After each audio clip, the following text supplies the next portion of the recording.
Chapter 1499. Risks? Marquis, what risks are there? In ancient times, most of the mining was done close to the surface. Some of the ore was even directly exposed to the surface, so Fubin couldn't think of any risks at the moment. Li Zishuan pondered for a moment, then said, "Firstly, if it rains due to the terrain, the rainwater will gather in the mine, which is definitely a threat to the safety of the miners. Secondly, the deeper the mine, the less air there is, the more likely the miners will suffocate to death. Thirdly, and this is also the most serious point, if the mining route and the size of the mine are not strictly controlled, it is very likely that the mine will collapse. When that happens, no one will be able to come out, and the casualties will be disastrous. No one can bear the responsibility for this."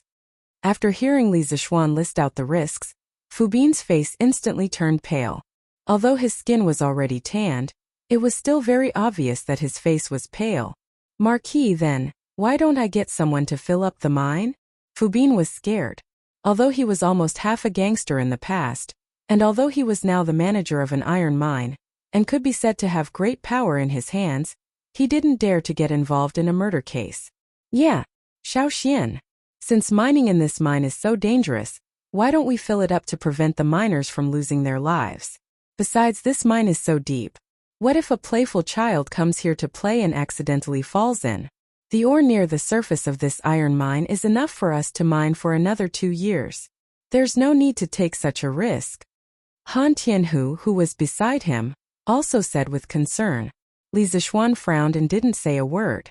He was also weighing the pros and cons in his heart. When it came to mining, if there was a large amount of ore on the surface, then the best choice was of course to mine on the surface. Not only was it simple and convenient, but the mining efficiency was also much higher. Because the surface area was large, it was convenient for more people to mine at the same time. However, the problem was that the ore on the surface was often limited. Most of the ore was distributed below the surface. Just like this iron mine, the ore on the surface probably didn't even account for 1% of the total reserves. Should he give up eating for fear of choking, or should he face the difficulties head-on? This was a question worth pondering. After pondering for a long time, Li Zishuan said, "Don't fill it up yet. This mine is only 4 to 5 feet deep. If we can control the path and the size of the mine well, the risk is relatively low. Xiaobing, in the future when the miners are mining in the mine, the tunnel must not be more than 10 feet wide. Also, you need to plan the mining route in advance. You cannot dig through 2 tunnels. In addition, the mine could only be dug from the depth of the mine. It couldn't be dug any further. The deeper it went, the greater the risk. Before the miners entered the mine, they had to use torches or candles to check if there was enough air underground.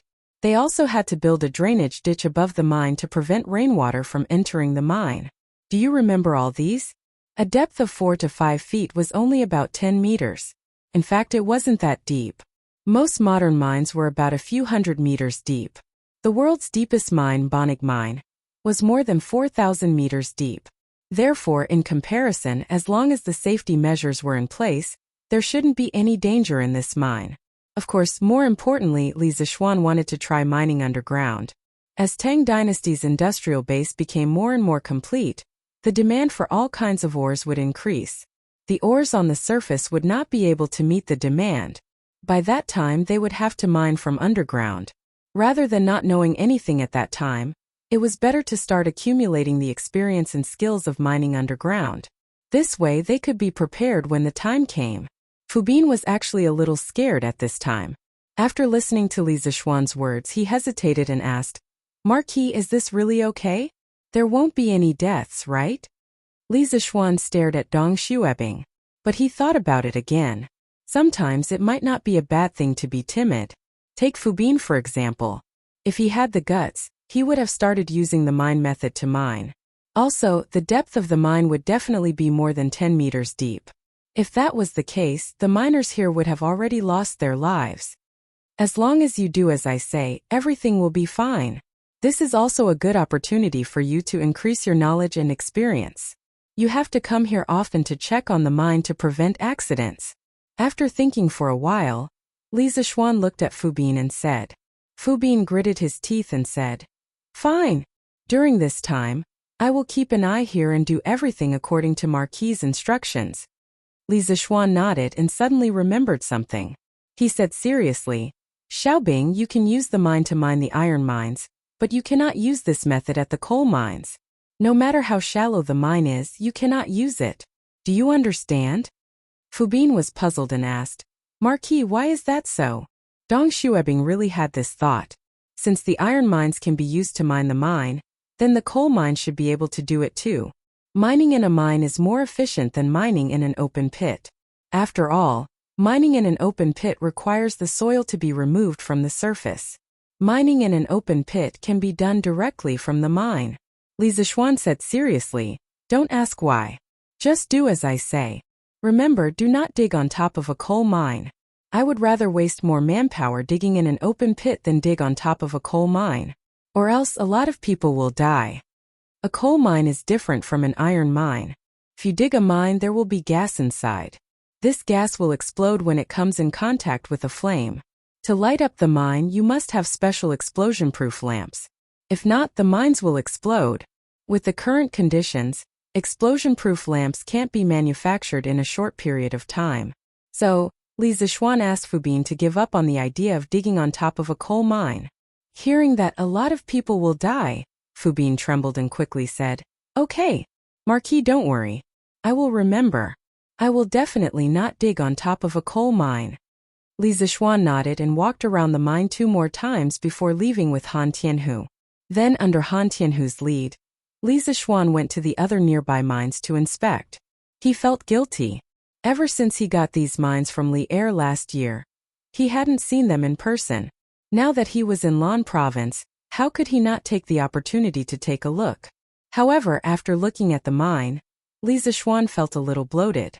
In his previous life, people often joked, if you charge a few thousand yuan for a game, you must have a mine at home. XXXXX, you have a mine at home. Now Li Zixuan really wanted to say, yes, I really do have a mine at home, and not just one. After visiting the mines, it was almost dusk. Zhou Wenfang sent someone to invite Li Zixuan and the children to dinner, but Li Zixuan politely declined. That night, he and the children planned to stay at Willow Village where Han Tianhu lived. It was a good opportunity to understand Han Tianhu's life here. Hehe. It's right in front. When the sun set, the children in the fields officially finished work. Under Han Tianhu's lead, a large group of people and chickens marched towards Willow Village. Han Tianhu said to the children as he walked, You've all been tired for the day. Later, eat as much as you want. I see that some of you were too embarrassed to eat too much for lunch. You must be starving now, right? As soon as Han Tianhu's voice fell, the children immediately began to chatter. Yes. I didn't dare to eat after eating 2 bowls of rice in the afternoon. I was afraid that the official would laugh at me. I didn't dare to eat after eating 5 drumsticks. Li Zheng, are there drumsticks tonight? Is there fatty meat tonight? Hearing this, Han Tianhu laughed. Yes. Chicken, duck, fish and fish are all available tonight. Eat as much as you want. Whoever pretends to be polite and doesn't dare to eat too much, I'll kick that person's ass today. Although he said this, Han Tianhu's eyes were filled with kindness. He was really happy today. Many of the children in front of him grew up under his watch. Of course, some of them were even beaten up by him when they were young. After being in a foreign land for more than half a year, Han Tianhu also missed the people in the Han family manor. Now that he saw these children, he felt as if he had already returned to the Han family manor. That kind of homesickness could only be experienced by those who had been wandering around for years. Oh, I want to eat 4 bowls of rice tonight. I want to eat 10 drumsticks tonight. I want to eat 2 bowls of meat. The children instantly cheered. They were all from the same manor. These children had always treated Han Tianhu as their own uncle. Naturally, there was no need for them to be polite. Unlike when they had lunch at the provincial governor's residence, they had to be considerate of others. Tonight, they could eat as much as they wanted. Father-in-law, can you prepare dinner for so many of us by yourself? Why don't I send someone to the city to invite a few chefs over? Li Zixuan helplessly shook his head as he looked at the group of brats trying to eat Han Tianhu poor. Then he said worriedly, After all, Han Tianhu was alone here without any companions. Han Tianhu smiled and waved his hand. No need. A few of the villagers have already prepared dinner for you at my house an hour ago. It's just right for you to go back now. From Han Tianhu's tone, the villagers here should have a good relationship with him. Otherwise, they wouldn't have taken the initiative to cook for him. Also, I have already arranged for the children's sleeping quarters. For those who have empty rooms, I will arrange one for each family. Xiaoxian, don't worry. The villagers are very easy to talk to. I have already informed them in advance. The children won't be mistreated if they sleep at their place at night. Seeing that Li Zishuan didn't say anything, Han Tianhu added on. Li Zishuan nodded and said, "Since father-in-law has already made arrangements, then of course I'm not worried." Han Tianhu's love for these children was no less than his. Li Zishuan naturally didn't have any reason to worry. "Yo! Tianhu, you're back? This is Marquis, right?" This humble one, Ma Jiang, greets Marquis. After entering Willow Village, the group came to a courtyard. A bare-chested, burly man walked out from the door. That burly man first greeted Han Tianhu, then noticed Li Zishuan and hurriedly bowed to Li Zishuan. "No need to be so polite. This Marquis is here to freeload a meal." Li Zishuan nodded and joked. However, he had some doubts in his heart. This person in front of him actually called Han Lijing Tianhu. This was very rare. One must know that even in the Han family manor, when the villagers saw his father-in-law, they would only call him Lijing. Almost no one would call him by his name. This could only mean that the burly man in front of him had a close relationship with Han Tianhu. "Xiaoxian, Ma Jiang is my brother. During the battle in Yunzhou, he and I were both part of Duqi's personal army. After the world was peaceful, he also retired." Han Tianhu said to Li Zishuan. Li Zishuan was startled. He then cupped his hands towards Ma Jiang and said, "So that's how it is. Then this junior should be the one greeting Uncle Ma." This was not only to give face to Han Tianhu, but also out of respect for a soldier who had risked his life for the great Tang Empire. Ma Jiang originally thought that this marquis in front of him was very easygoing, witty, and not at all arrogant. However, when he saw Li Zishuan bowing to him, he was startled. He hurriedly turned his body and said in a fluster, "Marquis, you can just call me Old Ma. I don't deserve to be called Uncle Ma. I really don't deserve to be called Uncle Ma." Li Zishuan said with a serious face, "Since you are my father-in-law's former brother on the battlefield, then you deserve to be called Uncle Ma." No, I can't. "Marquis, please don't call me Uncle Ma."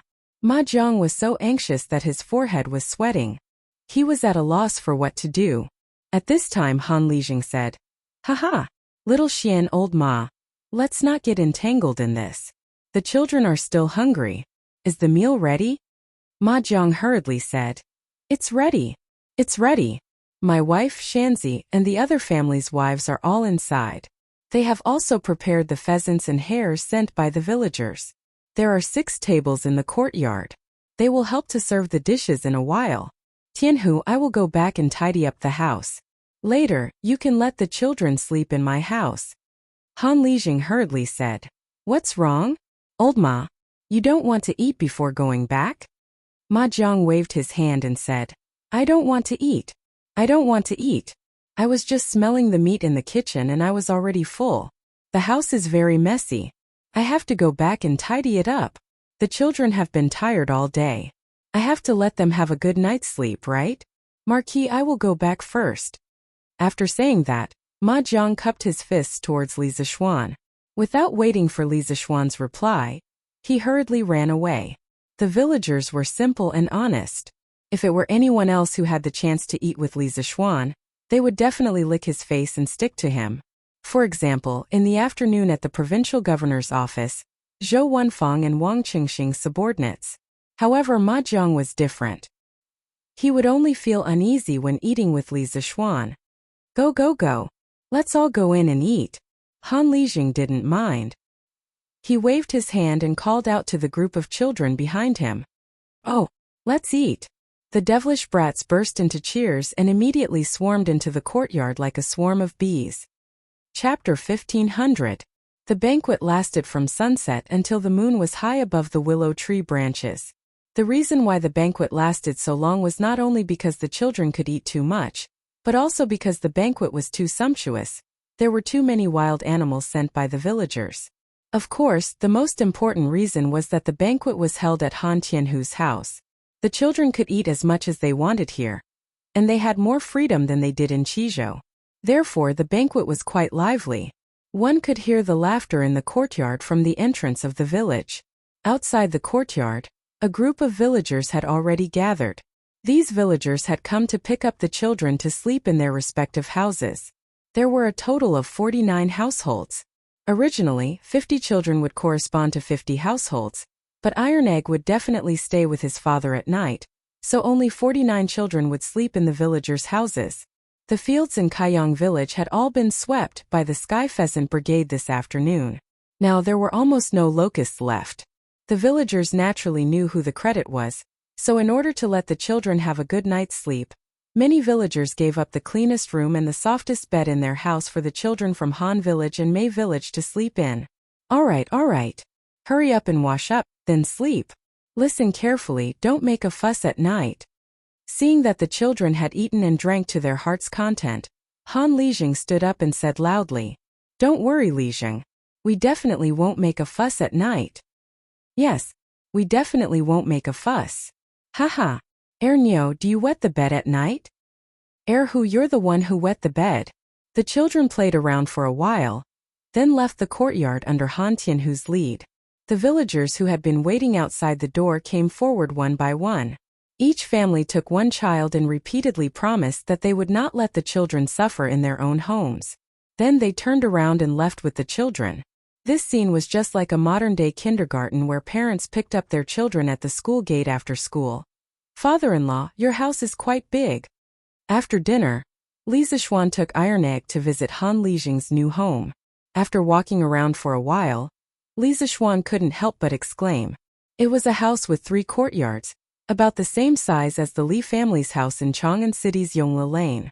There were pavilions, rockeries, ponds, and so on. However, many places looked as if they hadn't been cleaned for a long time. Fallen leaves, weeds, and dust were everywhere. If this house is too big, it'll be troublesome. According to my original plan, having a place to stay here would be enough. When Han Lijing heard this, he smiled bitterly and said, "You know the original owner of this house, Little Xian. It's Lu Shuren and his son."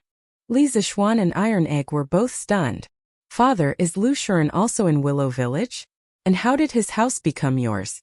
Iron Egg said in surprise. He had a deep impression of Lu Shuren and his son. When he was young, he and Han Yushi were oppressed by Lu Shuren and his son. Last year, Lu Haojian even seriously injured him. Li Zixuan pursed his lips and didn't say a word. Regarding Lu Shuren and his son in Willow Village, Han Lijing had mentioned it in his letter to Han Yushi. However, Iron Egg was busy with his studies at the academy, and probably didn't see the letter.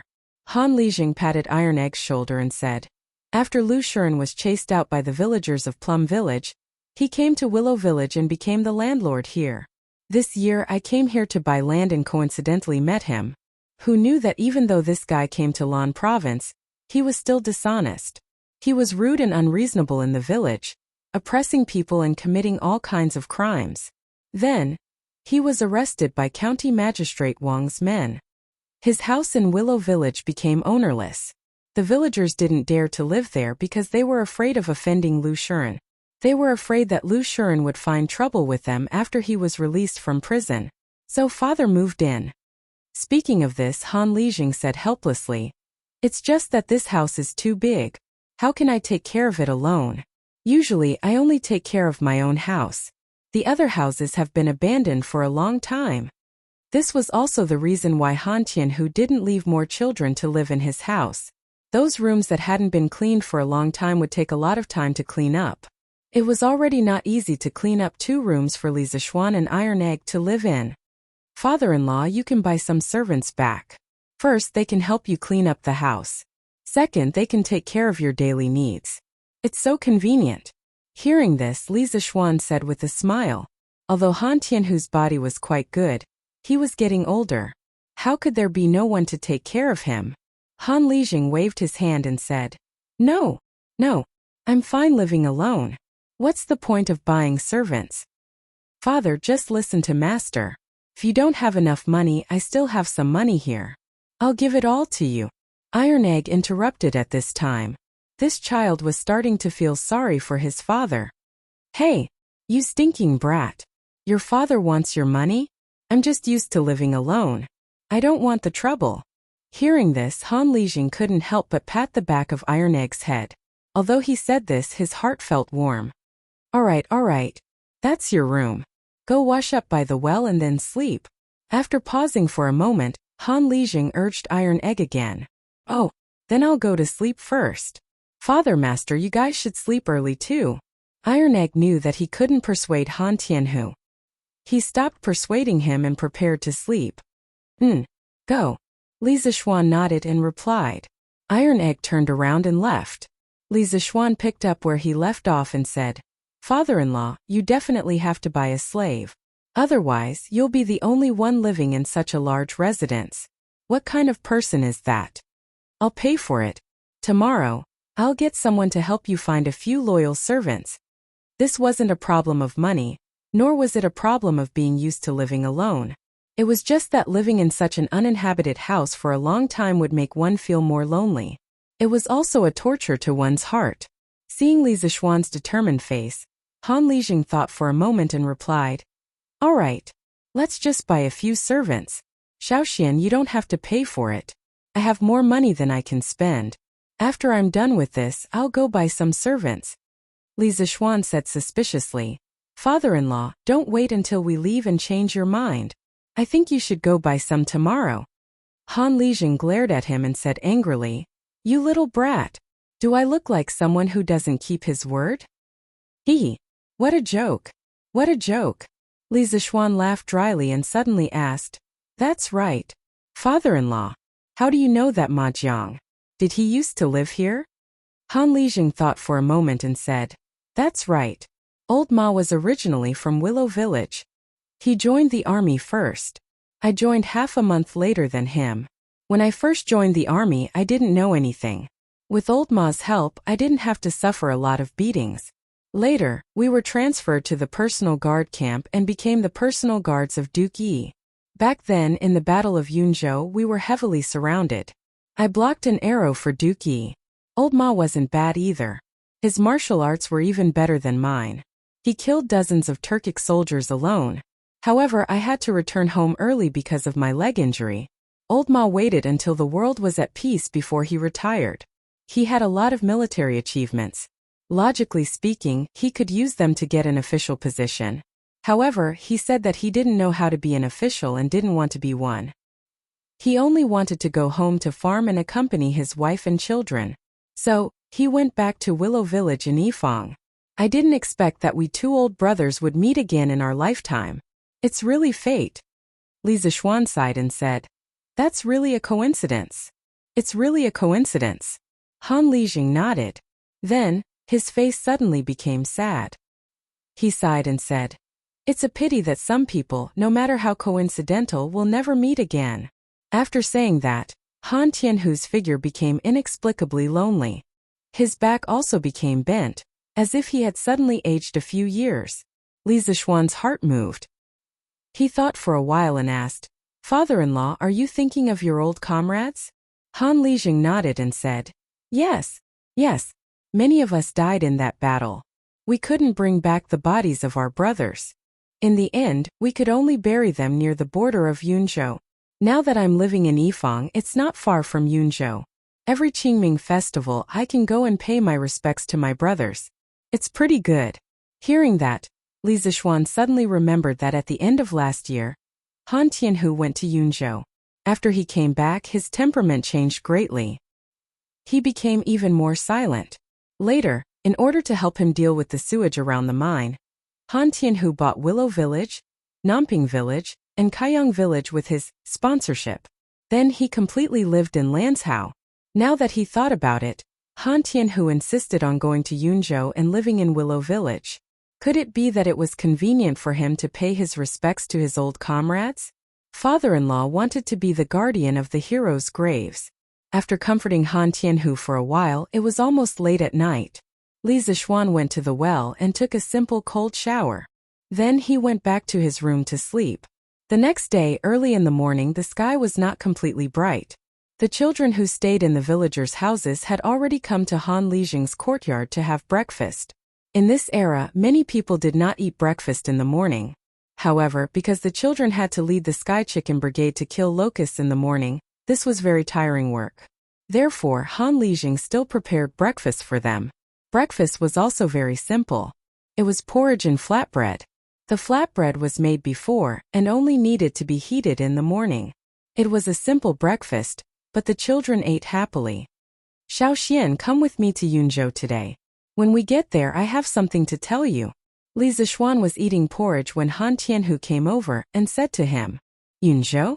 Father-in-law, why do you suddenly want to go to Yunzhou? Li Zishuan was puzzled. Through the conversation last night, Li Zishuan knew that many of Han Tianhu's old comrades were buried in Yunzhou. However, today was neither Qingming Festival nor Chongyang Festival. Why did Han Lijing want to bring him to Yunzhou? Don't ask Xiaoxian. When we get to Yunzhou, you'll know. We'll go to Yunzhou in the morning and come back in the afternoon. It won't delay your work. Han Lijing shook his head and did not explain the reason. Instead, he insisted. Li Zishuan thought for a moment and then nodded. All right then. We'll ride to Yunzhou later. After breakfast quickly, Li Zishuan led to buy out while Han Lijing led a strong black horse. They were ready to set off for Yunzhou. As for the Sky Chicken Brigade, they had already instructed Iron Egg to make arrangements. Yesterday, Iron Egg was in charge of commanding the Sky Chicken Brigade, so there was nothing to worry about. After packing up, the two of them immediately set off. Father-in-law, your black horse is not bad. On the road, a black horse and a white horse galloped to their heart's content. Li Zishuan saw that the black horse could actually keep up with Debai's speed, and couldn't help but exclaim in surprise. Hee, I picked up this black horse. It's fate. Han Lijing said with a chuckle. Due to the fast speed of the horse, his hair and the corners of his clothes were blown back by the wind. He looked a little like an old man chatting with a young man. You picked it up? Where did you pick it up? Hearing this, Li Zishuan was stunned for a moment. This horse that he picked up could run so fast. How could he be so lucky? Hearing Li Zishuan's question, Han Lijing's expression was faintly smug. It's a coincidence. This year, I went to Yunzhou to pay respects to my brothers. On the grassland not far away, I saw a black horse being chased by 5 grassland wolves. It was already bleeding from several bites. I've been to Yunzhou before and knew that wolves would occasionally appear here. When I came, I brought a bow and arrows. I saw that the black horse was quite pitiful, so I drew my bow and shot 2 of the wolves. When the other 3 wolves saw that their companions were dead, they didn't dare to continue chasing. This black horse actually had some intelligence. It knew that I saved it, so it ran to my side and didn't leave. When I saw the wounds on its body, its hind legs and buttocks were bleeding, I hurriedly led it to a nearby county and found a doctor who could treat livestock to treat it. After a few days, its wounds were healed, but it didn't leave. It was as if it wanted to rely on me, so I took it as a mount. When Li Zishuan heard this, he couldn't help but click his tongue in wonder. This horse knows how to be grateful? It's really intelligent. And looking at the speed of this horse, it's not inferior to some of the grassland's precious horses. Father-in-law, you've picked up a treasure. Han Lijing smiled indifferently. I'm not going to the battlefield now. I only go out to ride occasionally. What's the use of a good horse? It's fine as long as it can run. Xiaoxian, if you need it, I'll give this horse to you. I heard from Yushi a while ago that His Majesty has appointed you as an adjutant of the Black Armored Army. How can you not have a good horse in the army? You'll be looked down upon by the soldiers. Li Zishuan smiled and refused. There's no need, father-in-law. My Whitey isn't inferior to your black horse. Isn't that right, Whitey? As he spoke, Li Zishuan patted the neck of Whitey's horse. Whitey seemed to understand that a horse wanted to steal its rice bowl. Thus, it completely became a runaway wild horse. It ran at full speed and in the blink of an eye, it left the big black horse behind. Heh, Whitey can run so fast. Hiya! Han Lijing was surprised for a moment, but he quickly reacted. He quickly urged the black horse under him and chased after Li Zishuan. Chapter 1501. Yifang County could be considered a county in the northern part of Lan Province, while Yun Province was to the north of Lan Province. Further north of Yun Province was the Great Steppe, where lived a group of valiant nomads, the Great Tang's mortal enemy, the Eastern Turks. After leaving Yifang County, the father-in-law and son-in-law rushed for an hour and arrived at the boundary of Yunzhou. Cloud Province was one of the 16 provinces of Yanyun between the Great Tang and the Turks. Since ancient times, it had been an important military base on the northern border, a barrier between the Great Tang and the Turks. There were not many people here, but many soldiers were garrisoned here. According to Han Lijing, Yunzhou County had 40 to 50,000 soldiers. Cloud Province only had one county under its jurisdiction, Yunzhou County. After reaching Yunzhou, Han Lijing had no intention of stopping. Instead, he continued to gallop northward. Li Zishuan wondered, could it be that my father-in-law wants to bring me to the border of the Great Tang? After galloping for another half an hour, Han Lijing finally stopped at the base of a mountain. Little Xian, this is Mount White. Han Lijing jumped down from his horse and pointed at the mountain range as he said to Li Zishuan. In the 6th year of Han Gaozu's reign, Han Exine rebelled in the Datong region and colluded with the Xiongnu to attack Taiyuan. Liu Bang personally led an army of 320,000 soldiers to meet the Xiongnu. First, they won at the Copper Rollers, and then they pursued until they reached Lufan. It was winter and snow was falling, making the weather extremely cold. Although the Han army was 12 or 13, when they saw that the Xiongnu only had old and weak soldiers, they were even more eager to win. Ignoring the advice of the scouts, Liu Bang led the vanguard in pursuit of Mount White, but in the end they fell for the Xiongnu's trap. Mao Dunchanyu led his 400,000 cavalry to surround the Han army. The Xiongnu besieged Mount White for 7 days and 7 nights, leaving the Han army without food or water. The strategist Chen Ping advised Liu Bang to have Mao Dunchanyu withdraw his army through marriage. Liu Bang agreed and sent someone to the Turkic camp to relay Liu Bang's proposal. At that time, the 320,000 soldiers that Liu Bang had brought were about to arrive at White Mountain. If Mao Dunchanyu had not agreed, he would have been attacked from both sides. In the end, the Xiongnu retreated and Liu Bang left thousands of corpses on White Mountain. However, the Great Han Dynasty also started a marriage alliance with the Xiongnu. Only during the Hanwu Dynasty did Wei Qing and Huaxubing attack the Xiongnu in the north to wash away the humiliation. Han Tianhu was originally from the Han family of the previous dynasty. His grandfather, Han Qinhu, was a pillar of the country and held a prominent position. Although Han Tianhu was only the son of Han Shai's concubine and was not favored in the family, he was much more knowledgeable than ordinary people. Therefore, he could easily recall these historical events. When Li Zishuan heard this, he could not help but fall silent. He did not know much about the Battle of Mount Baishan of the Western Han Dynasty. After all, he was not a history major in his previous life. However, he knew about the marriage between the Han Dynasty and the Xiongnu. Didn't Zhao Jun leave the fortress at that time? When Liu Bang first established the country, the national strength was not strong. It was indeed difficult for him to resist the Xiongnu. But to use women in exchange for peace is truly despicable. After a moment of silence, Li Zishuan opened his mouth to speak. Han Tianhu nodded his head vigorously and said emotionally, "Little Xian, you are right. This old man thinks the same way. Why should the good women of the Central Plains be sent to the Turks to be abused by those barbarians? Back then, when we followed the Qin king to the border, wasn't it so that the common people could live a peaceful life? Wasn't it so that our Great Tang would not have to use women in exchange for peace with the Turks?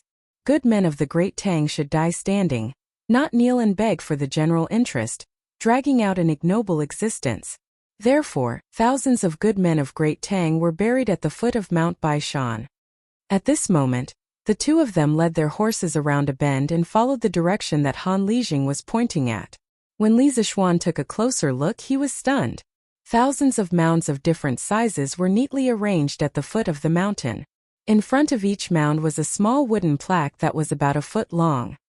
He could vaguely make out the words carved on the wooden plaque. Clearly, this was a graveyard for thousands of people. In front of the thousands of mounds was a huge mound. It was so huge that even 20 people holding hands would not be able to encircle it. In front of the mound was a tombstone that was about 1 zhang tall. On it were the words Heroes of Great Tang. Inexplicably, Li Zixuan felt like crying. The tomb at the front is full of soldiers whose bodies were incomplete and whose identities could not be identified. Back then we didn't know their names, so we could only bury them here. Looking at the huge tomb in front of him, Han Lijing said faintly. When Han Tianhu was young, he was looked down upon by the Han family's matriarch and was forced to wander the Jianghu. He did not have much affection for the Sui dynasty. Later, Li Yuan raised his army from Taiyuan and broke through Chang, and with the momentum of wind and thunder, establishing the Great Tang Empire. In the following war, he was unstoppable and showed signs of pacifying the entire country. Suddenly, the Turks invaded the borders. It was also at that time that Han Tianhu officially joined the army and slowly became Qin Xiong's personal guard.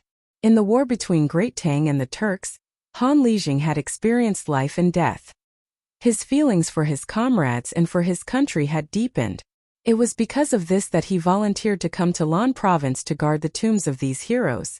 Influenced by Han Tianhu, Li Zixuan also felt a little sad, especially when he thought of the people buried under this huge tomb. They had risked their lives for this country, but in the end their corpses were not even pieced together. They did not even have a tomb of their own. Li Zixuan did not feel good about it. What he didn't know was that this was already considered good. In many dynasties, soldiers would bury their fallen soldiers in a mass grave after the battle. Like this, every soldier had a grave and a tombstone. This was already very humane. As for those incomplete corpses being buried in a mass grave, there was nothing that could be done about it. Li Zixuan walked up to the massive tomb and took a deep breath. Then, he respectfully bowed to the tombstone. You can go in peace. I will protect this Great Tang for you. Little Xian, come with me. At this moment, Han Lijing sighed and walked up the mountain.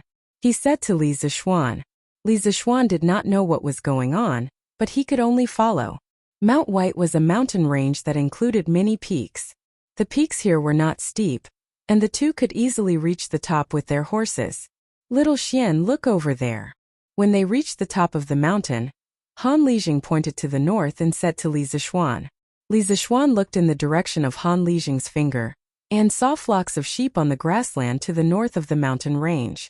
Near each flock of sheep, there were two people following them. They must be the shepherds who looked after the flock. The Turks are actually herding sheep here? Aren't they afraid that the imperial court soldiers will rob their sheep? Li Zixuan frowned. These flocks of sheep were not far from the border between Great Tang and the Turks. In Li Zixuan's view, these people dared to herding sheep here.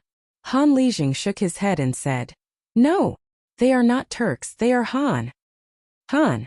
Li Zixuan could not help but ask in surprise. Since they are Han, why would they be herding sheep on the grassland? Aren't they afraid of being robbed by the Turks? Han Lijing closed his eyes in pain and sighed. He replied, To be precise, they are Han who were enslaved by the Turks. They are all shackled on their feet and tied with ropes around their necks. The Turks raised them like livestock and forced them to work for them. After so many years they can't escape, nor do they want to escape. If we send soldiers to rescue them, the Turks behind them will immediately shoot them down and then escape. Li Zixuan widened his eyes in shock. Hearing Han Lijing's words, he could not help but grit his teeth and clench his fists. He could not help but emit a thick killing intent. Li Zixuan took a deep breath and suppressed the anger in his heart. He then asked, Father-in-law, why would the Han work for the Turks on the grassland? Were they captured by the Turks? Han Lijing shook his head and said, Some of them were captured by the Turks from the border counties. Most of them were captured by the Turks during the end of the Sui dynasty when the people of the Central Plains escaped from the chaos of war. These people, no one knows how many there are in total. It could be hundreds of thousands or it could be 1 million. But no matter what, most of the Han people on the grassland were controlled by the Turks. They either became slaves, worked like cattle or horses, or were sent to the Turks' army. When there was a war, they were usually arranged to be at the front as human shields. Li Zixuan was shocked. 1 million? There are really so many Han people who fled to the Turks. Han Tianhu nodded and said, Of course. Now Sheli Kong claims to have 1 million control bowstring warriors. So many people, where do you think they came from? Li Zixuan was speechless. He did not expect that among the million-control bowstring warriors of the Turks, there were actually many Han people. Xieli was really vicious to use Han people to attack Han people. In truth, Han Tianhu wasn't exaggerating at all. The Great Tang had just been founded, and its national strength was weak, but it had encountered the Eastern Turks, whose national strength was at the peak. This was a peak that had never been seen in the history of the Turks. In the Book of Sui biography of the Turks it was written, at the end of the Sui dynasty, there were many people returning to China. Then the Turks became strong and prosperous, and their power surpassed the Middle Xia. Their power surpassed the Middle Xia. These 4 words vividly demonstrated the strength of the Eastern Turks at that time.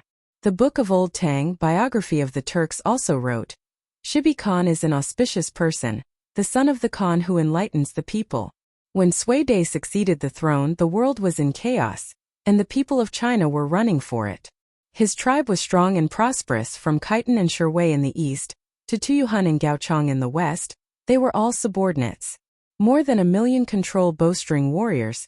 The prosperity of North D was unprecedented. They looked down on Yin Mountain and had the ambition to belittle the Middle Xia. These were all descriptions of the strength of the Turks when Shibi Khan was at the end of the Sui dynasty and the beginning of the Tang dynasty. In stark contrast, the strength of the Turks during Ishbar-yu Khagan's reign was a completely different picture. In the Book of Sui biography of the Turks it was written, Ishbar-yu Khagan's bravery won the hearts of the people, and the northern barbarians all submitted to him, all of them became bandits, and he had 400,000 control bowstring warriors. From 400,000 control bowstring warriors to 1 million control bowstring warriors, how long had it taken? 30 years, yes, only 30 years. In 30 years, the Eastern Turks could mobilize an army from 400,000 to 1 million. This meant that the number of people needed to mobilize an army had increased by 1.5 times. But the harsh environment of the steppe made it impossible to rely on natural population growth. Moreover, the 400,000 control bowstring warriors of Ishbar-yu Khagan's reign was a grand occasion, before the Turks were divided into the eastern and western tribes. If one were to take into account the loss of population and army caused by the civil war of the Turks, as well as the sudden decrease in population and army caused by the division of the Turks into the east and west, as well as the loss of population and army caused by the several fierce attacks of the Sui dynasty against the Turks, then before the civil war of the Central Plains, when Shibi Khagan had just become the Khagan of the Turks, the number of soldiers in his army could not have exceeded 200,000. But after the internal strife of the Central Plains, countless Han sought refuge in Turkic lands, and the Eastern Turks rapidly expanded their army from 200,000 to 1 million. This meant that at least 800,000 Han elites of the Central Plains had joined the Eastern Turkic army. This sort of expansion speed could only be described as frenzied. Of course, not all Han were sent into the army, as the logistical support of 1 million control bowstring warriors was an astronomical number. The Turks alone would not have been able to support such a large army. Thus, even more Han were enslaved by the Turks. This was the result of countless Han of the Central Plains entering the Great Wall during the chaos of the Sui dynasty. As a result, the national strength of the Eastern Turks became unprecedentedly strong. Father-in-law, since there are so many Han in the Turks' territory, can you think of a way to have them work together to resist Xieli? When the time comes, the Great Tang can take advantage of the situation to send out troops, coordinating from the inside and outside. Even if the Turks have 1 million control bowstring warriors, what can they do? After a long silence, Li Zishuan suddenly asked, Little Xian, the human heart is a complicated thing. It's definitely not as simple as you think. Han Lijing shook his head and earnestly said, Those Great Tang civilians who were captured by the Turks, perhaps many of them still want to return to the Great Tang, but those Han who took the initiative to join the steppe might not necessarily have their hearts on the Great Tang's side. In the million-strong army of the Turks, there are at most 200,000 to 300,000 Turks, but how can 200,000 to 300,000 Turks control 700,000 to 800,000 Han? Have you ever thought about this question? Li Zishuan frowned, his face turning unsightly. Without waiting for his reply, Han Lijing expressionlessly said, Although the Turks' control over the Han is very strict, if they want to rely on this to control 700,000 to 800,000 Han, it's no different from wishful thinking. For so many years, The reason why the Han of the steppe did not cause any trouble is because some of them do not want to return to the Great Tang. They are willing to serve the Turks, and in their bones, they have already forgotten that they are Han. Chapter 1502. Some of them did not want to return to the Great Tang, and were willing to serve the Turks. They had already forgotten that they were Han Chinese. Hearing those words, Li Zishuan felt his hands and feet turn cold. No, to be more precise, his heart turned cold. This was an expression of extreme heartache. At first, when he heard Han Lijing say that the Turks were using the Han people as the vanguard, he was angry. But when he heard that the Han people were willing to be the dogs of the Turks, his heart was immediately filled with anger. Extreme anger. Why? He really wanted to ask those who betrayed their ancestors why.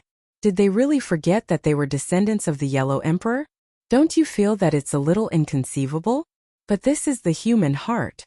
Seeing Li Zishuan's face turn green and white, Han Lijing sighed softly and said, especially in troubled times, the human heart is even harsher and more realistic.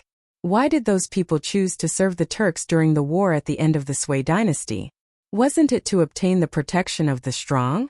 That's right, at that time, the Turks were fully deserving of the title of the strong in the eyes of the people. Even now, many people still think so. During the chaos of the Sui dynasty, the heroes of the Central Plains rose together. 18 rebellious kings fought for supremacy, but which of the rebellious kings did not curry favor with the Turks? There were even Turk soldiers who joined the armies of some kings to fight. So, who dared to say that the Turks were not strong? For the sake of this expert's protection, some of the Han people were willing to become the dogs of the Turks, even selling their lives for them. Little Xian, this is human nature. Those Han Chinese who were kidnapped by the Turks to the Central Plains as slaves are lamentable.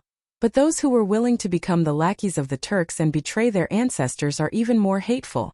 Because in order to obtain the favor of their masters, they would also brandish their butcher's knife when necessary and viciously cut down their former compatriots. If you meet such people in the future, you must not show mercy. At this point, Han Lijing patted Li Zishuan's shoulder with a complicated expression and sighed deeply. Li Zishuan pursed his lips and didn't say anything. At this time he had already calmed down. As someone who had transmigrated from the modern world, he knew the complexity of the human heart. Throughout history, similar situations could be said to be common. For example, the most typical example was the million-strong Ming army that surrendered to the Manchus at the end of the Ming dynasty. After Li Zicheng conquered Beijing, the Ming army, which was originally serving the Ming dynasty, saw that Li Zicheng was strong, so they flocked to him. However, Li Zicheng was overconfident. Unexpectedly, he used 50-60,000 troops to deal with Wu Sangui. Wu Sangui's 50-60,000 men were not dealt with. On the contrary, they were besieged and defeated by more than 100,000 Qing troops and Wu Sangui's combined forces.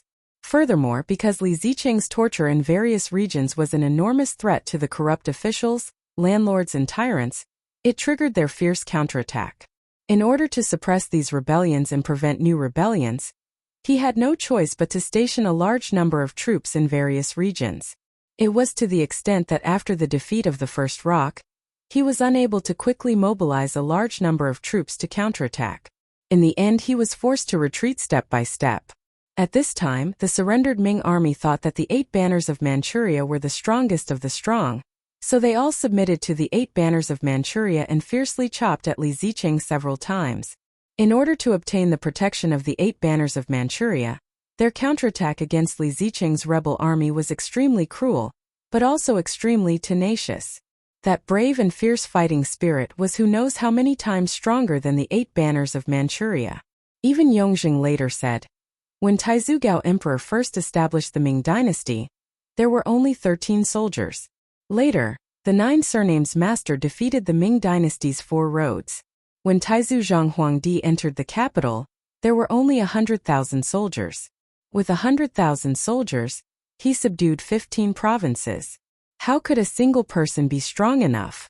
At that time, the one who led the soldiers was the Ming dynasty's general, and the one who wore the armor was the Ming dynasty's soldier. What he meant was that when the Manchurian Qing invaded the Ming dynasty, the 8 banners of Manchuria played a negligible role. Furthermore, because the Manchurian descendants from White Mountain and Blackwater had almost zero resistance to the smallpox virus wreaking havoc in the Central Plains and Jiangnan. In the war south of the Huai River and Qinling Mountains, there were no real Manchurian soldiers at all. Whether it was the 10 days in Yangzhou or the 3 massacres in Jiading, whether it was sweeping through the remnants of the peasant army or attacking the remnants of the former Ming dynasty, the ones who swung the butcher's knife were all the former Ming dynasty soldiers who had shaved their heads and changed their clothes. There was no sign of the 8 banners of Manchuria soldiers at all. Speaking of which, what was the difference between the Han of the Central Plains who entered the Turkic lands to seek protection and the surrendered soldiers of the late Ming dynasty? Perhaps they were originally wolves, but now they had been tamed into dogs. They were exceptionally friendly to their new masters, but exceptionally cruel to their former brethren. Father-in-law didn't bring this son-in-law here today just to show me these things, right? After seeing through the nature of those people, Li Zishuan felt a little tired. However, thinking that Han Liqing had specially brought him here, it probably wasn't just for this matter. Thus he turned around and asked Han Tianhu. Han Tianhu pondered for a moment before saying, "At the end of the 4th month, the Great Tang destroyed Liang Shidu and pacified the Shua side in one fell swoop. During this time the Turks failed to rescue Liang Shidu, and were defeated by the Great Tang army. From then on, the Great Tang and the Turks were already in a state of full preparation for war. As for when the war would begin, it would depend on His Majesty and Xieli's intentions. Little Xian, you're now an officer in the Black Armored Army. In the future war between the Great Tang and the Turks you might even participate in it. The reason this old man brought you here today is to let you have a clear understanding of the current Turks. In the future, when you meet those people who have forgotten their ancestors on the battlefield, don't be merciful. In addition, this old man has a vague feeling that the war between the Great Tang and the Turks is coming soon. Because 5 days ago in the afternoon I saw a few Turks on White Mountain. They went straight south from the Nyopi Pass, and I don't know where they went." Turks? Li Zishuan's heart suddenly jumped. He hurriedly asked, "Father-in-law, are they really Turks and not Han?" Han Lijing said with certainty, "They're definitely Turks. Those few people's riding skills are superb, and the way they ride is different from the people of the Central Plains. This old man has fought with Turks before. On this point I'm definitely not wrong."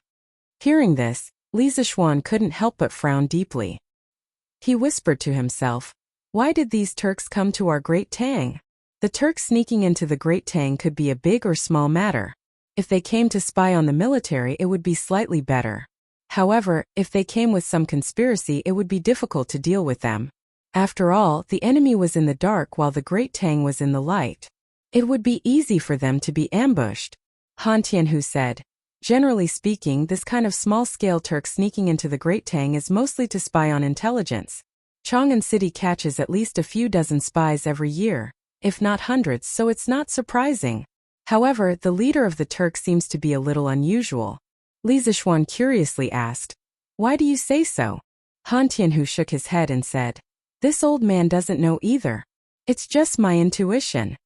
After that he closed his eyes and recalled twice.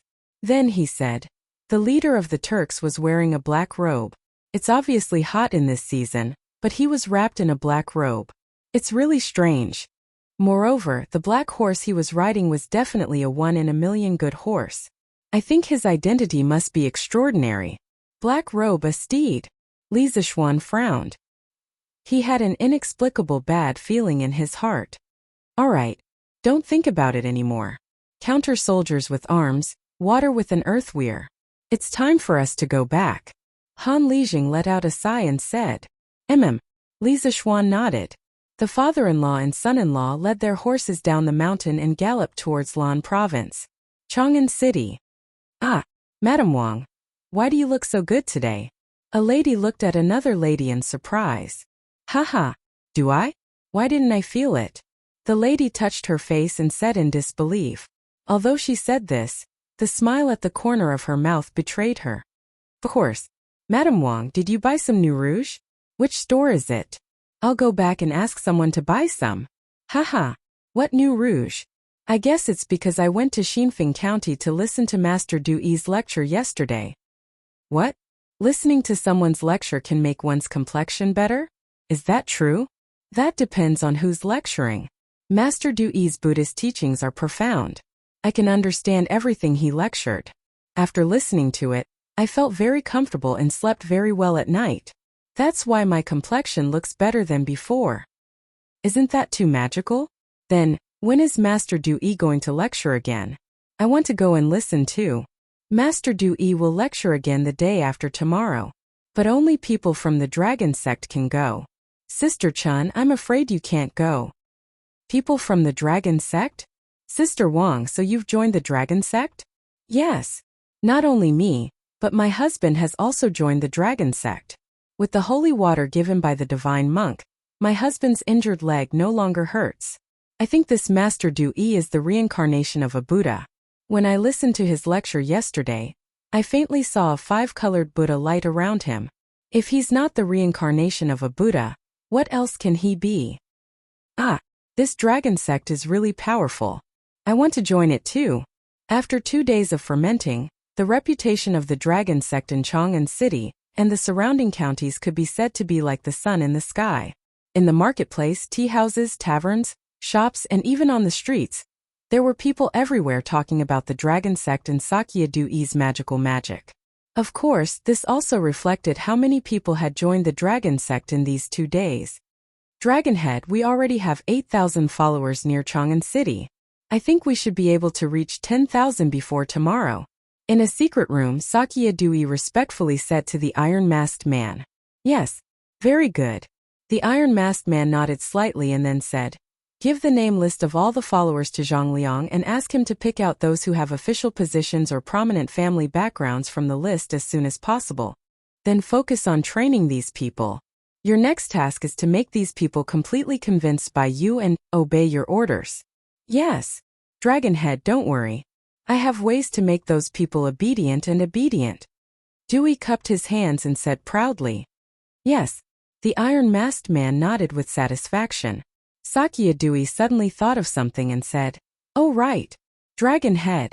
I've already found out the information you asked me to find out. Jin Wanfu is imprisoned in cell B8 of the Supreme Court. Did he confess anything? The iron-masked man said in a deep voice. Sakya Dewey bowed and said, not at the moment, but it's hard to say in the future. In addition, the few disciples that we sent to spread the rumors never came back after they were captured. I've investigated and found that they are not in the capital office, the Supreme Court, or the Ministry of Justice. It's really strange. The iron-masked man was silent for a moment and muttered to himself. It seems that Li Shimin is beginning to be vigilant. I think our people are either captured by the Imperial Army or the 100 Cavalry. There is no one in the Supreme Court, Ministry of Justice, or the capital office. Sakya Dewey said in surprise. Dragonhead, what should we do? Will those followers betray us?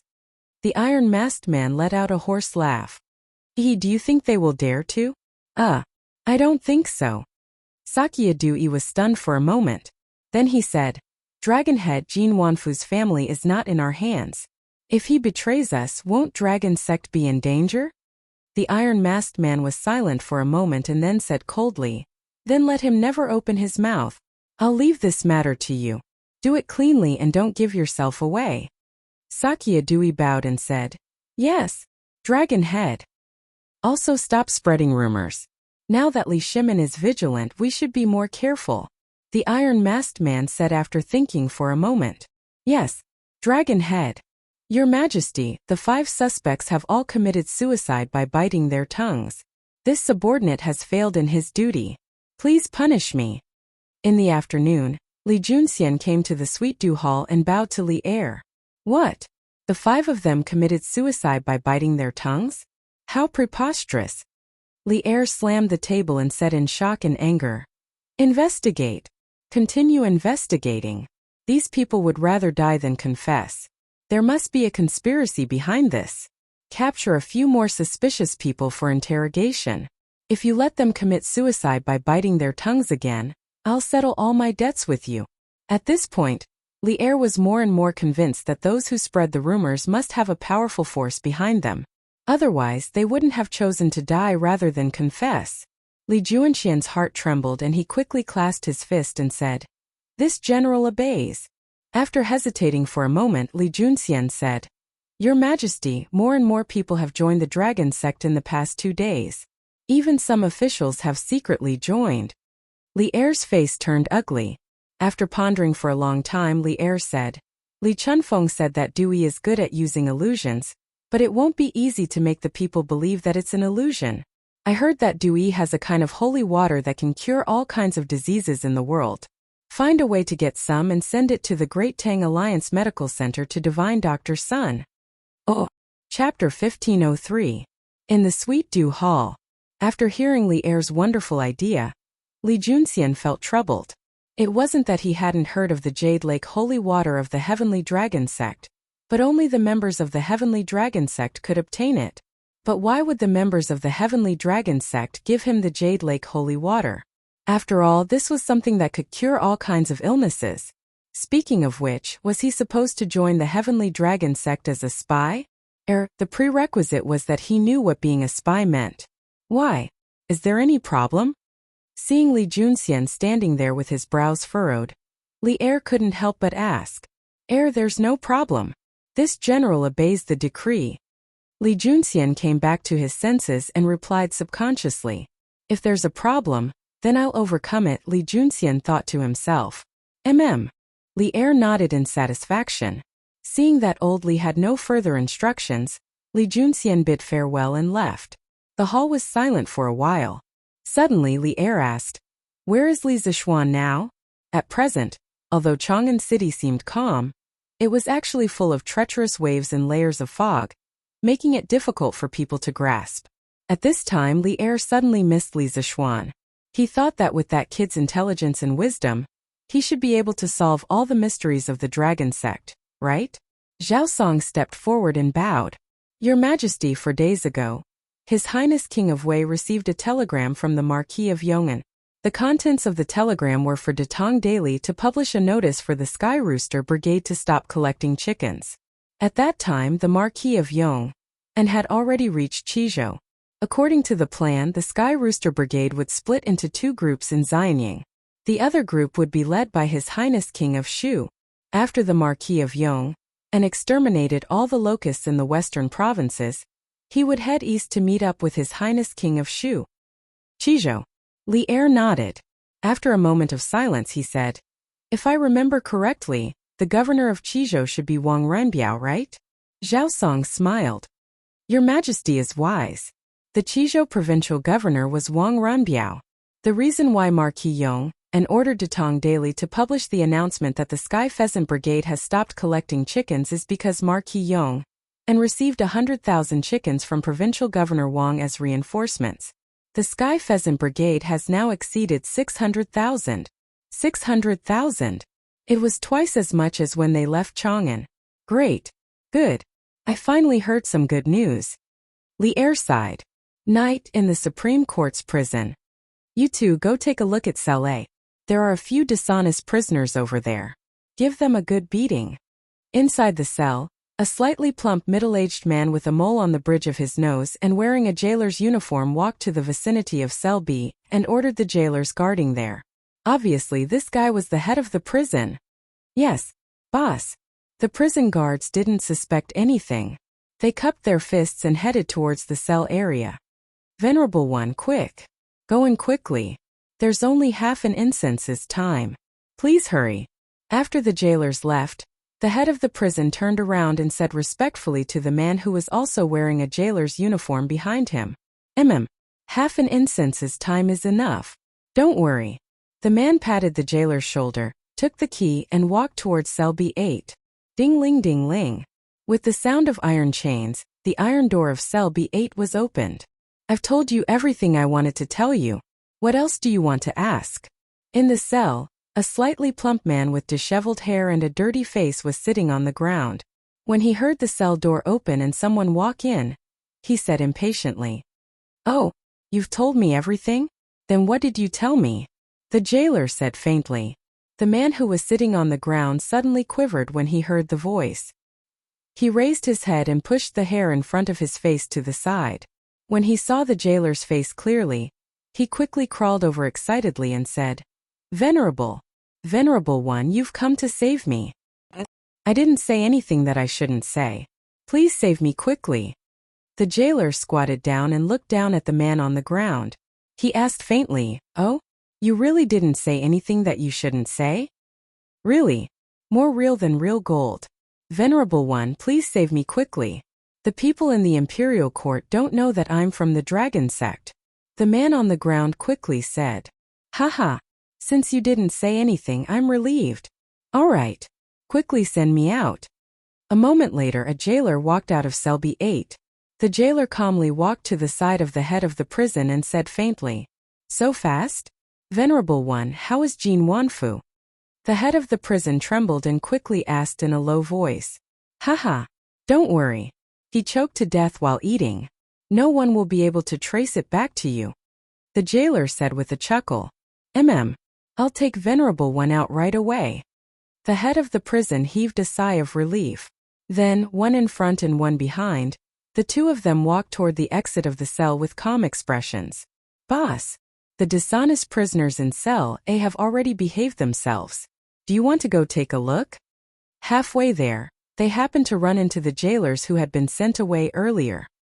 Hearing this, the head of the prison shook his head with a dignified expression. No need. Do you think I'm worried about the few of you? Go back to cell B and keep an eye on it. I'll go take a look elsewhere." "Yes, boss." The jailers obeyed and left. The head of the prison exchanged glances with the venerable one, then hurriedly continued walking toward the exit. Who's that brother following behind boss? Why does he look so unfamiliar? In cell B, when the jailers saw that their head of the prison wasn't nearby, they began to whisper among themselves. "Isn't that Wang Ming? Isn't he always by boss's side? Bah, what's with that look? How can that be Wang Ming? He's much taller than Wang Ming. Oh, then I don't know. Maybe he's a newcomer?" "A newcomer? Why haven't I heard of any newcomers here recently?" "Hey, who cares? Sleep. Before boss comes back, we can still sleep for a while. Jin Wanfu, I'm calling you. Get up and eat." What did I say about you being an old bastard? Do you still want to eat?" The next day, at the door of cell B8, a jailer carrying a rice bucket walked over and shouted at Jin Wanfu, who was opposite him. He shouted once, but no one responded. He shouted twice, but still no one responded. Gradually, the jailer realized that something wasn't right. He hurriedly put down the rice bucket, opened the cell door and walked in quickly. At this moment, Jin Wanfu was lying on his back on the straw bed. His eyes were wide open, and the whites of his eyes were rolling up. His mouth was slightly open, and the rice inside could be faintly seen. His hand was on his neck, and it looked like he had choked on his food. The jailer panicked and hurriedly stretched out his hand to check Jin Wanfu's breathing. This test caused his heart to turn cold. Someone. The prisoner in cell B8 choked to death. Reporting to Shaoqing, the shopkeeper of Yanhuang Bank, Jin Wanfu, who was escorted back to the capital from Xinfeng County a few days ago, died last night. Dai Zhou had just returned to the Supreme Court after the morning court when a bailiff hurriedly ran over and bowed with cupped fists. Jin Wanfu died in the cell last night? How did he die? Hearing this, Dai Zhou was horrified and hurriedly asked. Regarding Jin Wanfu's case, it could have been closed early for accepting bribes and illegal loans, but Dai Zhou had asked the Ministry of Revenue's experts to check accounts. Anti-piracy chapter unlocking after half an hour. Anti-piracy chapter unlocking after half an hour. Anti-piracy chapter unlocking after half an hour. Anti-piracy chapter unlocking after half an hour. Anti-piracy chapter unlocking after half an hour. Anti-piracy chapter unlocking after half an hour. Anti-piracy chapter unlocking after half an hour. Anti-piracy chapter unlocking after half an hour. Anti-piracy chapter unlocking after half an hour. Anti-piracy chapter unlocking after half an hour. Anti-piracy chapter unlocking after half an hour.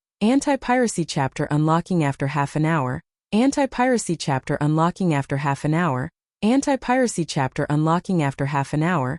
Anti-piracy chapter unlocking after half an hour. Anti-piracy chapter unlocking after half an hour. Anti-piracy chapter unlocking after half an hour. Anti-piracy chapter unlocking after half an hour. Anti-piracy chapter unlocking after half an hour. Anti-piracy chapter unlocking after half an hour. Anti-piracy chapter unlocking after half an hour. Anti-piracy chapter unlocking after half an hour. Anti-piracy chapter unlocking after half an hour. Anti-piracy chapter unlocking after half an hour. Anti-piracy chapter unlocking after half an hour. Chapter 1504. Zhonglu, what is the cause of Jin Wanfu's death? In the Supreme Court's mortuary, a middle-aged man was packing up his tools and covering Jin Wanfu's corpse with a white cloth. At this moment, Dai Zhou frowned and quickly asked. That middle-aged man quickly cupped his hands and said, Shaoqing, Jin Wanfu's body didn't have any wounds, not even a needle-sized wound. Furthermore, Jin Wanfu's complexion, lips, tongue, and fingernails were all normal. This Zong also used the silver token to check his mouth. The silver token didn't change color, which proves that he didn't die from poison. There were no external injuries or poison. Furthermore, when he was found, there was a lot of food in his mouth. It seems that he really choked to death. Ancient coroners often used a thin silver token the size of a pinky finger to check if the deceased had died from poison. Usually, they would dip a cloth in water and first wipe the silver token until it was shiny. Then, they would pinch the chin of the deceased and open the corpse's mouth to insert the silver token before closing the mouth again. After an hour, the silver token would be taken out. If it turned black, it could be concluded that the deceased had died from poison. The coroner in front of them obviously used this method to check. When Dai Zhou heard this, his old face couldn't help but turn black. He angrily said, Nonsense! How could a person choke to death while eating? Is the food in the Supreme Court's prison that delicious? This Coroner Zhonglu was choked by Dai Zhou's words and was speechless. If possible, he didn't want to say that Jin Wanfu choked to death. However, all the signs and expressions showed that Jin Wanfu choked to death and wasn't killed. Alright. Zhonglu is just stating facts. Xianin, don't vent your anger on him. Dai Zhou courtesy named Xianin. At this moment, Lu Dui spoke up. He had also rushed over after hearing that Jin Wanfu had died in prison. After stabilizing Dai Zhou, Lu Dui looked at Zhonglu and said, Zhonglu, Jin Wanfu was the shopkeeper of Yanhuang Bank in Xinfeng County when he was alive. It could be said that he lived a luxurious life. What kind of delicacies had he not eaten? How could he possibly choke himself to death just because of a prison meal? Therefore, before you come to a conclusion, you must be extremely careful, unless you are absolutely certain that he choked to death. After hearing Lu Dui's words, Zhonglu couldn't help but hesitate. After hesitating for a moment, he cupped his hands and said, Minister Lu, people who choke to death are usually choked to death by lumps of food in the upper part of the esophagus. They would open up the esophagus and compress the airway, or even completely compress the airway, resulting in death by suffocation. It's simple to determine if Jin Wanfu was choked to death. We just need to cut open his throat and take a look. But if we do that, we will have to destroy the body of the deceased. Speaking to the end, Zhonglu started to feel awkward again. After all, the dead were more important than the dead, especially in this era where most people believed in ghosts and gods. Unless it was someone who had committed a heinous crime, under normal circumstances, when a person died, all debts would be erased. Very few people would deliberately destroy the corpse of the dead. Lu Dui frowned and raised his head to look at Dai Zhou. Seeing Dai Zhou secretly nodding at him, he muttered to himself for a moment and waved his hand. This case is of great importance. Immediately perform an autopsy. There are too many mysteries surrounding Jin Wanfu. Now that he died without knowing the cause of his death, we must find out the cause of his death. You don't need to have too many misgivings. Zhongli's expression turned solemn as he cupped his hands and said, Yes, my lord. After saying that, he hurriedly picked up the toolbox on the table and prepared to perform an autopsy. Time slowly passed and Zhonglu was sweating profusely. Fortunately, Jin Wanfu had died not long ago. Otherwise, the stench of the corpse in the room would be unbearable. About half an hour later, Zhonglu stood up. Before he could heave a sigh of relief, Dai Zhou asked, How is it? Did this Jin Wanfu choke to death? Lu Dui also looked over with an inquiring expression. Zhonglu cupped his hands and said, Reporting to the two sirs after this Zhong's examination, the food in Jin Wanfu's mouth didn't completely enter the esophagus, let alone compress the airway. Therefore, this Jin Wanfu definitely wasn't choked to death. The food in his mouth looked like it was forcefully stuffed in after he died. As expected, Dai Zhou's expression changed slightly and said, "Then how did Jin Wanfu die?" Zhonglu shook his head and said, "At present, we can only confirm that Jin Wanfu didn't choke to death.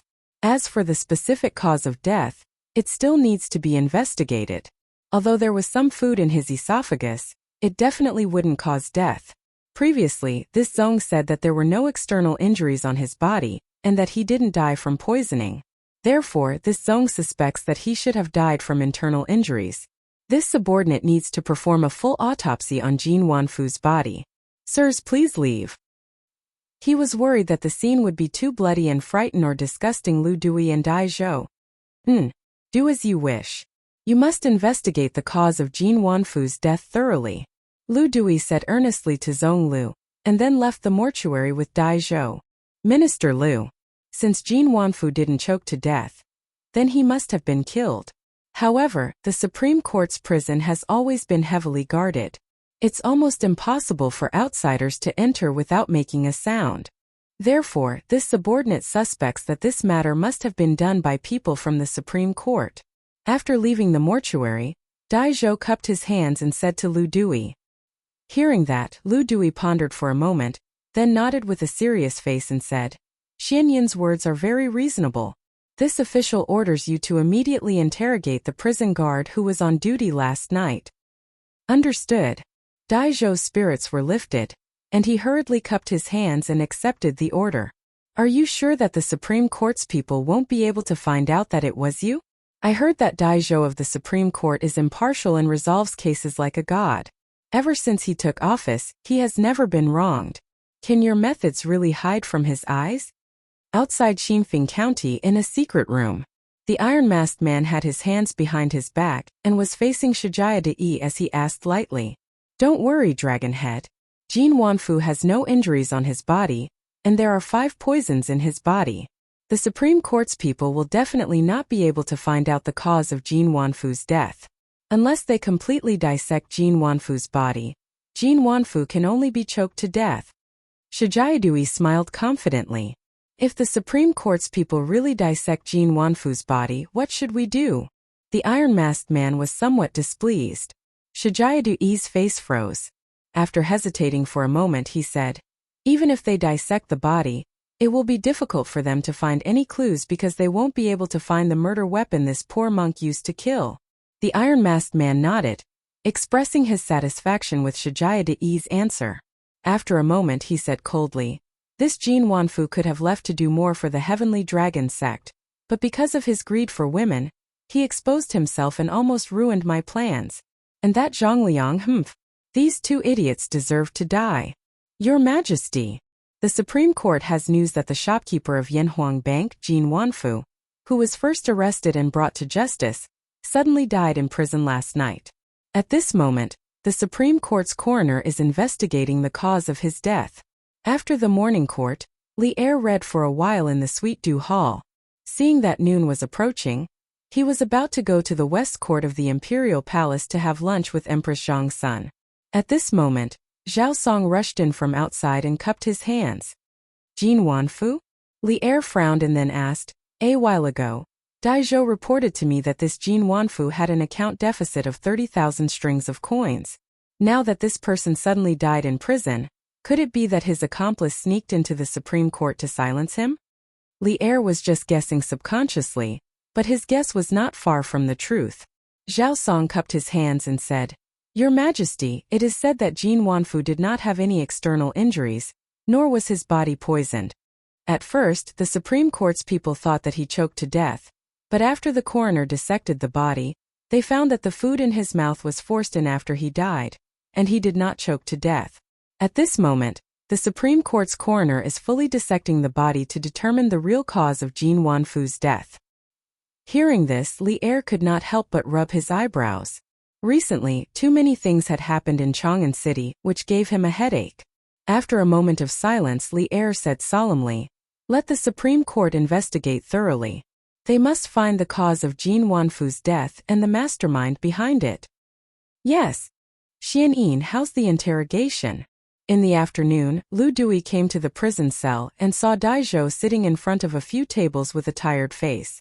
Hearing this, Daizhou quickly stood up and cupped his hands at Lu Dui. I have interrogated the prison head, Yi Hong, and all the prison guards on duty last night. They said that no one entered cell B8 last night, and no outsider broke into the Supreme Court's prison last night. Lu Dui frowned. Then who killed Jin Wanfu? How did they kill him? Daizhou shook his head. No matter how smart he was and how good he was at solving cases, he had no idea where to start when faced with such an unsolved case.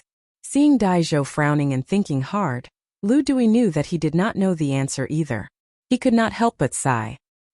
His Majesty already knows about Jin Wanfu's death, and he ordered us to find the cause of Jin Wanfu's death as soon as possible and find the murderer.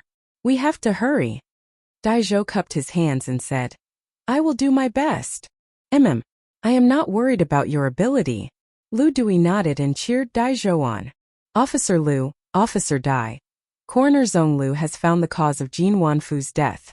At this moment, a Yamen runner rushed in and cupped his hands at Lu Dui and Daizhou. The two of them looked at each other and were pleasantly surprised.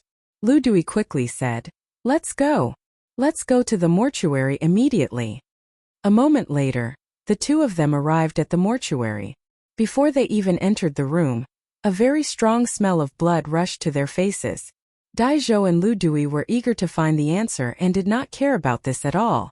The two of them directly pushed the door open and entered. Yes. No need to be so polite. Quickly tell us the real cause of Jin Wanfu's death. Zhong Lu was about to salute but was interrupted by Lu Dui. Yes, sir. Lu Dui nodded and said, I found 2 deep holes in Jin Wanfu's throat that went straight to the back of his head. This is the fatal wound. Jin Wanfu should have died suddenly because of this reason. 2 deep holes that went straight to the back of his head? Daizhou's face was full of shock. He then said in a low voice, Could it be that someone used a sharp object like a needle to enter Jin Wanfu's mouth in the form of a hidden weapon, causing his death? Zhong Lu shook his head and said, No. I did not find any murder weapon in Jin Wanfu's body. The thin needle that Officer Dai mentioned was also not there. Lu Dui could not help but ask, Since there was no murder weapon, then how did the deep holes in Jin Wanfu's throat form? Zhong Lu said, I don't know. In addition, these 2 deep holes did not go through the back of his head. The murderer's control of strength is very good. If I'm not wrong, the murderer should be someone who practices martial arts, and his martial arts are not low. Daizhou seemed to have thought of something and his face turned ugly.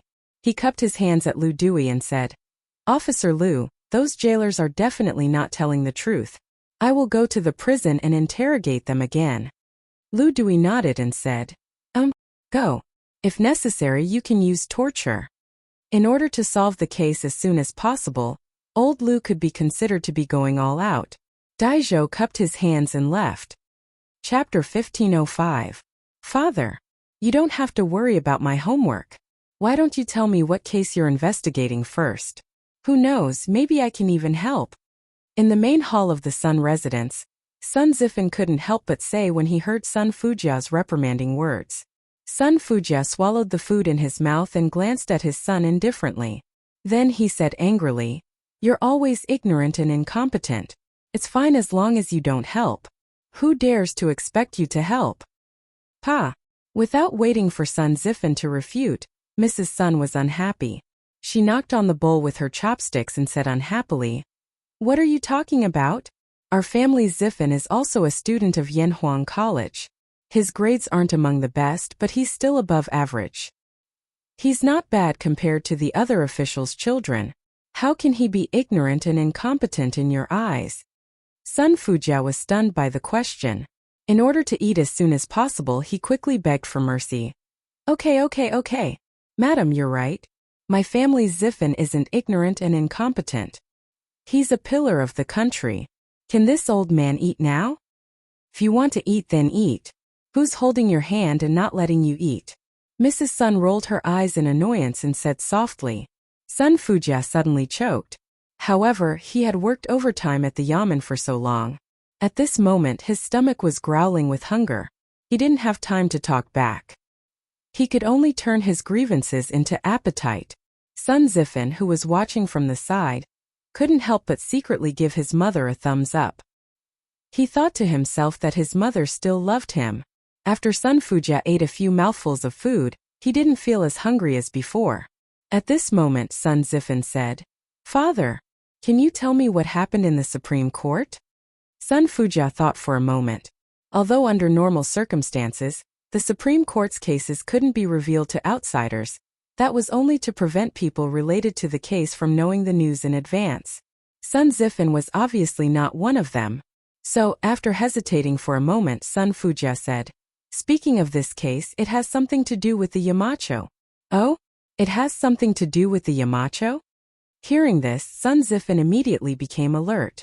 Sun Fuja nodded and said, "A few days ago, your Yamacho brought the Sky Pheasant Brigade to Xinfeng County and discovered that the manager of Yanhuang Bank, Jin Wanfu, had violated the rules by accepting bribes and lending money to local grain merchants. Hence, Jin Wanfu was arrested by the Xinfeng County magistrate and escorted back to the capital. Originally, Dai Xiaoqing thought that Jin Wanfu was only guilty of this one crime. However, when Dai Xiaoqing asked an expert from the Ministry of Revenue to investigate, he discovered that Jin Wanfu's account book actually had 30,000 Tang Yuan missing. With such a huge sum of money, the whereabouts of it had to be investigated thoroughly. Thus, Dai Xiaoqing reinterrogated Jin Wanfu. However, Jin Wanfu refused to reveal the whereabouts of the 30,000 Tang Yuan. Dai Xiaoqing could only lock him up in the Supreme Court's prison and slowly interrogate him. But who would have thought that last night, Jin Wanfu would suddenly die in his cell? Sudden death? Father, how did he die? Could it be that his accomplice went to the Supreme Court's prison last night to silence him? Sun Zifan hurriedly asked. Sun Fuja ate another mouthful of food and continued. At first, we all thought that Jin Wanfu had choked to death. But then, Xinfeng County Tianlong Temple. Speaking of which, this temple was originally not called Tianlong Temple. It used to be called Tianfo Temple. It was a temple that had been abandoned for a long time. However, ever since the people of Tianlong sect came over, this temple had been tidied up and became livable again. Furthermore, it had changed its appearance and became Tianlong Temple. It was considered a small stronghold of Tianlong sect in Chang'an City. Venerable One, someone has sent a letter saying that it's for you. A man wearing a red shirt and a red headscarf came to the room where Sakya and Dewey were. He took out a letter from his bosom and bowed. Dewey, who was meditating, opened his eyes and said lightly, "Put it on the table." "Yes, Venerable One." The disciple respectfully placed the letter on the table next to him and then retreated quietly. Dewey returned to his meditative state. After reciting a round of Buddhist scriptures, he finally opened his eyes. At this time he got up and walked to the table. He picked up the letter and opened the envelope. Sakya held the letter in his hand with a calm face and began to read it carefully. However, the calmness on his face instantly disappeared without a trace and was replaced by surprise and panic. The Supreme Court's people found out the cause of Jin Wanfu's death. How is this possible? Sakya's face was filled with disbelief. This Venerable One had already told you to be careful and not leave any evidence. Now it was really found out by the Supreme Court's people. You caused this disaster yourself, so clean it up yourself. At this moment, a man wearing an iron mask walked in from outside the house and said coldly without mercy, "Who else could this man be other than the dragon head of the dragon sect?" Sakya's expression froze, and his face no longer had the confidence and indifference from before. He bowed slightly and said, "Dragon head, this poor monk really didn't expect the Supreme Court's coroner to be so meticulous in his autopsy. He could even find 2 needle-sized wounds in Jin Wanfu's body. Dragonhead, please calm down." "Calm down? How do you want this Venerable One to calm down?" The Iron Mask Man snorted angrily and said, "You are the Venerable One of my dragon sect, and you represent the dragon sect. If this matter is found out by the Imperial Court, the dragon sect will suffer a disaster. Now this Venerable One's layout has not been completed yet, but you have caused such a big mess. This Venerable One did not kill you, which is already extremely benevolent to you." Sakya's body trembled and he cupped his hands and said, "Dragon Head, this matter may not have reached the point of no return.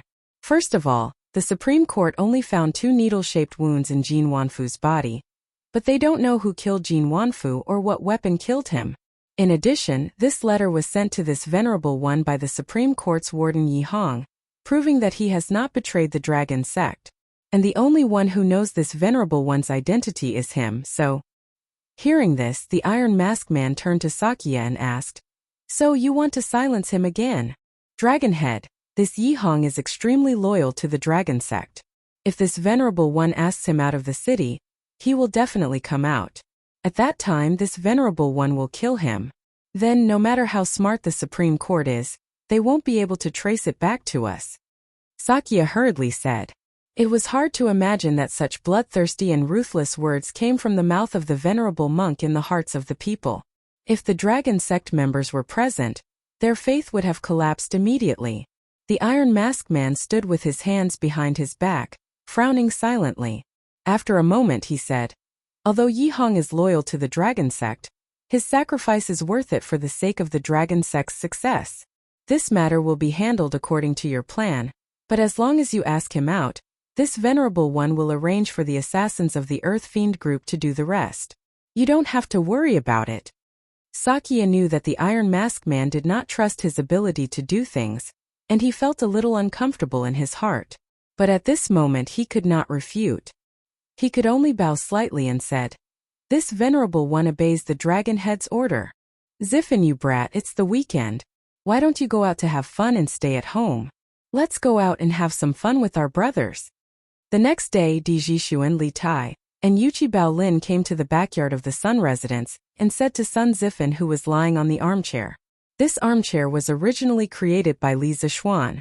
Later, after people close to Li Zishuan experienced the comfort of the armchair in the Li residence, they all found craftsmen to imitate it.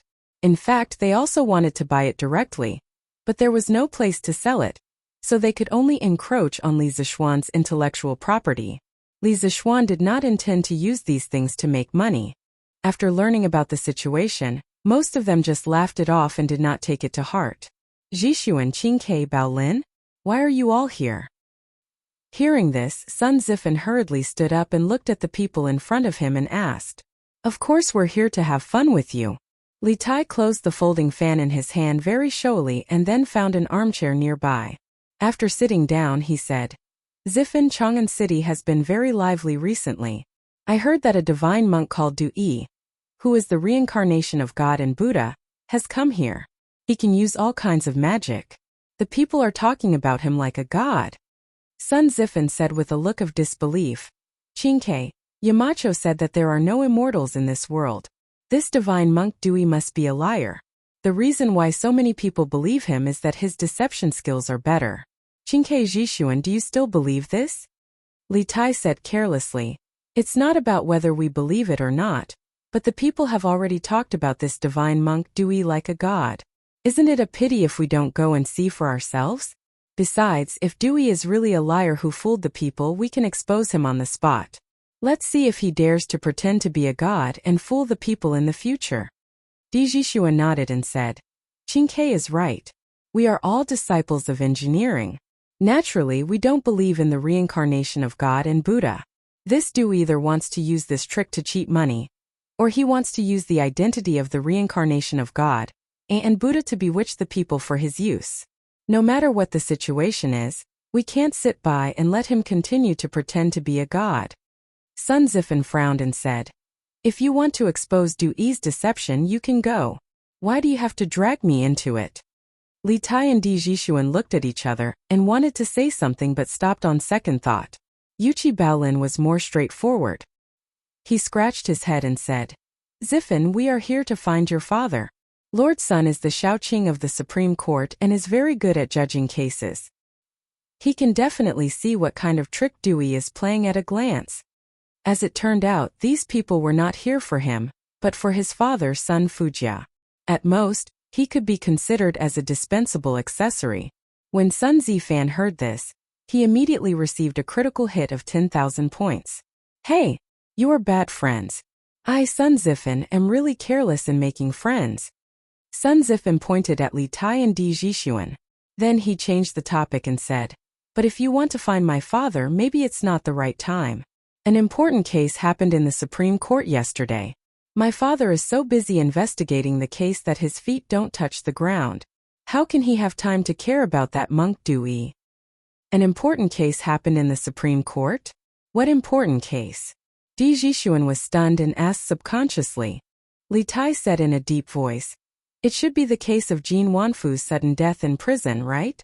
Sun Zifan asked curiously, Qingke, how did you know? This was the information he had asked his father with great difficulty yesterday. But where did Li Tai find out about it?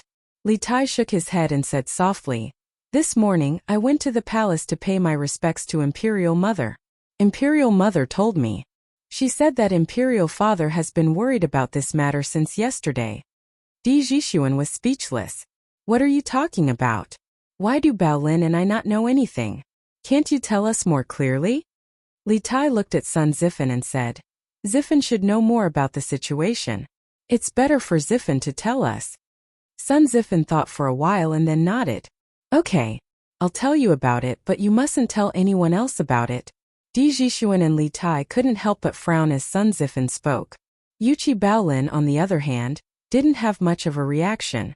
His expression was still normal. There were no external injuries and 5 internal poisons. Only a needle-sized hole was found in Jin Wanfu's throat. Moreover, the hole didn't completely penetrate the back of his head, so no wound could be seen from the outside. More importantly, the wound was found in the body, but the murder weapon was not found. This case is really strange. Di Jixuan couldn't help but gasp in shock.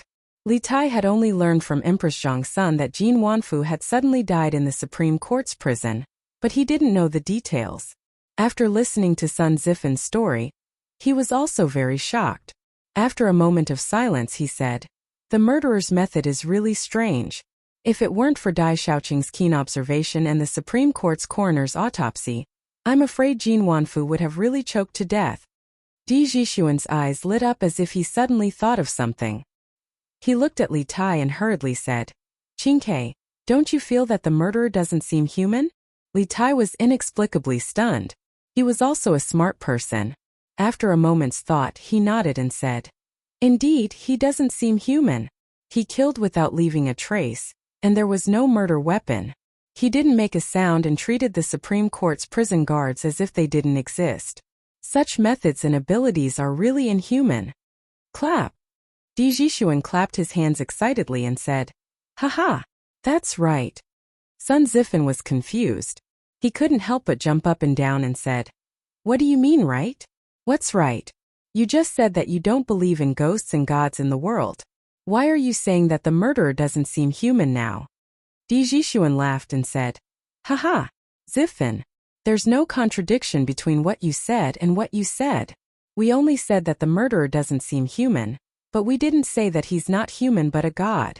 Also, think about it carefully. What kind of person doesn't seem human?" Sun Zifan's face was full of black lines. He said angrily, "I say, Jixuan, just say what you want to say. Don't keep me in suspense." All right then. I won't keep you in suspense." Seeing that Sun Zifan was about to go berserk, Di Jixuan smiled and explained, "What I mean is that the murderer's modus operandi is strange and doesn't seem like something a mortal can do. Isn't there a person who doesn't seem human near Chang'an City right now? There might be some connection between the two." "You mean that monk Dewey?" Sun Zifan thought for a moment and understood. He widened his eyes and couldn't help but exclaim. Chapter 1506. That's right. The murderer of Jin Wanfu, in order to conceal his identity, deliberately mystified and made the case unpredictable and confusing. This action was somewhat similar to that of Du Yi, who pretended to be mysterious and mystifying. Of course, this is just our initial suspicion. There is no evidence, but it may not be impossible. It just so happens that we are going to meet Du Yi. If we can really find evidence that he is related to the case, wouldn't it be killing 2 birds with 1 stone? In the backyard of the Sun Mansion, seeing Sun Zifan's shocked expression, Di Jixuan nodded slightly and explained. Hearing this, Sun Zifan couldn't help but have an idea in his mind. He wanted to investigate the case with Li Tai and Di Jixuan. If Dewey was really related to Jin Wanfu's murder, he would be helping his father, right? He wanted to see if his father would still say that he was ignorant and incompetent in the future. Once this idea was born, it spread and grew crazily in Sun Zifen's heart like weeds. Therefore, Sun Zifen looked at Di Jishuan and said, "Then what are we waiting for? Let's go. Let's go and see if Dewey is playing tricks on us." Di Jishuan was speechless. "Are you interested in investigating the case?" They didn't come to the Sun Mansion to look for Sun Zifen. They wanted to ask Sun Fujia for help. Now that Sun Zifen wanted to take the initiative to join them, to be honest, they were a little disgusted. After all, they were going to investigate the case, not go out for a meal. Sun Zifen heard the disdain in Di Jishuan's tone. He couldn't help but raise his head and say proudly, "What? It is said that a son inherits his father's work. Like father, like son, like son. My father is the deputy minister of the Supreme Court. He can solve cases like a god. I am his son. In this aspect I am much better than you, right?" Haha. So, Zifen, you also want to be the deputy minister of the Supreme Court in the future? Hearing this, Di Jishuan couldn't help but laugh out loud. Sun Zifen rolled his eyes and said, "Jishuan, don't tease me with these words. I say, are you going to find Dewey or not? If you want to go, hurry up." Li Tai smiled and said, "What's the hurry? We've received news that Dewey will hold a lecture in front of the Daxing Shan Temple at 9 in the morning today. At that time, he will perform the immortal technique on the spot. It's still early now. We can make it in time." Sun Zifen nodded and said, "All right then. I'll get someone to prepare the horses. Let's go to Daxing Shan Temple together later." Di Jishuan laughed and said, "What horse? Just ride a bike there. The three of us came here by bike." Bicycles, second-generation bicycles? Jishuan, you also got a second-generation bicycle?" Sun Zifen was stunned and a little surprised. Yuchi Baolin had a second-generation bicycle because Li Zishuan gave one to Yuchi Jingda. As for Li Tai, Li Zishuan didn't let Li Tai go out to help with the disaster this time. Instead, he stayed behind to send and receive telegrams.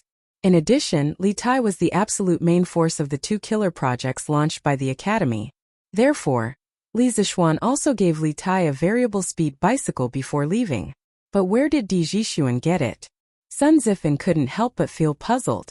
Di Jishuan said proudly, "Hey, 2 days ago, the Flaming Yellow Chamber of Commerce launched another batch of second-generation bicycles.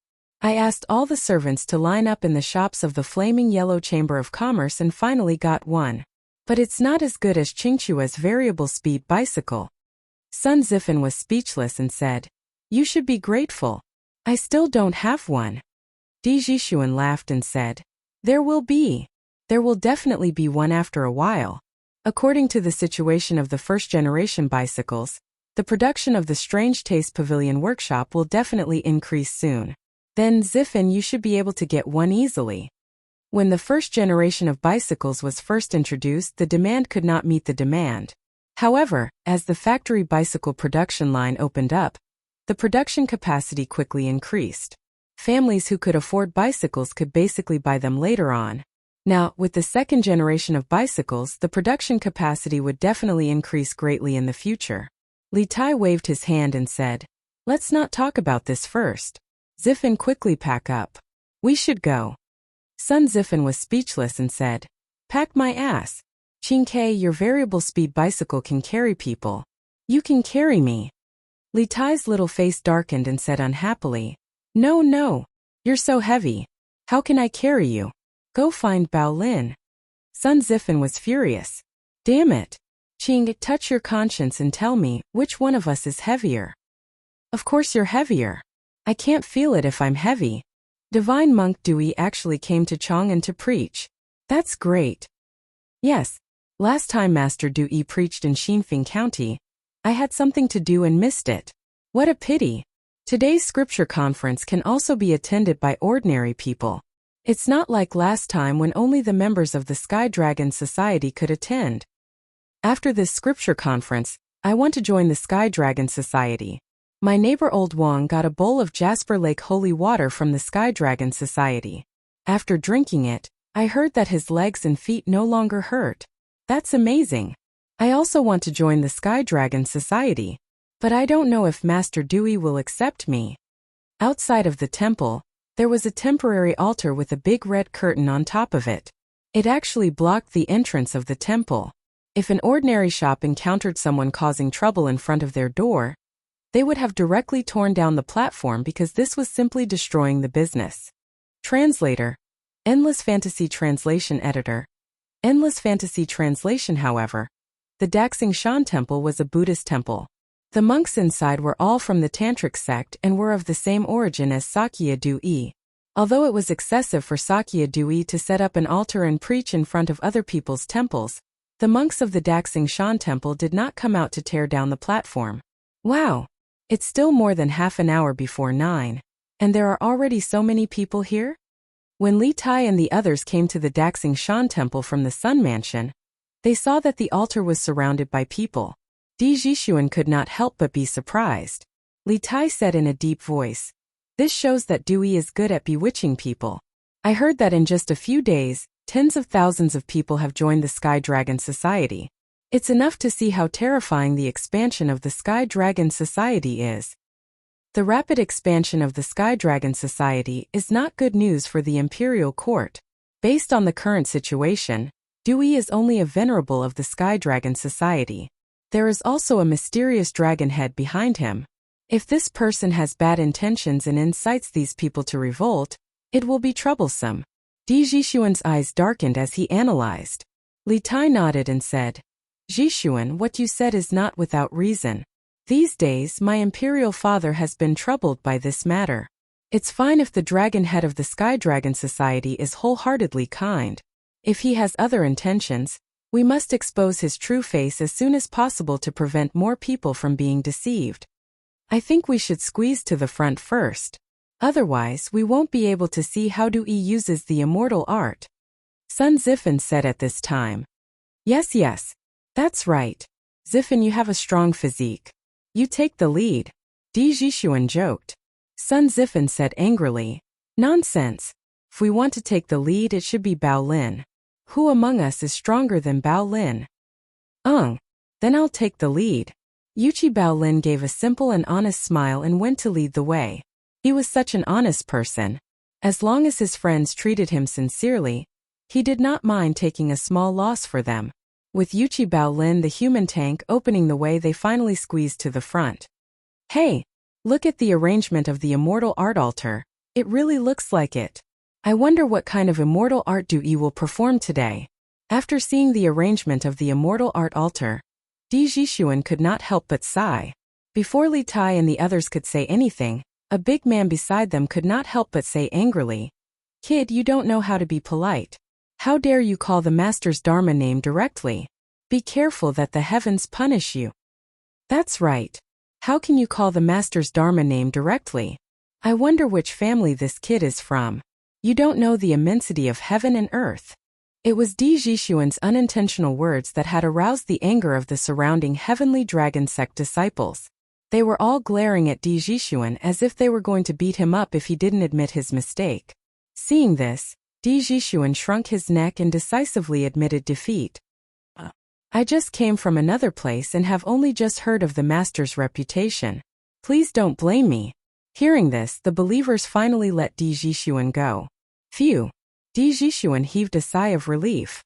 For a moment he felt like a little lamb that had fallen into a pack of wolves. It was too frightening. "Haha!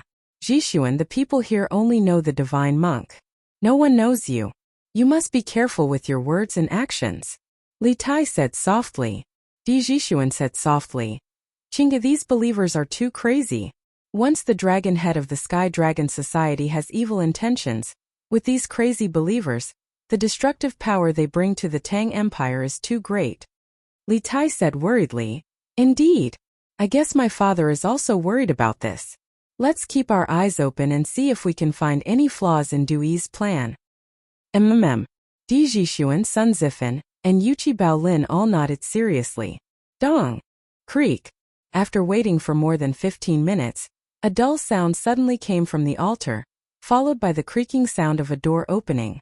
Yes, it was the sound of a door opening, but it wasn't an ordinary door.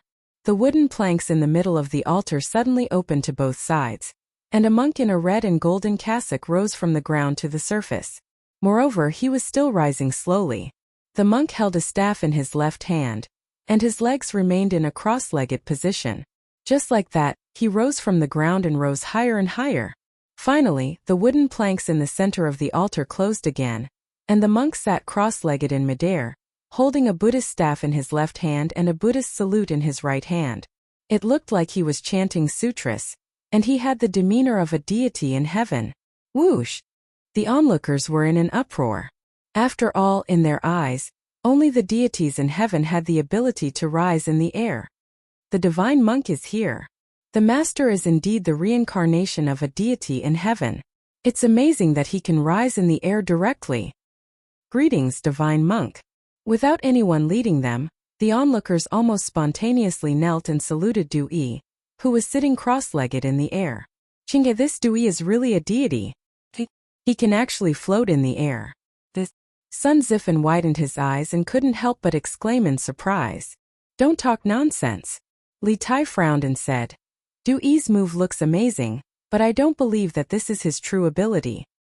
He might have done something behind the scenes. Qingke, are we kneeling or not?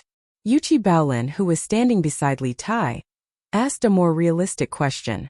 Everyone looked at each other, but after feeling the angry gazes of many believers around them, Li Tai gritted his teeth and said fiercely, Kneel. The big picture is more important. After saying that, the little fatty actually took the lead and knelt down. In his life, he had only knelt to Li Er and had never knelt to an outsider. It had to be said that Sakya and Dui had profited greatly this time. To be ruthless to others and to himself, this was the nature of King Wei. Since Li Tai had knelt, Sun Zifen, Di Jixuan, and Yuchi Baolin had no reason to not kneel. The three of them followed behind Li Tai and knelt down as well. Ba. Benefactors, please rise. This poor monk is just a monk, and I can't accept your great bow. At this moment Sakya, who was floating in the air, spoke in a booming voice. Thank you, master. The surrounding people stood up and said in unison with a respectful expression. F***ck. If you can't accept our great bow, you should have said so earlier. You made me kneel for nothing. Li Tai cursed in his heart. Ba. Last night this poor monk dreamt of Buddha. Buddha passed down the levitation technique to this poor monk. After this poor monk woke up today, this poor monk tried to use the levitation technique taught by Buddha in the dream. I didn't expect that I would really float in the air. Ba. This disciple thanks Buddha for your blessings. Sakya looked at the surrounding believers with a benevolent expression, and then spoke in a booming voice. When everyone heard that, they couldn't help but be surprised. Master is actually a personal disciple of Buddha? Doesn't that mean that Master is a personal disciple of Buddha? First, there is the clear water lotus technique, and now there is the levitation technique. Master is indeed the reincarnation of Buddha. I am willing to become Master's disciple and seek Master's guidance on Buddhism. Sakya's words directly made the surrounding people even more fanatical. They believed that if Sakya asked these people to kill people now, these people probably wouldn't even hesitate. This was the power of faith. Did Sakya really dream of Buddha? Sun Zifen swallowed his saliva and said with a look of surprise. Li Tai and Di Jixuan were silent. Obviously, they were also shocked by Sakya's move. Although they didn't believe that there were gods and Buddhas in this world, they really couldn't explain why Sakya could sit cross-legged in the air when there was nothing below him. If it wasn't an immortal spell, there was really no other explanation. I can even play this levitation trick. This monk is really boasting shamelessly. Unexpectedly, just when they were shocked and speechless, a little girl next to them whispered at this time. Chapter 1507. Little girl, you said you know how to levitate? Is that true? In Chang'an City, at the altar in front of the Daxing Shan temple, Di Jixuan's eyes lit up. He quickly found the little girl who had spoken arrogantly, squatted down, and asked in a low voice. Of course it's true. I knew how to levitate when I was 7 years old. The little girl was wearing patched clothes made of coarse cloth. She was not shy, but she still looked at Di Jixuan warily. After a moment of hesitation, she said in a clear voice, Haha, that's great. Hearing this, Di Jixuan could no longer hide the excitement on his face. Li Tai, Sun Zifen, and Yuchi Baolin also hurriedly squeezed over. Di Jixuan then asked, Little girl, can you tell me how to levitate? This guy was like a strange uncle. If it were modern times, he would probably be arrested by the people and sent to the police station. I won't. Why should I tell you? The little girl rolled her eyes, then pouted, and said arrogantly. Di Jishuan was instantly choked. He thought to himself, why are children nowadays so difficult to talk to? Little girl, if you tell us the secret of levitate, I will buy you a lot of delicious food. Li Tai also bent down and whispered at this time. The little girl's height was less than Li Tai's armpit. In order to ensure that his voice could be heard by the little girl and not by the people around him, he could only bend down. Are you rich? The little girl looked at Li Tai with her big watery eyes and then asked weakly. Li Tai's face froze when he heard this. After a moment he laughed dryly and said, You can say that. The little girl supported her chin with her hand and thought seriously. Then she raised her head and said, Then I don't want delicious food. I want money. How much can you give me? This was a difficult question for Li Tai. If he said too little, the little girl might turn around and leave. If he said too much, wouldn't he be a fool who would be slaughtered? After pondering for a moment, Li Tai stretched out a finger and asked, How about money? He saw that the little girl in front of him was dressed shabbily, and was only about 8 or 9 years old. Money should be a huge sum of money to her, so he said that. The little girl wrinkled her nose and snorted. She did not say anything, but it was obvious that she was not satisfied with the price.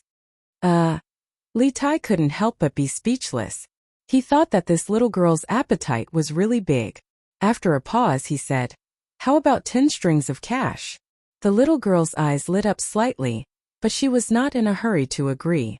Instead she sized up Li Tai seriously and said, Humph, you are so insincere. Just based on the jade pendant on your body, it's more than 10 strings of cash. Li Tai couldn't help but look at the green jade pendant on his waist.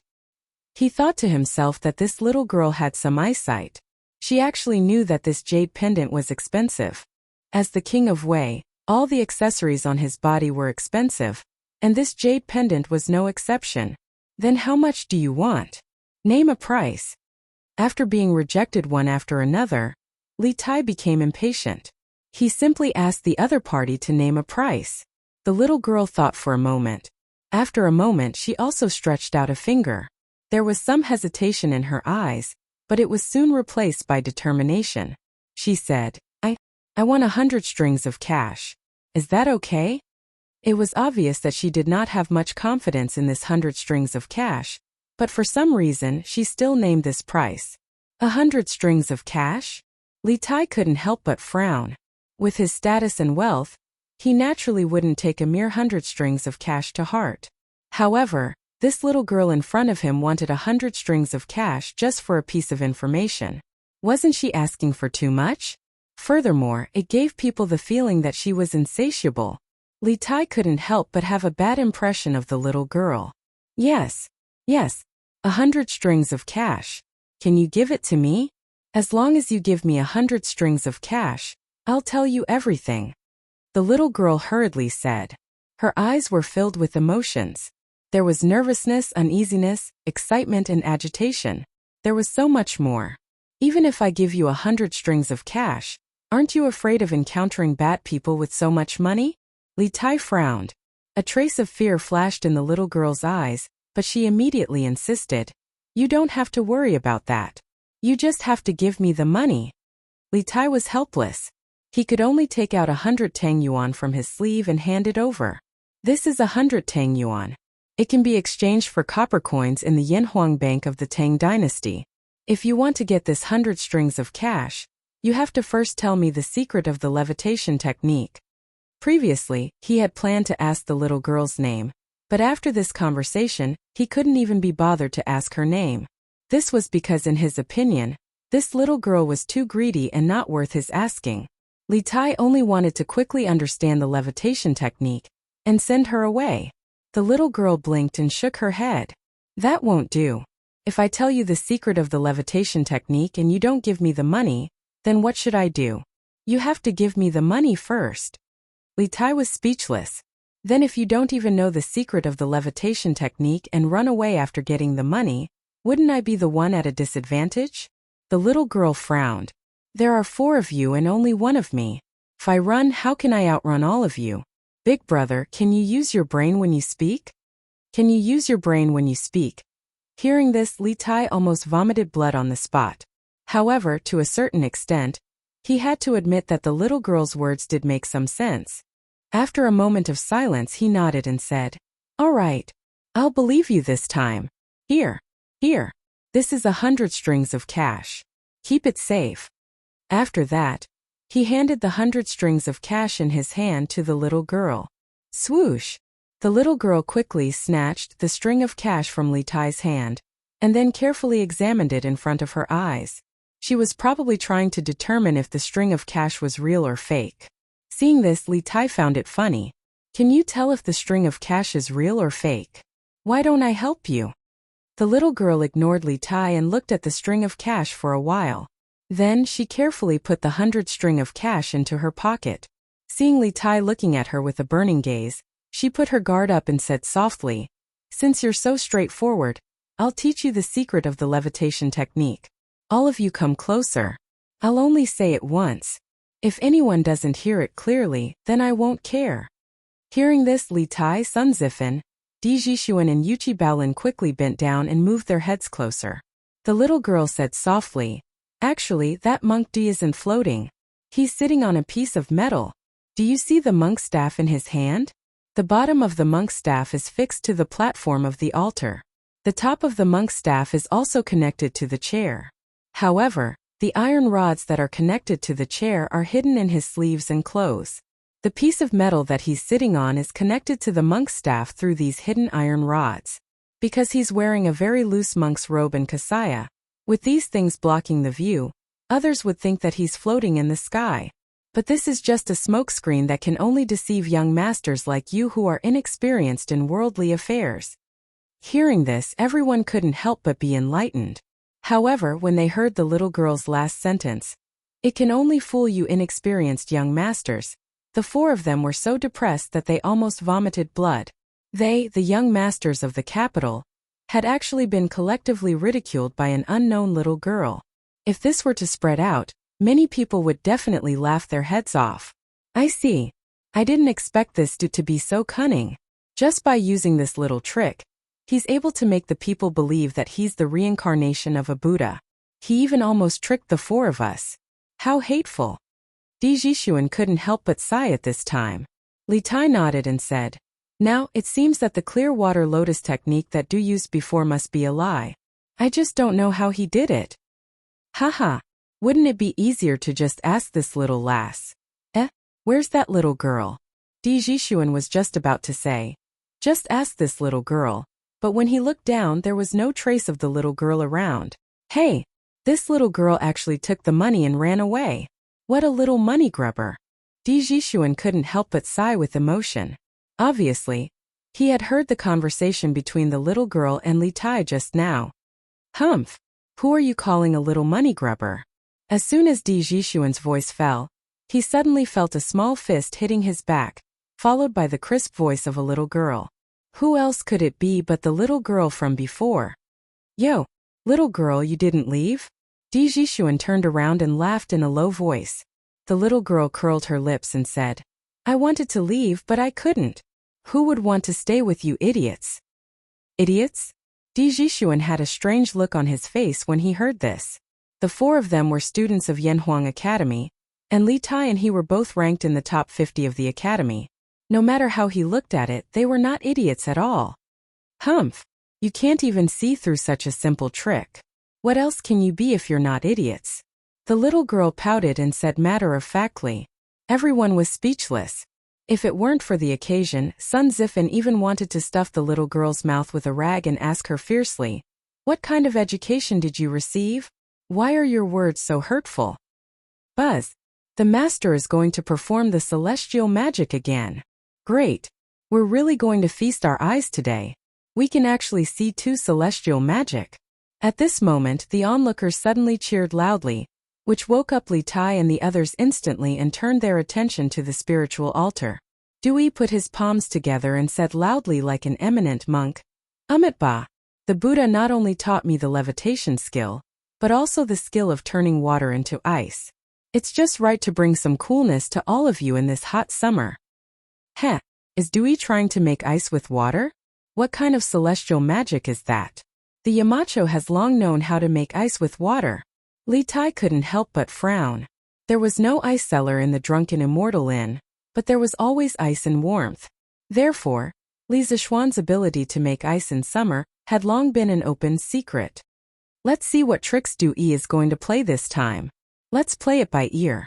Di Jishuan said thoughtfully. Dear benefactors, please take a look. I'm holding a bottle of water in my hand.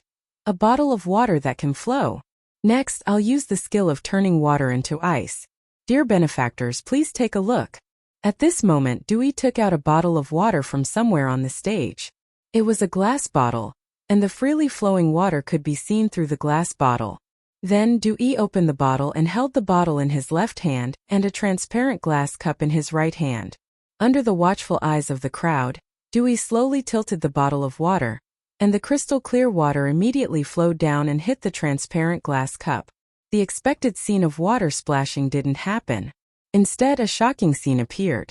The flowing water on the glazed cup quickly turned into dark gray ice cubes.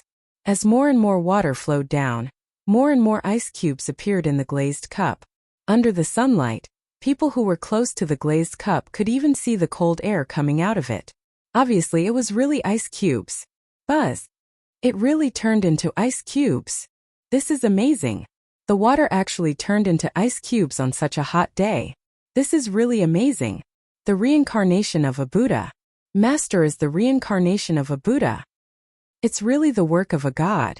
I'm really lucky to be able to see it.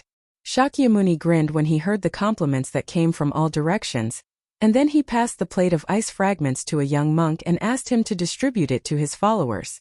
In an instant, the plate of ice fragments was fought over by the crowd. Chinkei, this time Dewey shouldn't be lying, right? He turned water into ice in front of everyone's eyes. Sun Ziffin's eyes almost fell out of their sockets. In the end, he couldn't help but say, "It's not a lie, but it's definitely not a god's skill. I'm guessing that Yamacho must know the principle behind it," Li Tai said faintly. Sun Ziffin frowned and said, "Although Yamacho knows how to turn water into ice, it's impossible for them to turn flowing water into ice in an instant like Dewey, right?" Li Tai said with a serious face. "I believe that Yamacho must know. When we go back later, I'll send a telegram to ask him." Sun Ziffin nodded and said, "Well, that's for the best. Chinkei, I have an idea." All of a sudden, Di Jishuan said this without any reason, which gave them a great shock. Then he realized that his words could easily cause misunderstandings, so he hurriedly added, "As for the murderer, I have an answer in my heart." Chapter 1508. What? Jishuan, do you know who the murderer is? Hearing Di Jishuan say, "I'm pregnant," Sun Ziffin was both surprised and excited. He had always wanted to help his father solve the case. It was just that this guy was too agitated, causing his voice to be a little too loud, causing the surrounding people to hear him and cast angry gazes in his direction. "Damn it! Kid, keep your voice down." Feeling the malicious gazes of the surrounding people, Li Tai panicked and hurriedly covered Sun Ziffin's mouth. Suddenly, Li Tai caught a glimpse of Du Yi, who was sitting high up on the spell altar. At this moment, he suddenly turned his gaze towards them. Li Tai was instantly alarmed. He hurriedly lowered his head and whispered to the few people around him, "Let's go quickly. That monk Du Yi seems to have noticed us." "No way. He's so far away from us. How could he have heard us?" Di Jishuan's heart tightened. He subconsciously wanted to look up at the altar, but Li Tai stopped him. "Don't look up. Let's get out of the crowd." Seeing Li Tai's solemn expression, they all nodded. Then, with Yuchi Baolin taking the lead, the four of them finally squeezed out of the crowd after much effort. Phew! Fortunately, that Dewey didn't force us to stay. When they arrived at a herbal tea stall on the east side of the Daxing Shan temple, Li Tai panted and rejoiced. "And you're the king of Wei. Are you afraid of a monk?"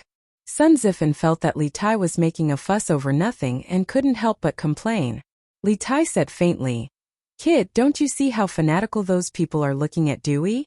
If Dewey wanted to keep us here, he only needed to give the order.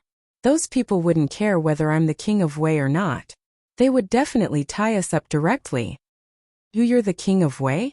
At this moment, the surprised voice of a young girl came from behind them. Li Tai and the others turned to look.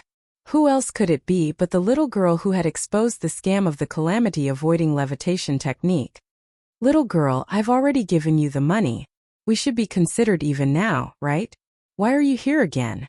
Li Tai frowned and said with an ugly expression. The young lady was not frightened by the ferocious look on Li Tai's face. Instead, she asked seriously, "Are you really Prince Wei?" Li Tai said exasperatedly, "No, they're just talking nonsense." Oh, the little girl was a little disappointed. Then she said unhappily, "I knew it. How could you be the king of Wei? Legend has it that the king of Wei is much fatter than you." After saying that, the little girl turned around and left. Li Tai opened his mouth. At this moment he really did not know whether to cry or laugh. On the one hand, the little girl's words proved that his weight loss during last year's military training was very effective. On the other hand, the little girl's subtext was saying that he was fat in the past. He was still himself in the past. How could he be happy when others said that? "Little girl, what's your name?" Suddenly, Li Tai shouted at the little girl's back. The little girl stopped in her tracks. She stood there and thought for a moment. Perhaps it was because Li Tai had given her 100 strings of coins. Finally, she replied, "My name is Chan Shuazhen. Remember to call me if there's such a good thing next time." After saying that, she waved the 100 Tang yuan in her hand and said to Li Tai behind her, "Chan Shuazhen." Li Tai muttered these 3 words under his breath. Di Jixuan could not help but laugh evilly. "Hey, Qing, you're not interested in this little girl, are you?" In ancient times, people got married early. They got engaged at the age of 7 or 8, and got married at the age of 11 or 12. That was why Di Jixuan was joking like this. Get lost. A dog's mouth can't spit out ivory. Li Tai's little face darkened. He could not help but say angrily, "You just said that you know who the murderer is. Why don't you tell us now?" "That's right. Jixuan, don't keep us in suspense. Tell us quickly." Sun Zifan could not wait to echo. Di Jixuan put away his smile and said seriously, "There are too many people in this place. If someone overhears us, we'll be in trouble. Qingke Zifan, I want to go to the Supreme Court and check Jin Wanfu's body to confirm my guess. Then I'll tell you who the murderer is." Although Sun Zifan was anxious to know the result, he knew that Di Jixuan was right. So he suppressed his curiosity and nodded. "I'm familiar with the Supreme Court. I'll take you to my father. As for whether he'll let you check the body, it's hard to say. Don't worry. I'll persuade Sun Shaoqing." Di Jixuan said confidently. "Good. There's no time to lose. Let's go to the Supreme Court now." Sun Zifan nodded and said. Then he led the crowd to the Supreme Court in the west. "What? You know Jin Wanfu's murderer?" In the Supreme Court, Sun Fujia, Daizhou, and Lu Dui had just returned to the Supreme Court after the morning court when they saw 4 young men standing at the door. They stepped forward and saw that they were all familiar faces, a group of second-generation officials. After asking the purpose of their visit, Sun Fujia frowned and said suspiciously, "I'm 90% sure that I know the real murderer. The remaining 10% can only be confirmed after I check Jin Wanfu's body. So I hope that Minister Liu and the 2 Shaoqing can make it convenient for me to check the body." Di Jixuan cupped his hands and said with a serious face. Lu Dui, Daizhou, and Sun Fujia were shocked speechless. Jin Wanfu's case had been bothering them recently. But now a group of teenagers suddenly came to the Supreme Court and claimed that they knew who the murderer was. If Di Jixuan didn't look serious and didn't seem to be joking, Lu Dui would have asked the Yamen runners to drive them away. "You're Minister Di's son, aren't you?" Lu Dui didn't agree or disagree. He stepped forward and looked into Di Jixuan's eyes with a smile. Di Jixuan's father, Di Xiaoxiu, was a minister in the imperial court. "Yes, but today I just want to solve this case for the Supreme Court with my own ability. It has nothing to do with my father." Di Jixuan didn't avoid Lu Dui's eyes and said, "Haha, good. Upright and courageous, brave and resourceful. Like father, like son. Minister Di gave birth to a good son."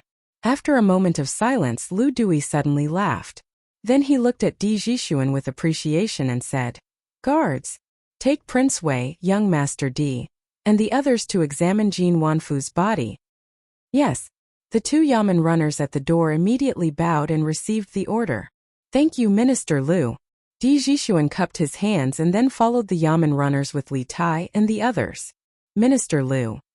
Daizhou couldn't help but want to dissuade them. He was proud and arrogant, so he naturally didn't think that the unresolved case that had troubled the Supreme Court for so many days could be solved by a few kids. But before he could voice his doubts, Lu Dui reached out and interrupted. There's no need to say more. Sometimes, us old fellows should give these young people some chances. Daizhou frowned and didn't say anything. After a while he was still worried and said to Lu Dui, I'll go and take a look. I'll also go and take a look. Sun Fujia also cupped her hands and said, Oh, what's that smell? It's so smelly. When they arrived at the mortuary, the stench hit them in the face. Everyone couldn't help but cover their noses and step back. Jin Wanfu has been dead for 2 days, and the weather is hot now. It's normal to smell like a corpse. If you can't stand the smell, you can wait for me outside. Di Jixuan took out a handkerchief from his bosom and covered his nose. Then he calmly said to Li Tai and the other two. Li Tai thought about it and felt that it would be disloyal to him if he left like this. So he insisted, No, we're here to investigate this case together. What's this little stench to us?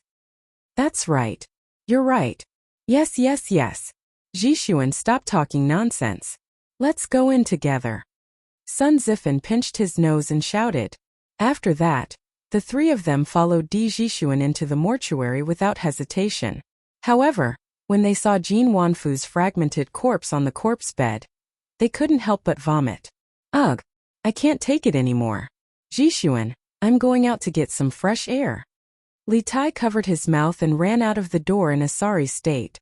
He was the Prince of Wei. He had lived a life of luxury since he was young. When had he ever seen such a horrible and disgusting scene? It was already a miracle that he didn't wet himself on the spot. Sun Zifan ran even faster than Li Tai. When he reached the mortuary, he couldn't help but vomit. Yuchi Baolin was the last of the three to come out.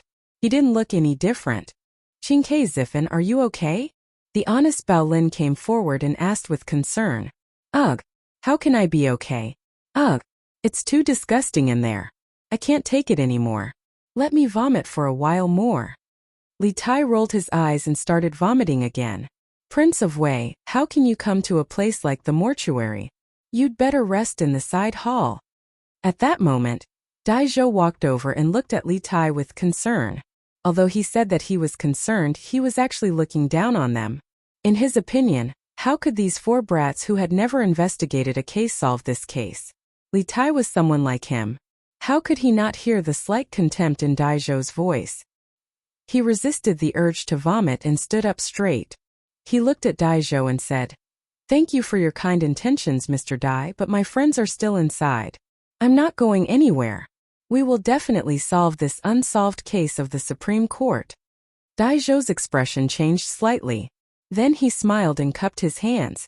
Prince of Wei, you are so bold. Let's see if young Master D can find the real murderer today. Let's wait and see. Li Tai raised his chin and said without backing down. Sun Fujia secretly shook his head. Although he didn't believe that Li Tai, Di Jixuan, and the others could solve this case, he didn't agree with Daizhou's personality from the bottom of his heart. Daizhou was too competitive. Sun Fujia believed that Daizhou would suffer a great loss sooner or later. They stood outside the mortuary and waited for Di Jixuan to come out. After about 15 minutes, Di Jixuan finally came out of the mortuary. Sun Zifan hurried over and asked, Jixuan, how is it? Did you find anything? Both Li Tai and Daizhou shifted their gazes to Di Jixuan at this moment. Di Jixuan nodded and said, Now I can basically confirm how Jin Wanfu died and who killed him. Hearing this, Daizhou and Sun Fujia's expressions changed slightly. Lu Dui walked over and asked, Oh? Young Master D, can you tell us how Jin Wanfu died?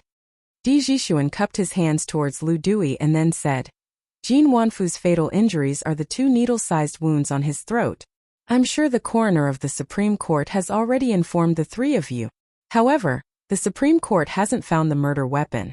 So we haven't come to a conclusion about the way the murderer killed Jin Wanfu. Actually, what I want to say is that the murderer's way of killing Jin Wanfu was very simple. He just used 2 thin needles and injected them with powerful genuine qi. He pierced them through Jin Wanfu's mouth and pierced the back of Jin Wanfu's head, killing him instantly. Dai Zhou couldn't help but refute. Since the murderer used thin needles, why didn't we see any needles in the body or at the scene of the crime? Could it be that the murderer took the needles out of the body after killing Jin Wanfu? Lu Dui nodded, obviously agreeing with Dai Zhou's point of view. Di Jixuan smiled and said, "Of course not. I just checked the 2 wounds on Jin Wanfu's throat. The flesh on the inner walls of the wounds were all facing inwards, which proves that the murderer didn't take the murder weapon out of the wounds. Therefore, Minister Dai's hypothesis is not valid." Dai Zhou was speechless and said, "Then why did the murder weapon in the body disappear?" Di Jixuan said in a low voice, "Because the murderer didn't use thin needles made of ordinary materials, but ice needles. Ice needles hurt people, and after the victim died, the ice turned into water. Naturally, you can't find the murder weapon." Ice needles? Where did the murderer get ice on such a hot day?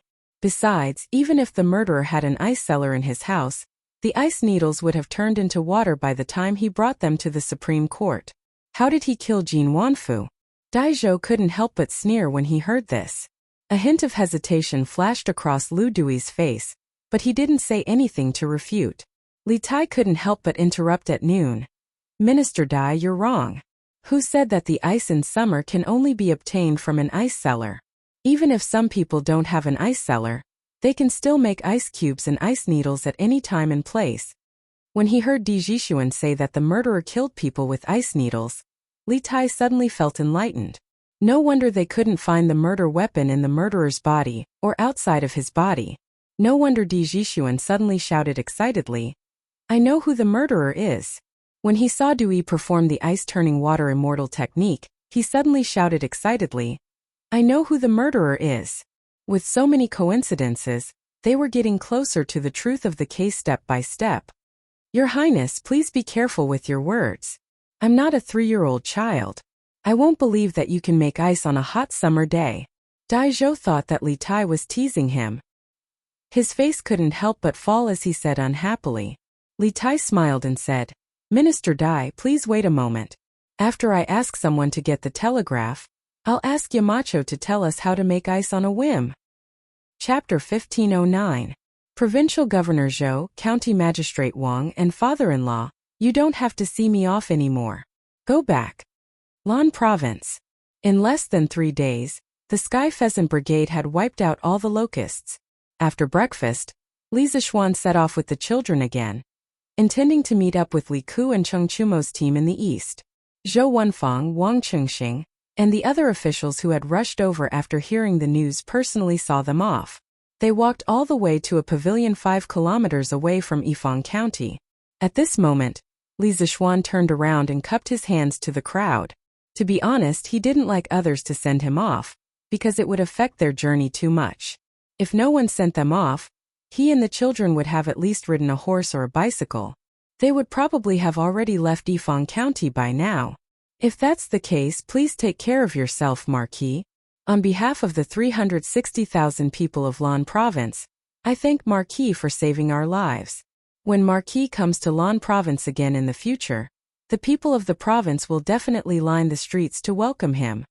The provincial governor of Lan Province, Zhou Wenfang, bowed deeply to Li Zixuan. "Thank you, Marquis, for saving our lives. We welcome Marquis to Lan Province again." Someone among the people on the roadside shouted, and the rest followed suit. "Thank you, Marquis, for saving our lives. We welcome Marquis to Lan Province again."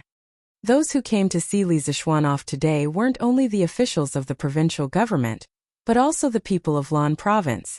In the past few days, the children that Li Zixuan had brought with him led the Sky Pheasant Brigade in the fields, sweating profusely as they exterminated the locusts. The people had all seen it and remembered it in their hearts. Now that Li Zixuan and the children were leaving, how could they not come to see them off? As a result, both sides of the pipeline from Yifang County to Jingle County in the east were densely packed with people who came to see them off. It was a mighty and endless parade. There were at least 100,000 people. With over 100,000 people shouting at the same time, how majestic would that sound be? It wasn't an exaggeration to say that the earth was shaking and the sky was shaking. Li Zixuan originally wanted to say a few words of farewell to his father-in-law, but the surroundings were so noisy that it was impossible to say goodbye. He could only wave his hand, not taking away a single piece of cloud. Then he mounted the horse and led the children towards the east. Beep beep beep. After nearly an hour, Li Zixuan finally led the large group out of the Lan province. At this moment, a series of beep beep beep sounds suddenly came from a wooden box carried by a child not far from him. Young master, the telegram is here. When the child heard the sudden beeping sound, he couldn't help but shiver. He quickly jumped off the bicycle and ran towards Li Zixuan with the box on his back. At the very beginning, the telegraph machine was managed by Li Zixuan. However, ever since they split up in Xianyang, Li Zixuan handed the telegraph machine over to the children in his group. He picked 16 strong children and each of them took turns to manage the telegraph machine for half a day. The children only needed to inform him when the telegraph machine rang. Go and tell Uncle Hu that everyone should find a shady place to rest. We will set off in half an hour. Li Zixuan got off the horse and took the telegraph machine from the child's hands. He casually gave an order. Then he saw that there was a huge rock by the side. He placed the wooden box on the huge rock and took out the telegraph machine and placed it on top of the box. Yes, young master. The naughty brat answered and then ran off into the distance. Li Zixuan focused on listening to the telegram. As the Academy's telegram technology became more and more mature, a set of standards for telegram communication gradually formed. At the beginning, the code was just a test code. There wasn't much substantive content. It was just to wait for the other party to reply and confirm the other party's identity. Then, the sender on the other side would send the official message. This way, 1, it could prevent the receiver from missing the first message. 2, it could more or less increase the safety of the telegram transmission. Got it. Yanhuang 001. After putting down the telegraph machine, Li Zixuan quickly sent out a message. Yanhuang 001 was his temporary code name. Also, he didn't need to refer to the code book when sending telegrams. This was because he had already memorized the code. After about half a cup of tea's time, the telegraph finally beeped again. Li Zixuan closed his eyes. Those messages of different lengths were quickly converted into Chinese characters after passing through his ears. Di-di-da-da. Di-da-da-da. Yamacho Jin Wanfu falsified the accounts, causing 30,000 strings of cash to go missing from Xinfeng County's Yanhuang Bank. During the Supreme Court's interrogation, Jin Wanfu suddenly died in prison 2 nights ago. His body was unharmed, and there was no poison in his body. His death was bizarre. Now Tai has some clues.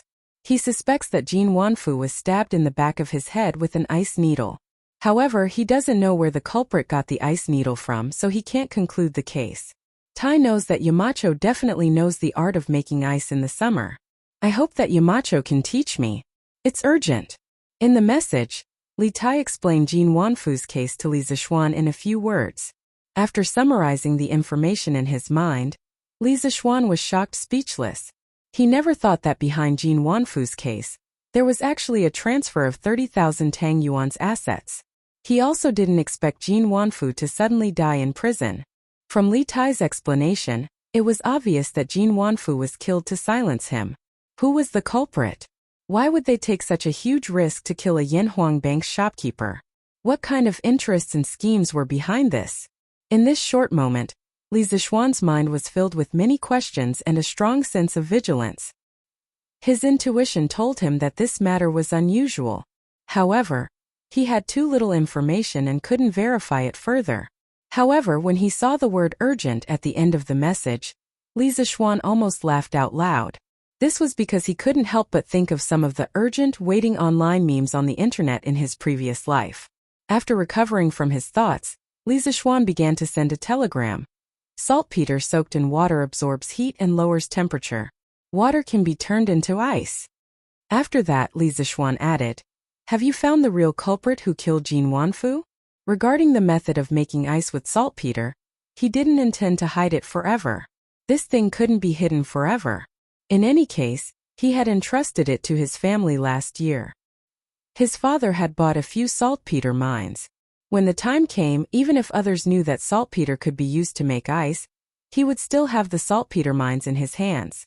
Chang'an City Supreme Court. After translating the message sent by Li Zixuan into words, Li Tai was wild with joy.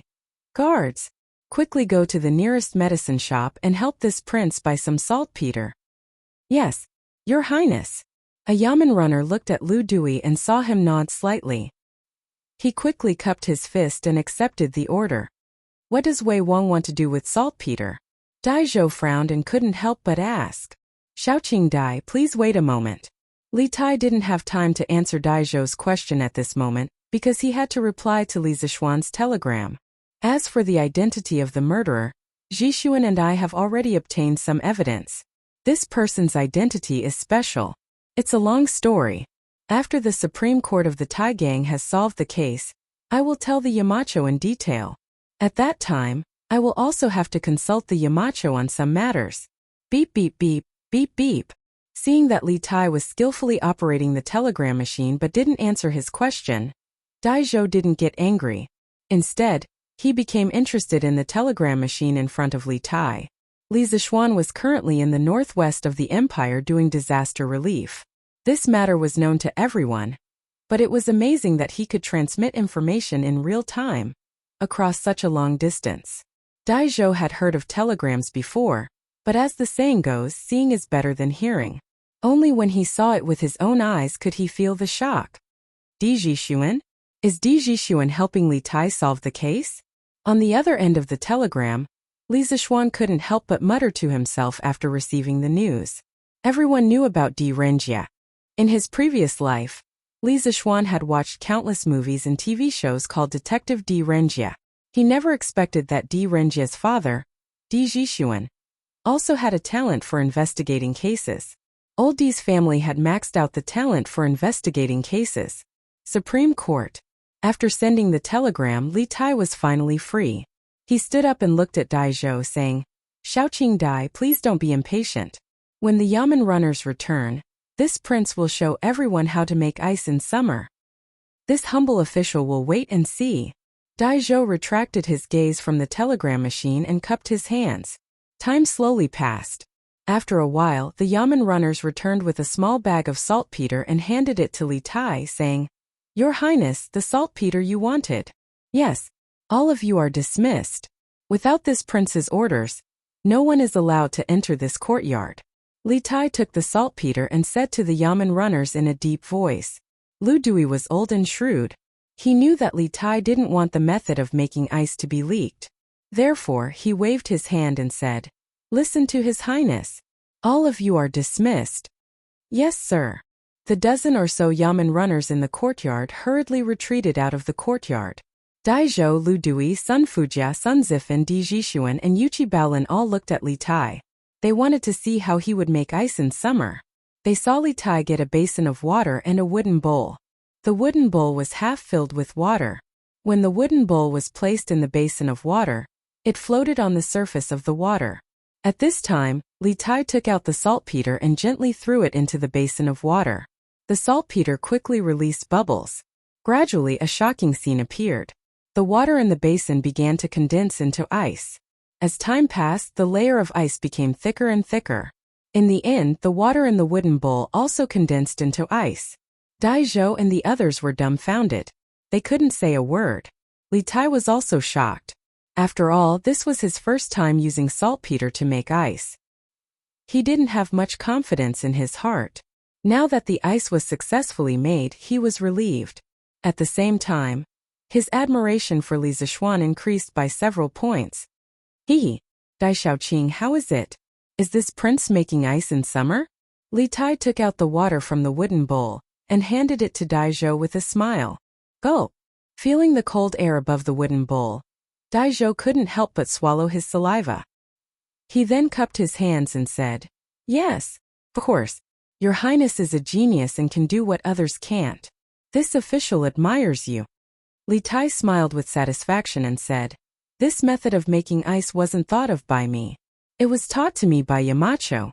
To be honest, This method is Yamacho's unique secret. Now that the Yamacho has offered it to us because of the murder case, Minister Liu and the two ministers are all virtuous people. I don't think you will spread the secret method, right? This was a reminder and a warning. Li Tai was not only a student of Yanhuang College, but also the king of Wei. Lu Dui cupped his hands and said solemnly, "Your Highness, don't worry. The three of us will not mention today's matter to anyone." Yes. Sun Fujia and Dai Zhou nodded. Li Tai smiled and continued, Since you all believe that ice can be made in summer, then this case can be closed."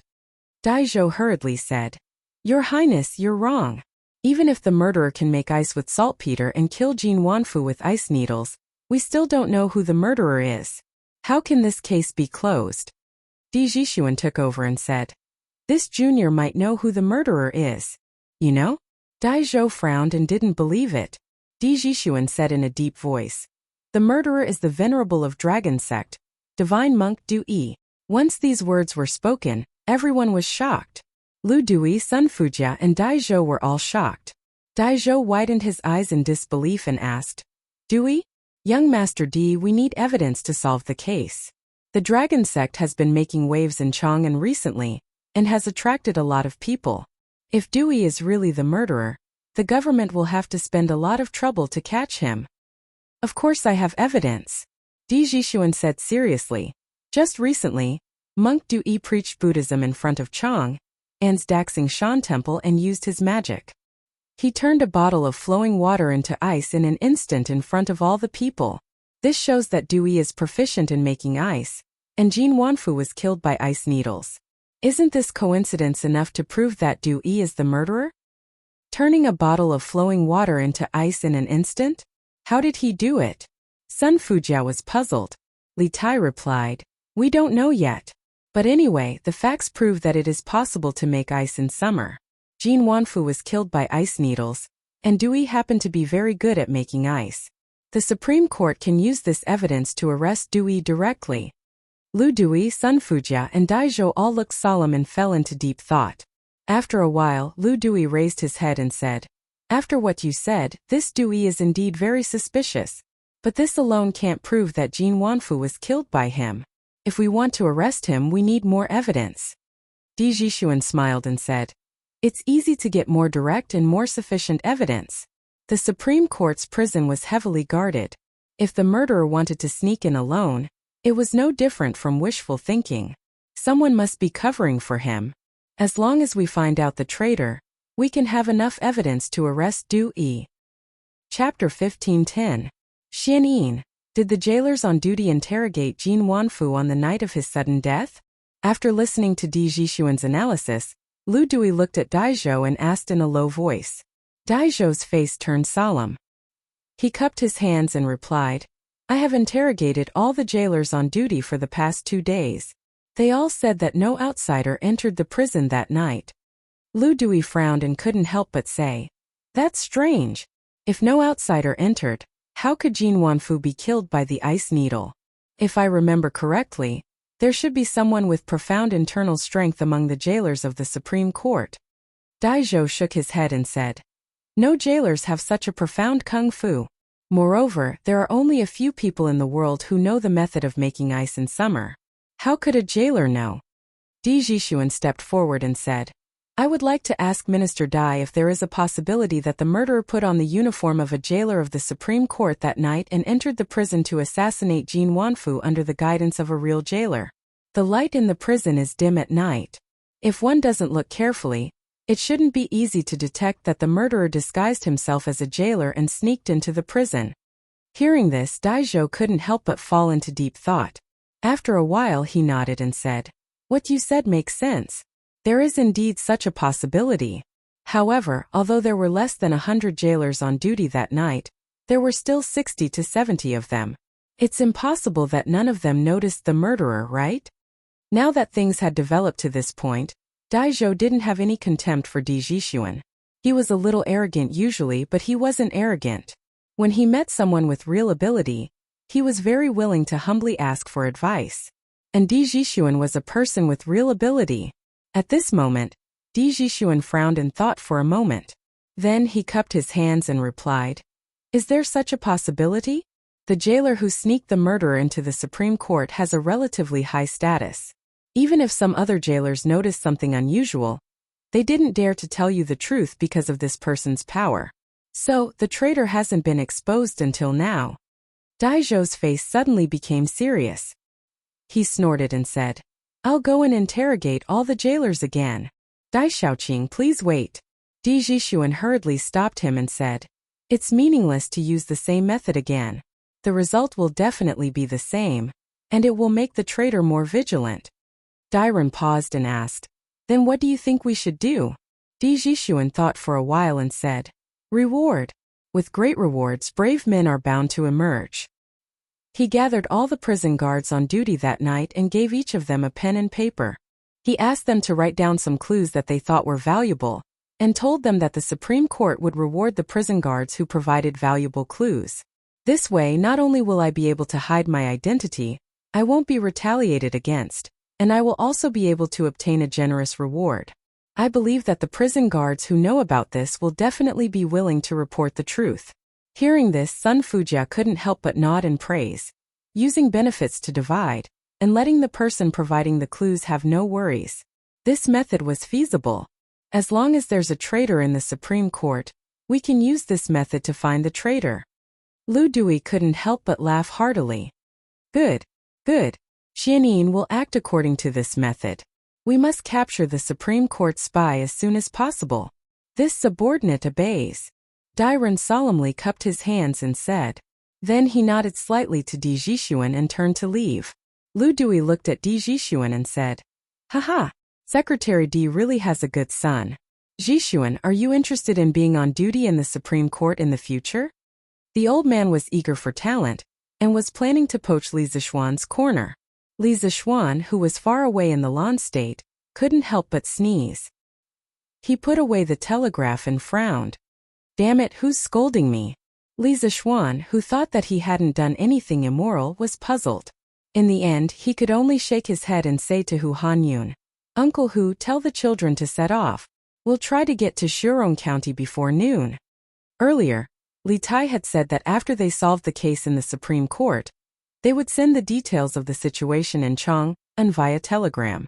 He had to find a place to stay in advance. "Yes, young master." Hu Hanyun nodded, then turned around and shouted to the naughty children who were sitting on the ground, "Get up, all of you. Let's go." The effect of today's sermon was good. Our dragon sect has an additional 3,000 followers. The next step of the plan can begin. In a secret room in the Dragon Temple in Xinfeng County, the dragon head of the dragon sect stood with his hands behind his back and said lightly. Standing behind him was Sakya Di. The next step of the plan? Dragon head, have the connections in Chang'an been opened?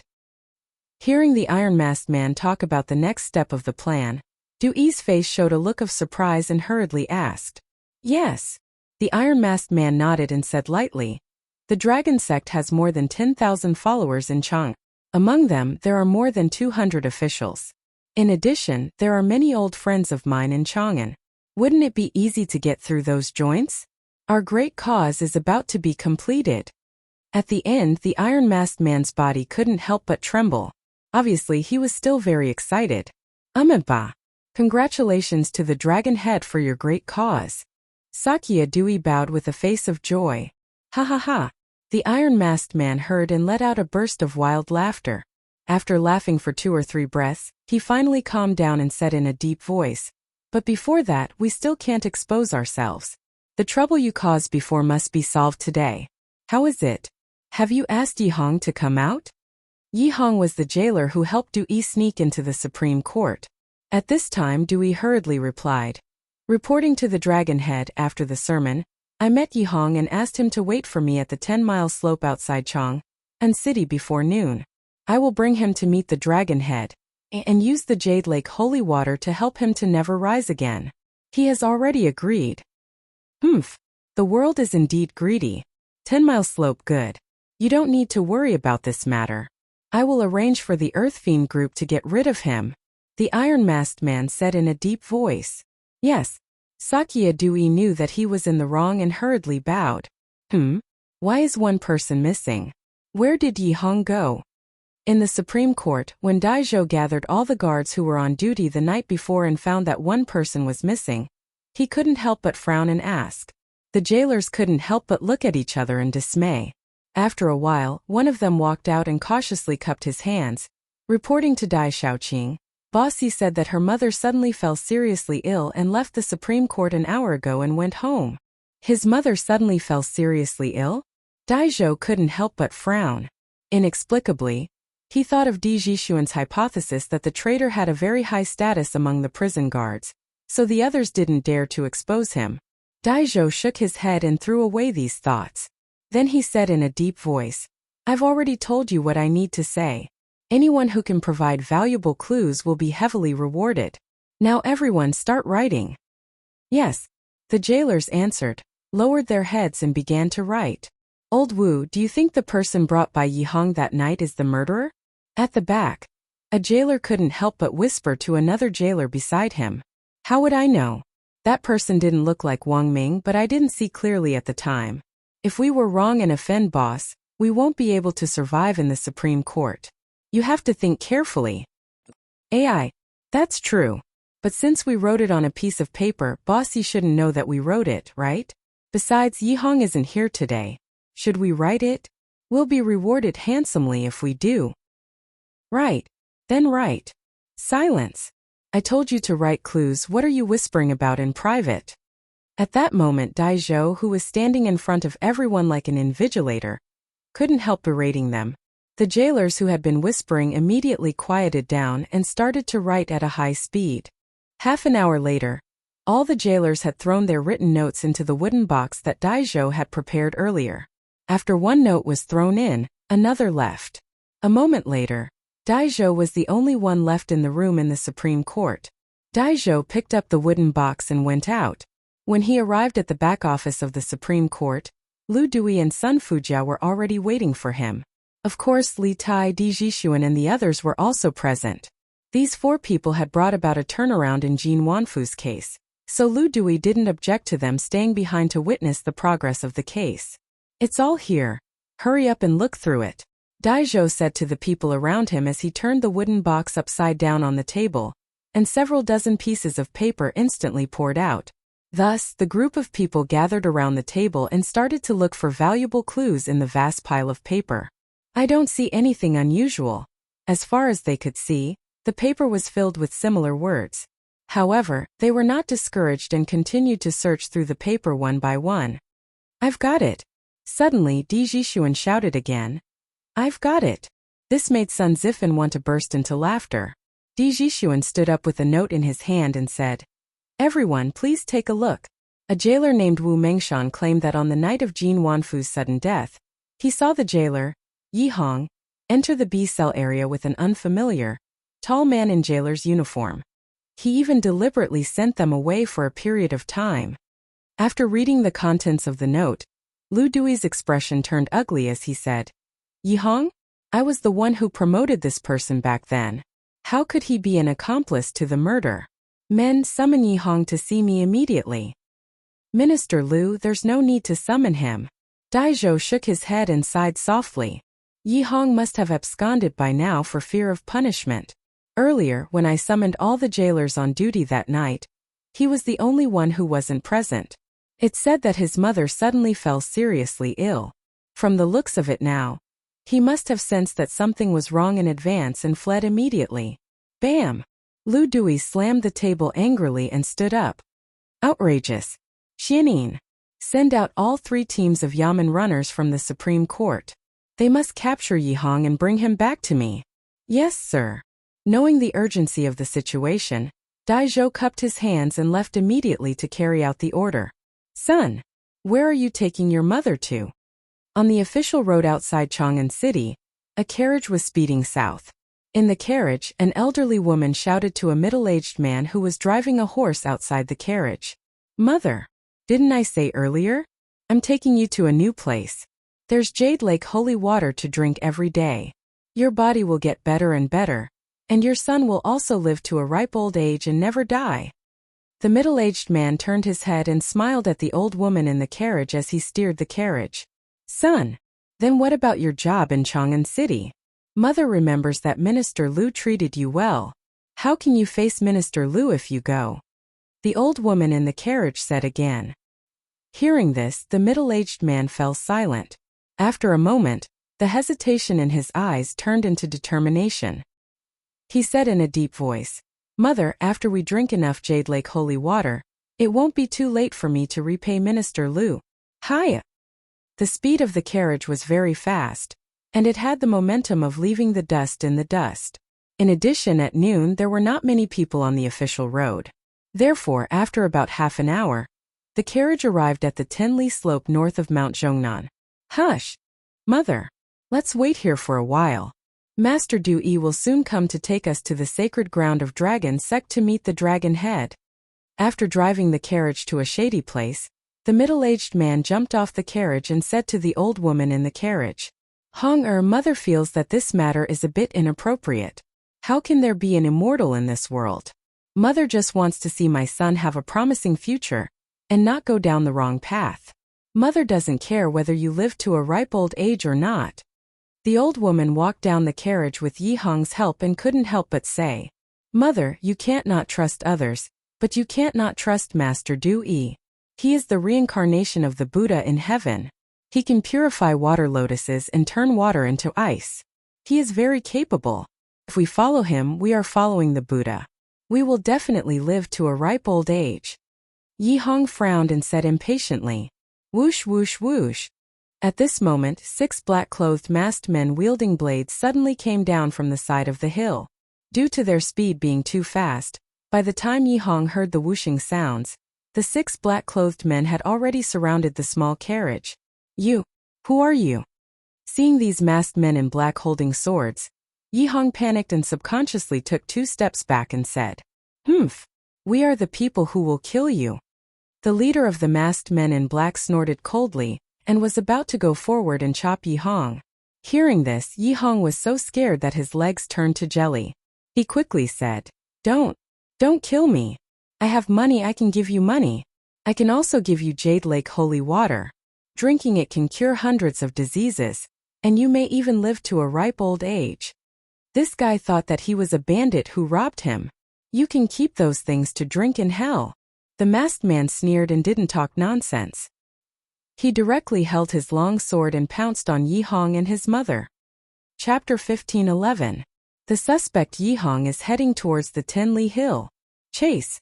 He's right in front. At noon at the entrance of Chang'an City, a group of elite cavalry galloped out, with Dai Zhou leading the charge, shouting loudly. This group of elite cavalry naturally did not come from the Supreme Court, but from the Right Wu Marquis government. After discovering the traitor and realizing the seriousness of the situation, Lu Dui made a prompt decision to let Dai Zhou request for Yuqi Jingda's Right Wu Marquis government to send troops for assistance, while he himself personally entered the palace to report this matter to Li Er. Bang bang bang. The cavalry whistled past, stirring up a trail of dust. The passers-by on the roadside could not help but discuss. Where did this happen again? It's the Wu Marquis government's cavalry. Hi, who knows? Could it be that there are bandits again somewhere? How is this possible? Today the world is peaceful. Where would there be so many bandits? I heard the leading official say something about a suspect. Looks like they're going to catch some criminal. What kind of criminal can make the Wu Marquis government send out cavalry to catch him? Maybe it's someone who has committed a heinous crime. Sigh. Let's not talk about it. Let's go home and eat. Oh, Your Majesty, this is what happened. Dai Xiaoqing, Wei Wang and a few other students are now following the Right Wu Marquis government's cavalry to investigate the whereabouts of the criminal Yi Hong. Wei Wang insisted on following. I did not stop him. May Your Majesty punish him. In the Suite Du Hall, Li Er, who was about to go for lunch, was asked to stay by Lu Dui. Lu Dui told Li Er about the investigation results of Jin Wanfu's sudden death case. Old Li's brows instantly furrowed. In your opinion, what are the chances of the culprit being Sakya Du Yi? Li Er frowned and asked. Regarding Li Tai's safety, Li Er was not worried. This trip was just to catch a small old man from the Supreme Court, not to raid the nest of the Heavenly Dragon sect. There were so many Wu Marquis accompanying him, Li Tai would not be in trouble, so Li Er did not blame Lu Dui. In comparison, Li Er was more concerned about the mastermind and the Heavenly Dragon sect. The fact that the culprit behind the scenes might be related to the Heavenly Dragon sect was a pleasant surprise for Li Er. He had long wanted to deal with the Heavenly Dragon sect, but he didn't have a proper way to do so. Now that the case of Jin Wanfu's sudden death involved the venerable Shijaidi of the Heavenly Dragon sect, how could Li Er not be pleasantly surprised? Hearing Li Er's question, Lu Dui looked solemn and bowed. Your Majesty, this old subject believes that His Highness King Wei and Di Jishuan's speculation is highly credible. According to the report of the Supreme Court's bailiffs, Yi Hong had recently become a believer of the Heavenly Dragon sect. Whenever the Heavenly Dragon sect's divine monk Dui gave a lecture, Yi Hong would definitely be there. There is no enmity between Jin Wanfu and Yi Hong. This time Yi Hong brought people to assassinate Jin Wanfu. It doesn't make sense. The only possibility is that Dui wants to kill Jin Wanfu, and Yi Hong has no choice but to be his accomplice. Li Er pondered for a moment before he nodded and said, why would Dui take such a huge risk to kill Jin Wanfu? Is it because of his personal grudge, or for the benefit of the entire Heavenly Dragon sect? And if I remember correctly, Jin Wanfu is also involved in a 30,000 tang private bank case. Is there a connection between these two cases? Lu Dui's brows instantly furrowed. He cupped his hands and said, Your Majesty suspects that the 30,000 tang yuan that Jin Wanfu got from the private bank ended up in the Heavenly Dragon sect? That's right. The Heavenly Dragon sect first gave out porridge and cured diseases in various places to win over the people, so how could it not be supported by a huge amount of money? I even suspect that there are many Jin Wanfu secretly sending money to the Heavenly Dragon sect. Li Er nodded and said in a deep voice. Lu Dui was silent for a moment, before he solemnly cupped his hands and said, After Yi Hong is brought to justice, this old subject will definitely investigate this matter to the bottom. Li Er waved his hand and said, Capture Yi Hong first. If you want to capture him alive, I will mobilize a team of Imperial Guards for you.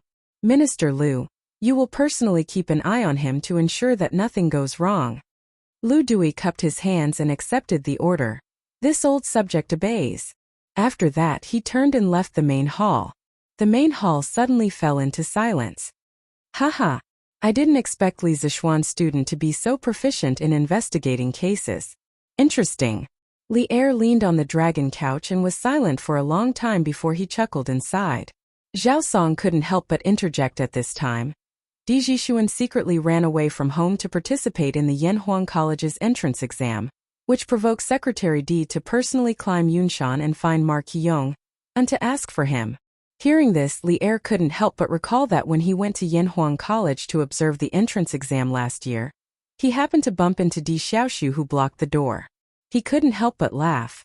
Haha, Di Jishuan is so outstanding now. I guess Secretary Di is secretly happy at home. He really took advantage of the situation and still acted innocent. Ah? Don't kill me. I'm a guest invited by Master Du Yi. Are you from the Heavenly Dragon sect? You can't kill me. On the 10-mile slope, seeing 6 masked men with swords rushing towards him, he hurriedly shouted in horror.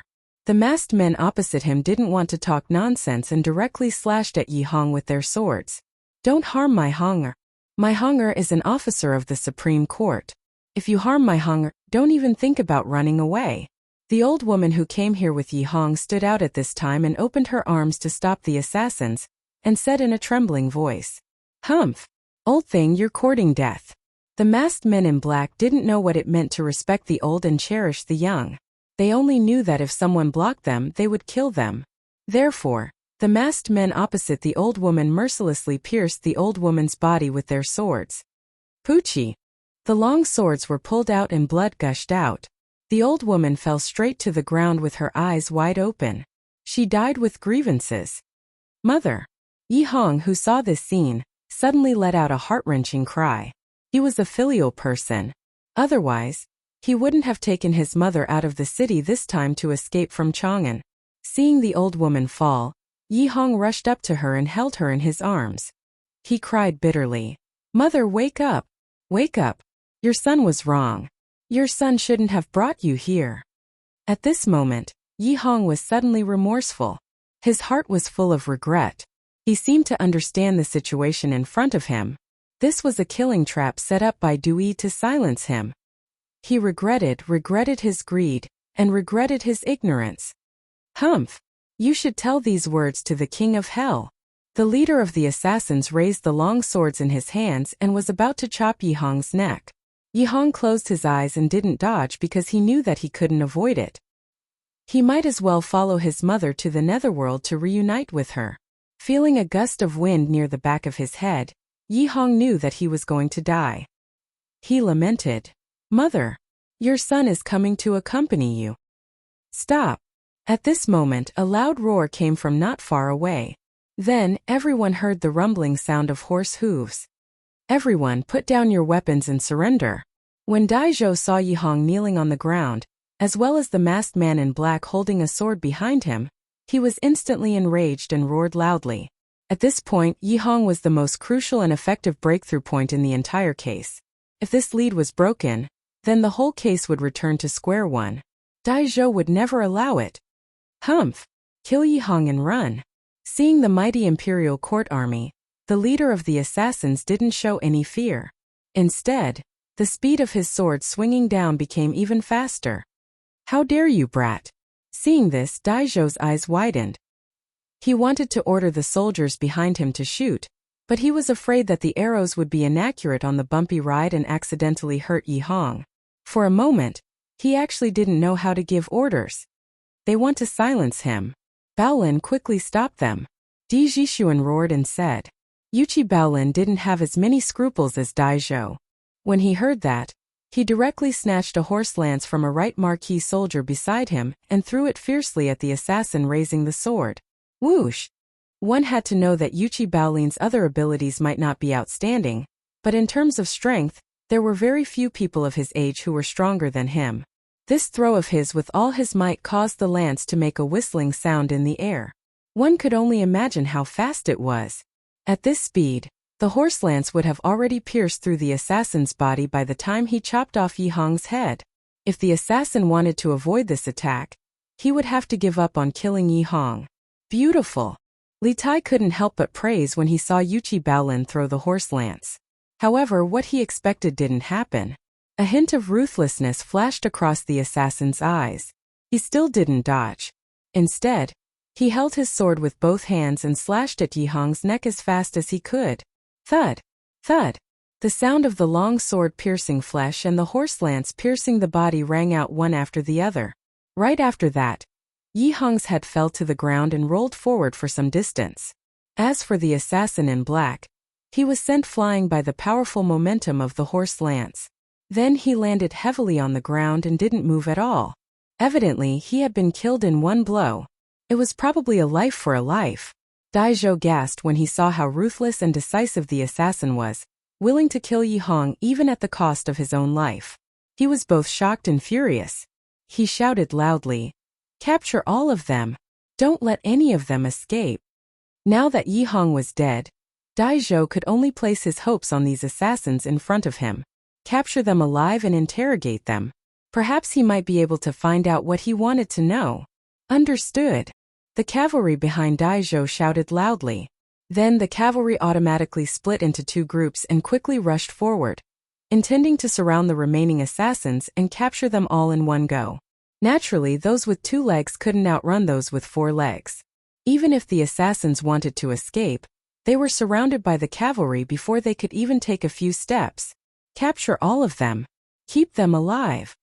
Daizhou had already rushed over on his horse. He waved his hand and ordered. Understood. The soldiers obeyed and began to wave their lances to reduce the encirclement. The 5 assassins stood back to back. Seeing that the encirclement was getting smaller and smaller, the 5 of them looked at each other with a trace of determination in their eyes. Then, the 5 of them raised their long swords at the same time and slashed at their own necks. Quick! Don't let them kill themselves. When the assassins raised their long swords, Di Jixuan had already realized that something was wrong. He quickly shouted. Yuchi Baolin used the same trick again. He took a horse lance from the soldier beside him and threw it at the long sword in an assassin's hand. However, he could stop one person, but he couldn't stop 5 people at the same time. Therefore, although Yuchi Baolin's horse lance knocked away the long sword in an assassin's hand, the other 4 assassins had already cut their own throats. Their decisiveness in committing suicide sent chills down one's spine. Quick! Capture him!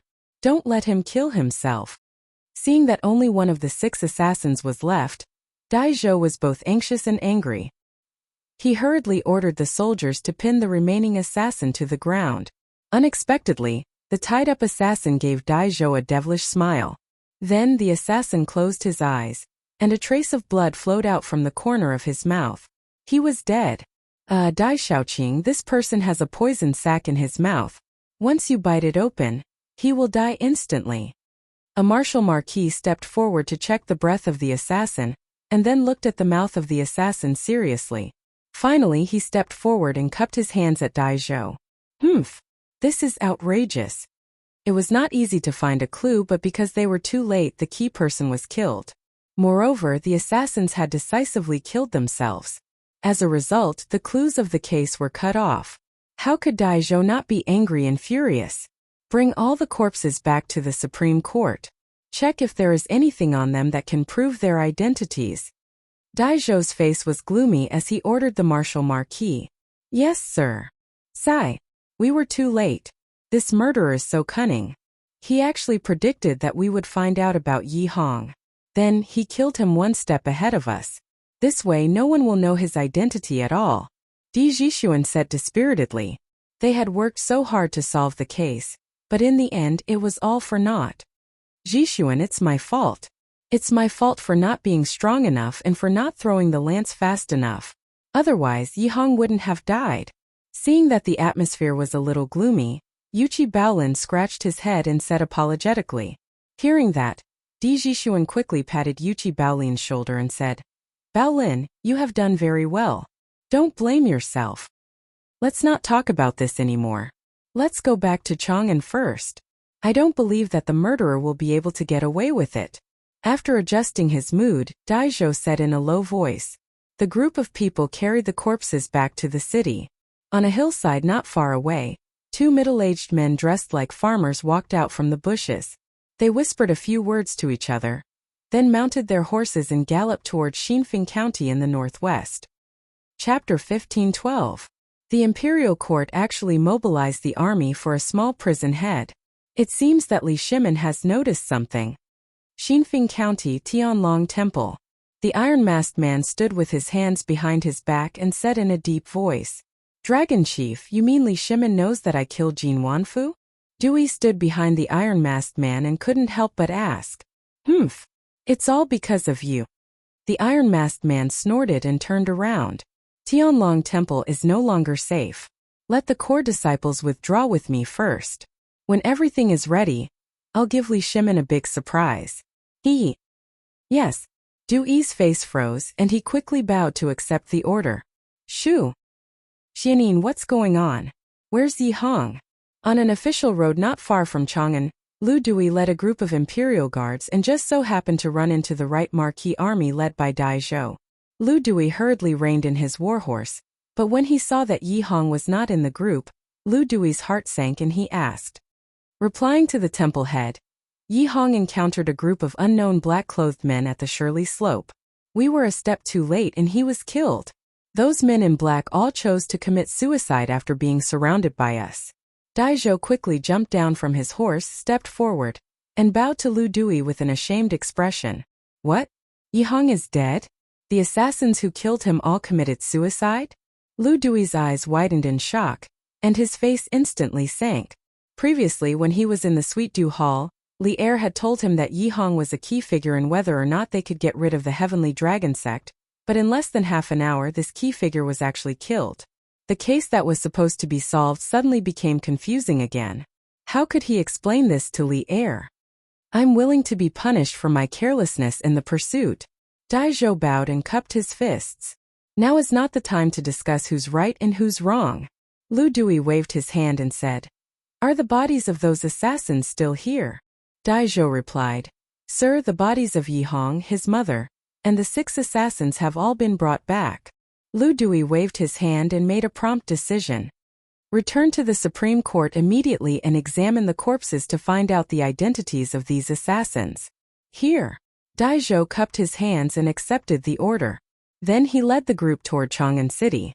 Lu Dui then looked at Li Tai, Di Jixuan and the others and said, Jin Wanfu's case, it is all thanks to your highness and these young friends. As for whether the real culprit behind this case is Du Yi or not, this official will definitely investigate it clearly. Now that the Supreme Court has something important to do, this old man will hold a banquet to thank your highness and these young friends another day. If it weren't for Di Jixuan's quick-wittedness in solving the case, the spy would still be lurking in the Supreme Court. In the future, there might be an even bigger case. If that really happened, Lu Dui would have no choice but to resign.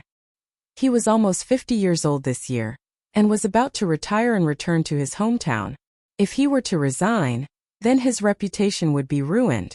Therefore old Lu was truly grateful to Di Jixuan, Li Tai and the others.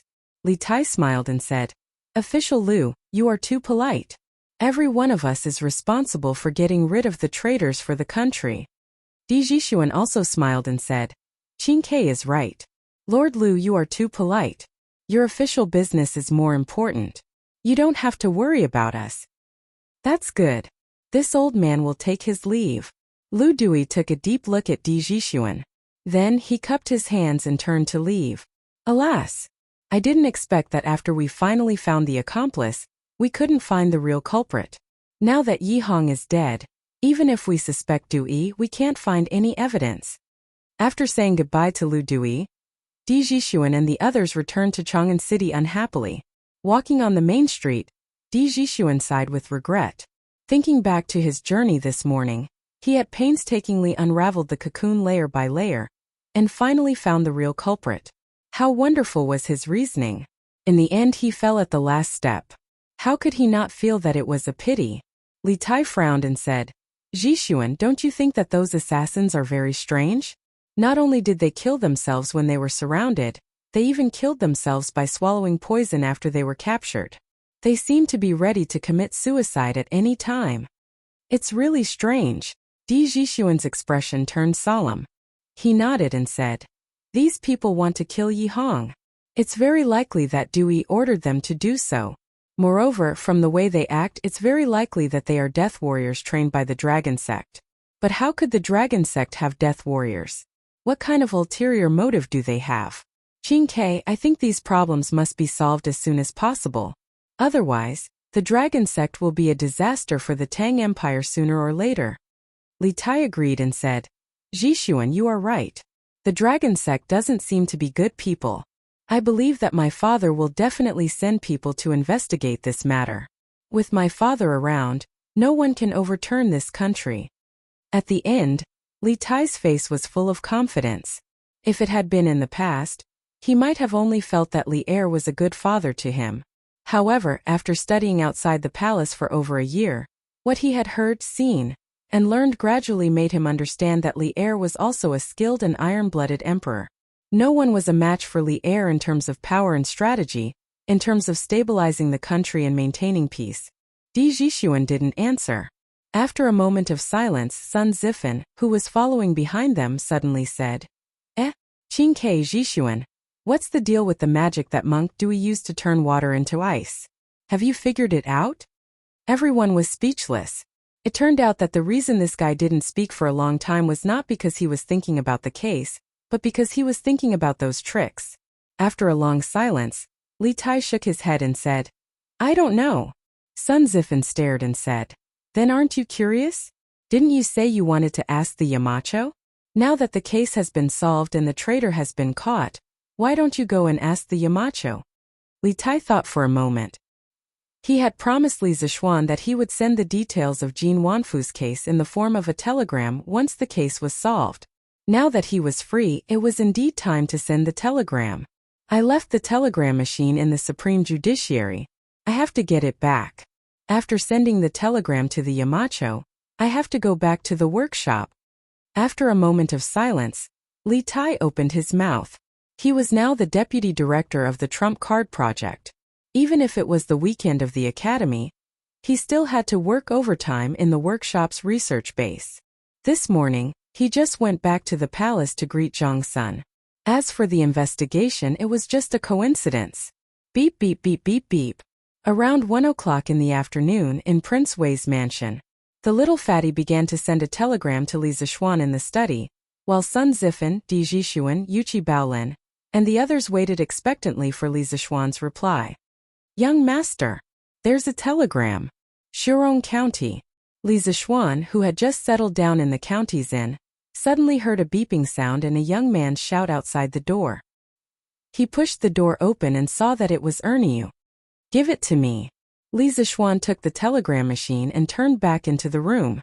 After placing the telegram machine on the desk, he calmed himself down and began to send the telegram.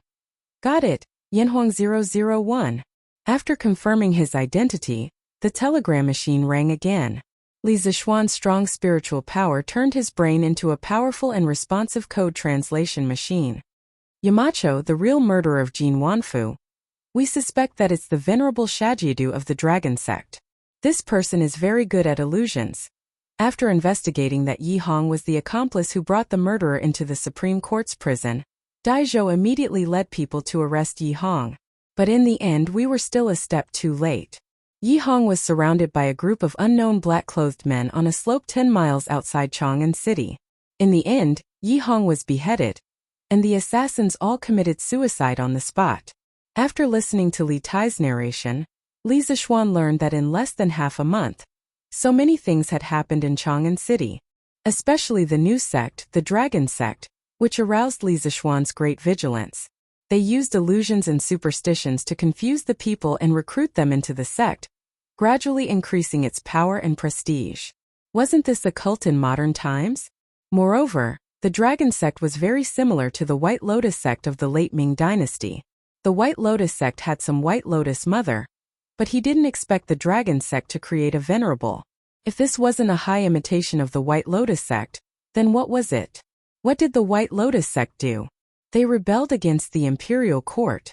Then the hidden intention of the Dragon Sect in front of him was obvious. Li Zixuan dared to conclude that the Dragon Sect absolutely wanted to rebel against the imperial court. Besides, this morning Di Jixuan solved the case.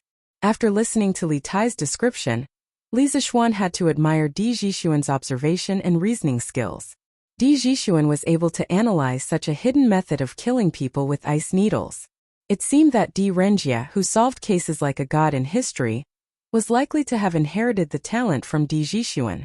Yamacho, this morning in Chang'an City, Monk Du performed the levitation skill and the water-to-ice technique. The levitation skill has been cracked by a little girl we met named Chan Shuazhen. But as for the water-to-ice technique, we have pondered for a long time, but we still can't figure out the essence of it. I hope Yamacho can give us some hints.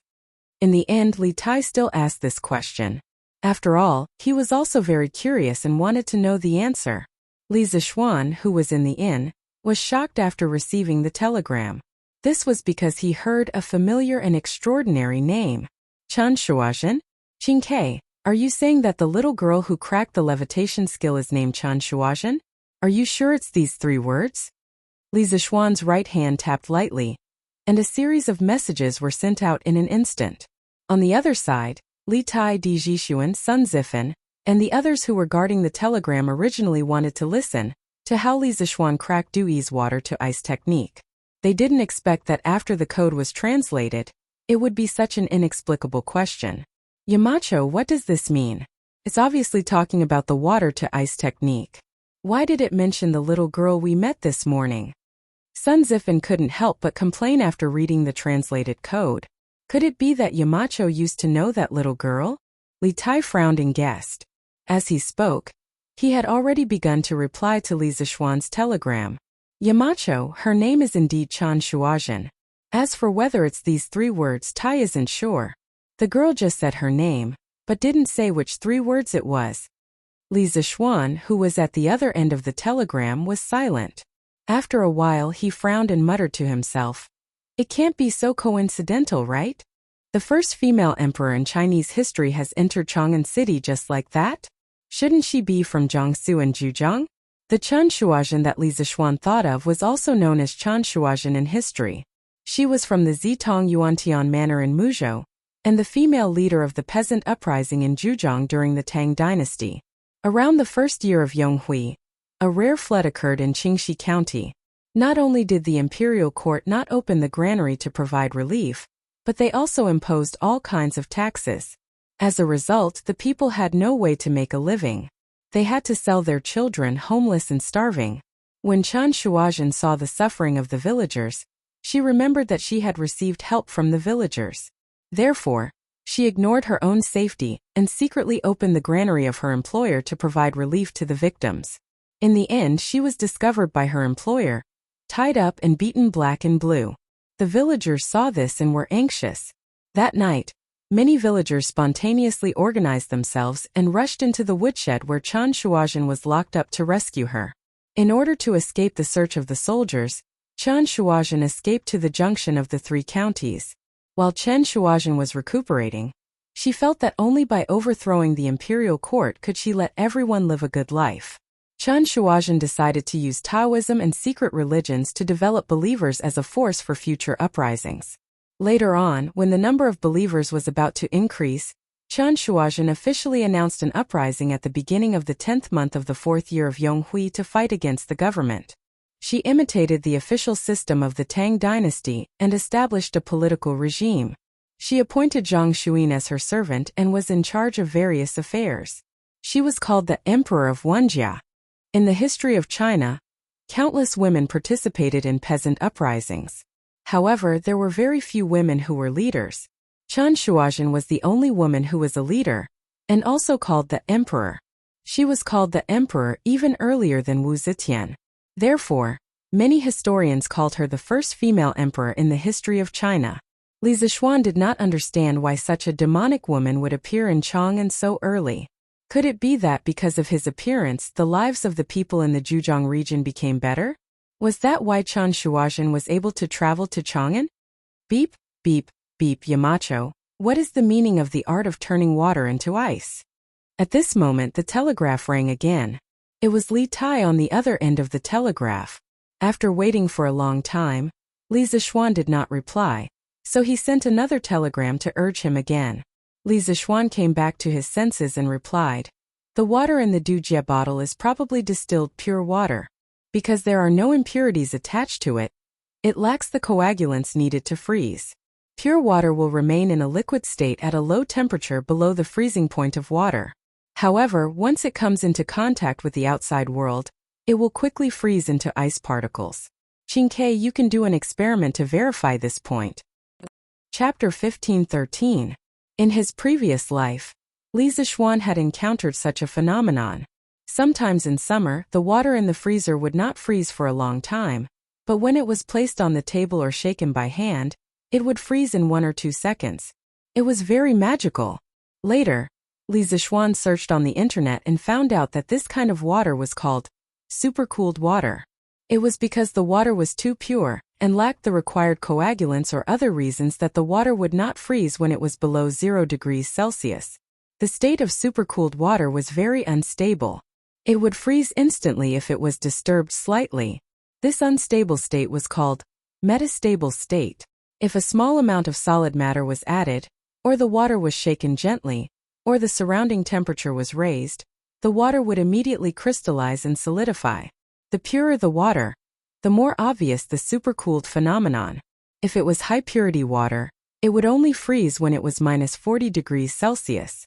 In the same year as Li Zishuan, there was a cartoon called The Higher Brothers. In it, there was a segment about supercooled water. The two brothers came across a pond that did not freeze when it was below 0 degrees Celsius. The elder brother threw a stone into the water, and the whole pond quickly froze. Of course, this was only a theoretical situation. It was impossible in reality because the water quality of the pond was not that good. There would definitely be all kinds of impurities and plankton in the pond, which could be used as coagulants. Thus, the supercooled phenomenon would not appear. Therefore, when Li Tai asked this question today, Li Zishuan could answer it so quickly. On the other side of the telegraph, after the code sent by Li Zishuan was translated into Chinese, Li Tai, Sun Zifan, Di Zhishuan, and the others all widened their eyes in astonishment. Today, not only did they know the secret of making ice in summer, but they also knew how to turn water into ice. If this had happened in the past, it would have been the means of immortals in the eyes of the world. I knew that Dewey was bluffing again. Now it seems that he was right. Li Tai shouted as he slapped his thigh. Di Jixuan frowned and said, "Now we can be absolutely sure that Dewey is not the reincarnation of some deity or Buddha. His so-called immortal arts are just some kind of clever magic tricks that can be explained with engineering knowledge. Although we didn't catch Yi Hong alive this time, and we don't have sufficient evidence to prove that Dewey is the real murderer of Jin Wanfu, we can expose the immortal arts that Dewey showed to the world before, so that he can no longer deceive the world with the identity of the reincarnation of gods and Buddhas." One had to know that the Heavenly Dragon faction's members were spread all over the world. Some were businessmen, some were servants, and some were officials in the imperial court. The more members there were, the greater their ability to wreak havoc. This time Dewey took advantage of Yi Hongda's identity as the chief jailer of the Supreme Judiciary to sneak into the prison and kill people. Who knew whether or not he would enter the palace and assassinate under the lead of some palace attendants in the future. Therefore, the power of the Heavenly Dragon faction must be weakened. Otherwise, if we let it continue to develop, the influence of the Heavenly Dragon faction will spread all over the world, even to the various departments of the imperial court. That would be too terrifying. Hearing this, Li Tai's expression turned serious. After a moment of silence he said, "Jixuan, you are right. Whether or not Dewey is the real murderer of Jin Wanfu, we can't let the Heavenly Dragon faction continue to grow. I will report this matter to Father later, and let him make a decision." Beep beep beep. Li Tai's voice fell, and the telegraph suddenly rang again. Sun Zifan quickly said, "Qing Yamacho is calling again. Quickly record the code." Without Sun Zifan saying anything, Li Tai had already picked up a pen and began to record the code that Li Zishuan sent over. The Heavenly Dragon faction sent out Sakyamuni Dewey to use clumsy tricks to mislead the world. They are definitely not good people. Qingke, you must report this to His Majesty and let him be more vigilant. Jin Wanfu's case is likely just a wedge. The Heavenly Dragon faction must have a bigger conspiracy in the dark. 1,000 Li Dike can be destroyed by an ant's nest. The followers of the Heavenly Dragon faction are like thousands of ants, infiltrating every corner of the empire. No one knows when, where, and how they will attack. The dangers hidden in the dark are the scariest. The most important thing for the imperial court now is to guard against Heavenly Dragon faction spies like Yi Hong. If any ministers or palace attendants join the Heavenly Dragon faction and work for them, His Majesty's safety will be threatened. Qingke, you must remind His Majesty to be fully prepared. On the other end of the telegraph, Li Zishuan sent a telegram worriedly. At this point, whether Jin Wanfu was killed by Sakyamuni Dewey or where the 30,000 Tang Yuan Jin Wanfu swallowed went, these questions were no longer important. Through the murderer's method of killing, Li Zishuan saw an even greater danger hidden in the dark of the empire. The Heavenly Dragon faction made Sakyamuni Dewey into a mortal Buddha to attract followers from all walks of life. If they wanted to launch a coup, there might be countless followers and soldiers in Chang, and to open the city gates for them. This was what Li Zishuan was most worried about. But at the same time he had some doubts in his heart because according to the original history, there was no such thing as the Dragon God sect in the Tang dynasty. Why would there be such a powerful Dragon God sect popping up now? Could it be that his appearance had caused a change in history that he could not control? Could this be the legendary butterfly effect? Jixuan, it seems that Yamacho has the same idea as you. You wait here for a moment, I'll go to the palace. After translating the telegram and reading the contents, Li Tai stood up and said to Di Jixuan and the others, "Well, let's get down to business, Qing." Di Jixuan and Sun Zifan said in unison. Li Tai made an obeisance and turned to leave. "Oh, Your Majesty, we did not find anything that could prove their identity.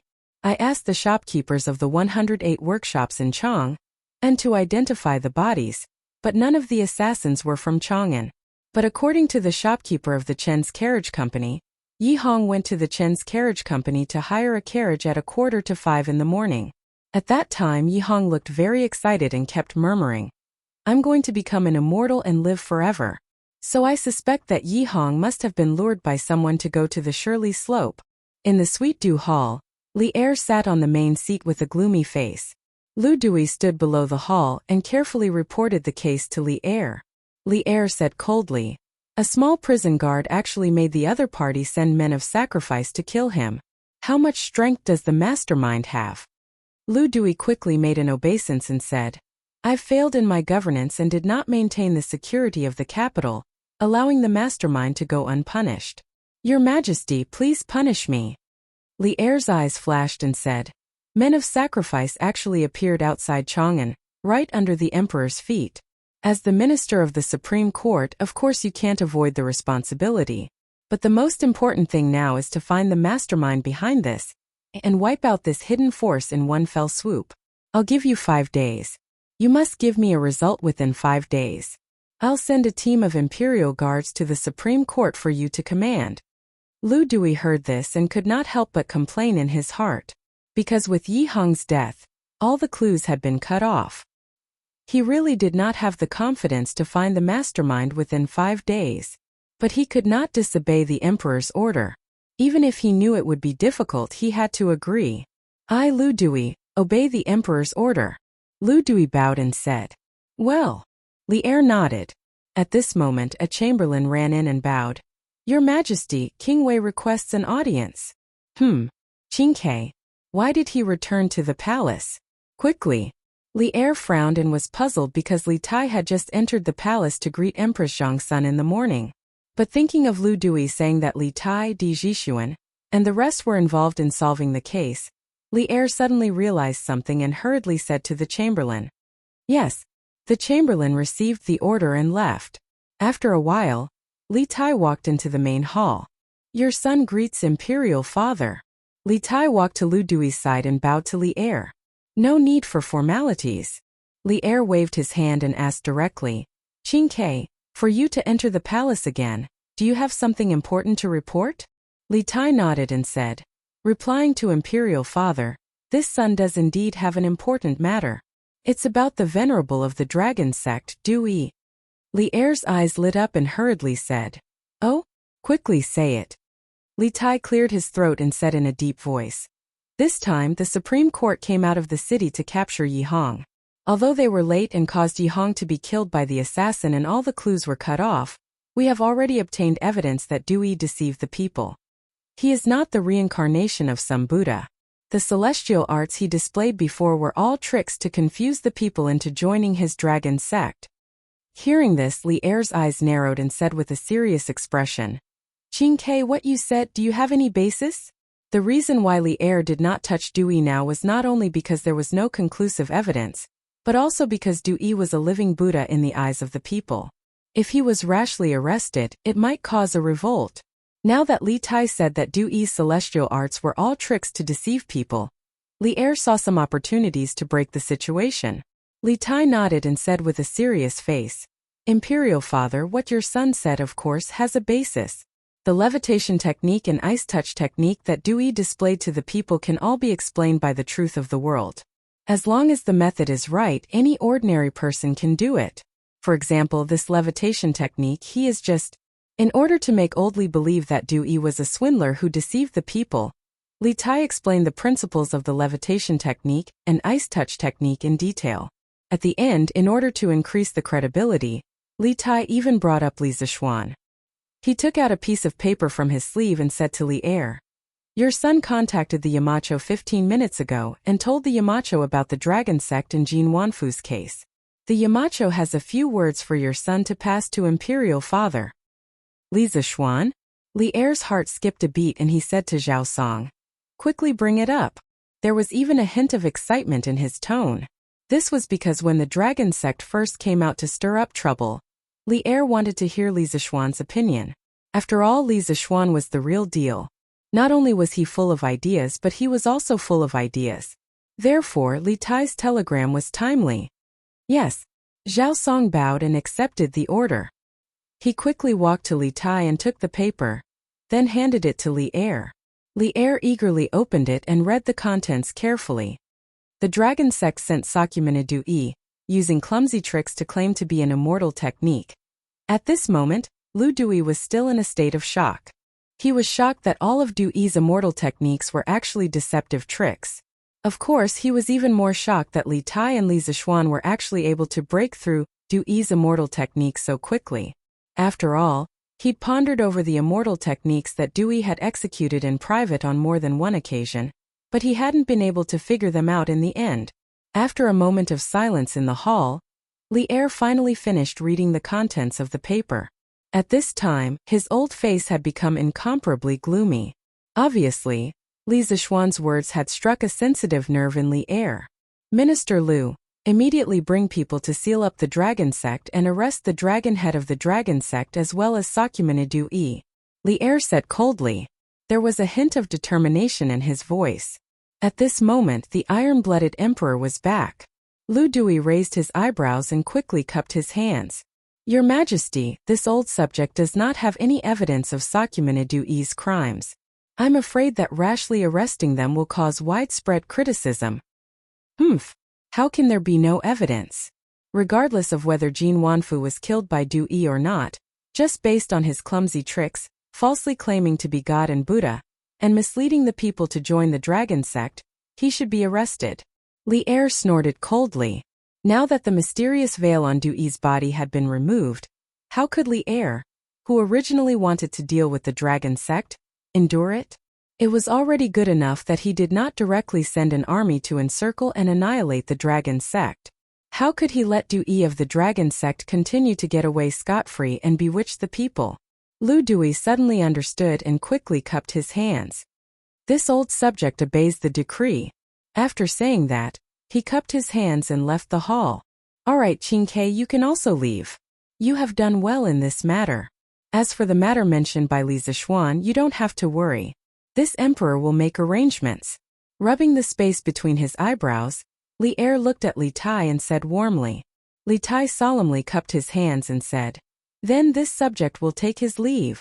Imperial father and imperial mother must strengthen the guards in the palace and take care of yourselves. Li Er's heart warmed. He nodded and replied, You can go. Hearing this, Li Tai cupped his hands and left. Chapter 15:14.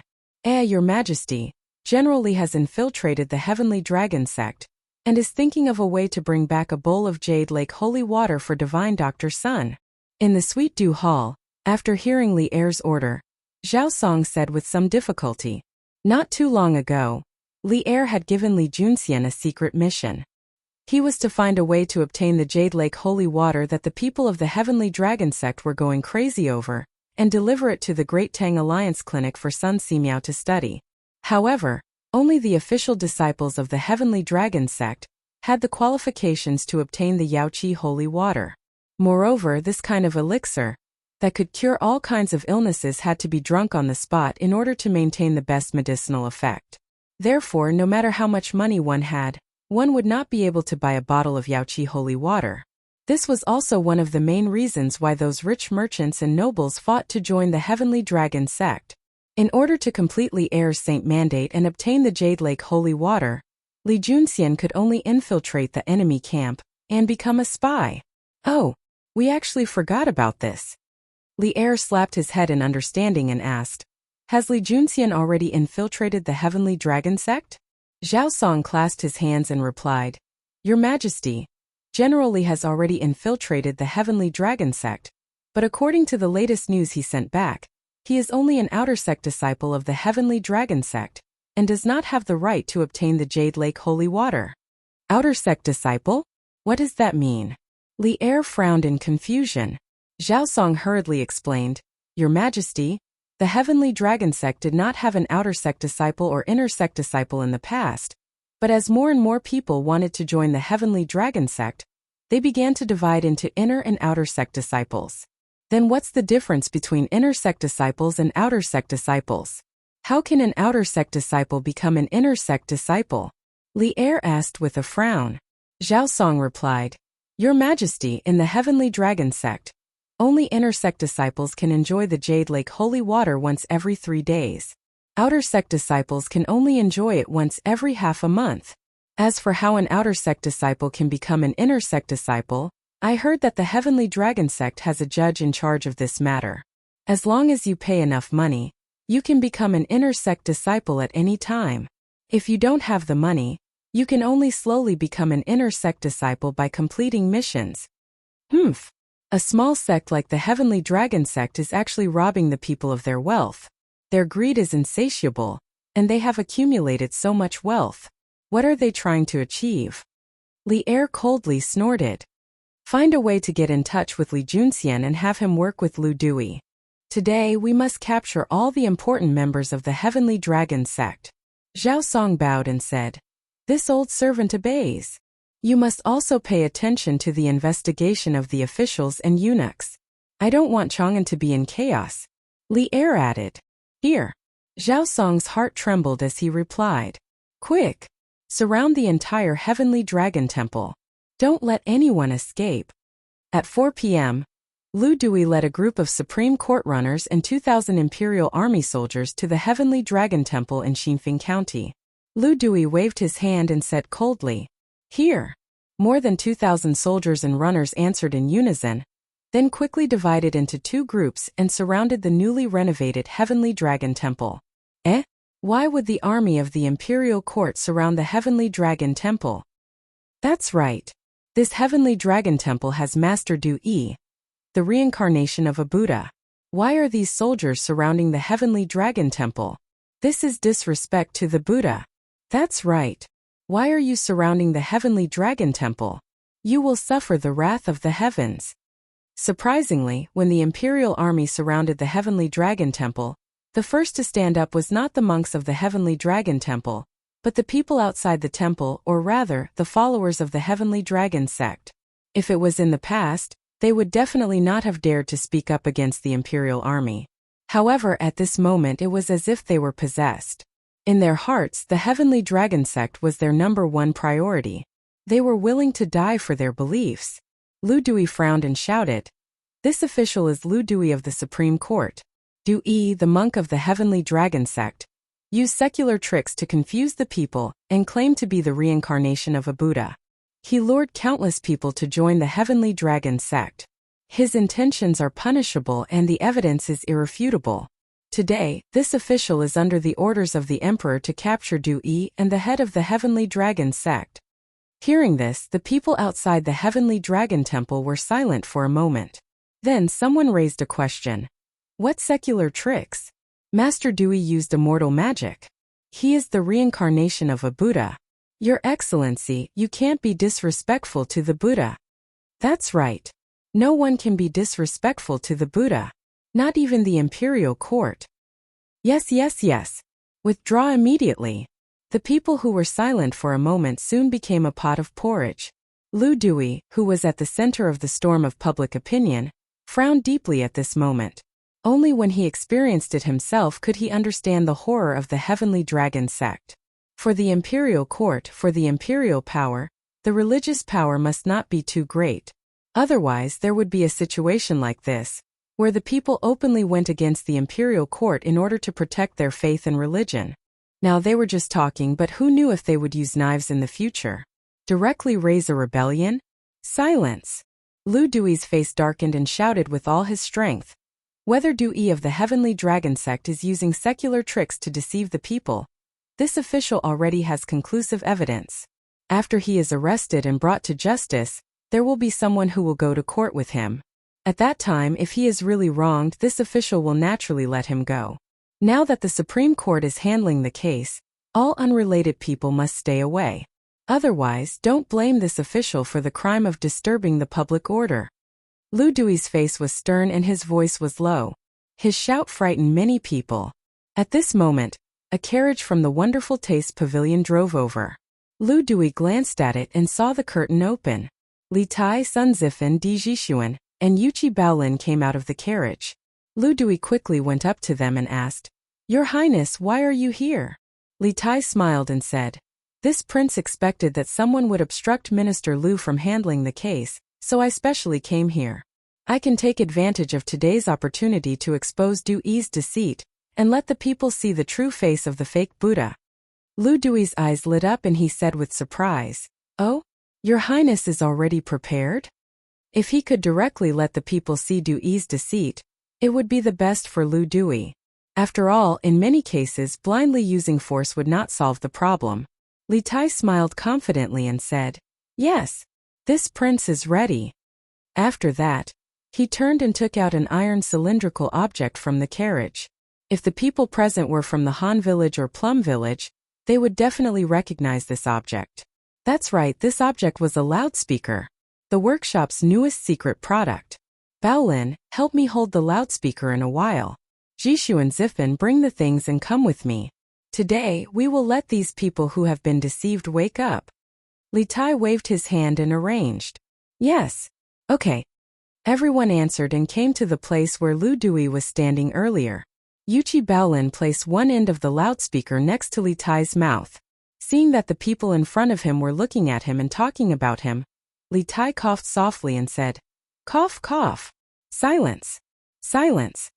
From the calm tone of the words, one could tell that Li Tai was not shouting at the top of his voice. It was just like how he usually talked to people. However, the volume of this sentence was much louder than that of other people shouting at the top of their lungs. It really shocked the 100 people in Tianlong Temple. Oh my! Who is this? Why is his voice so loud? This is His Highness Prince Wei. I have seen him in Chang'an City. Why is His Highness Prince Wei's voice so loud? It seems that he did not use much strength. Could it be that His Highness Prince Wei knows how to use celestial arts like Master Du Yi? Oh my god! His Highness Prince Wei is also an immortal? The people could not help but talk about it.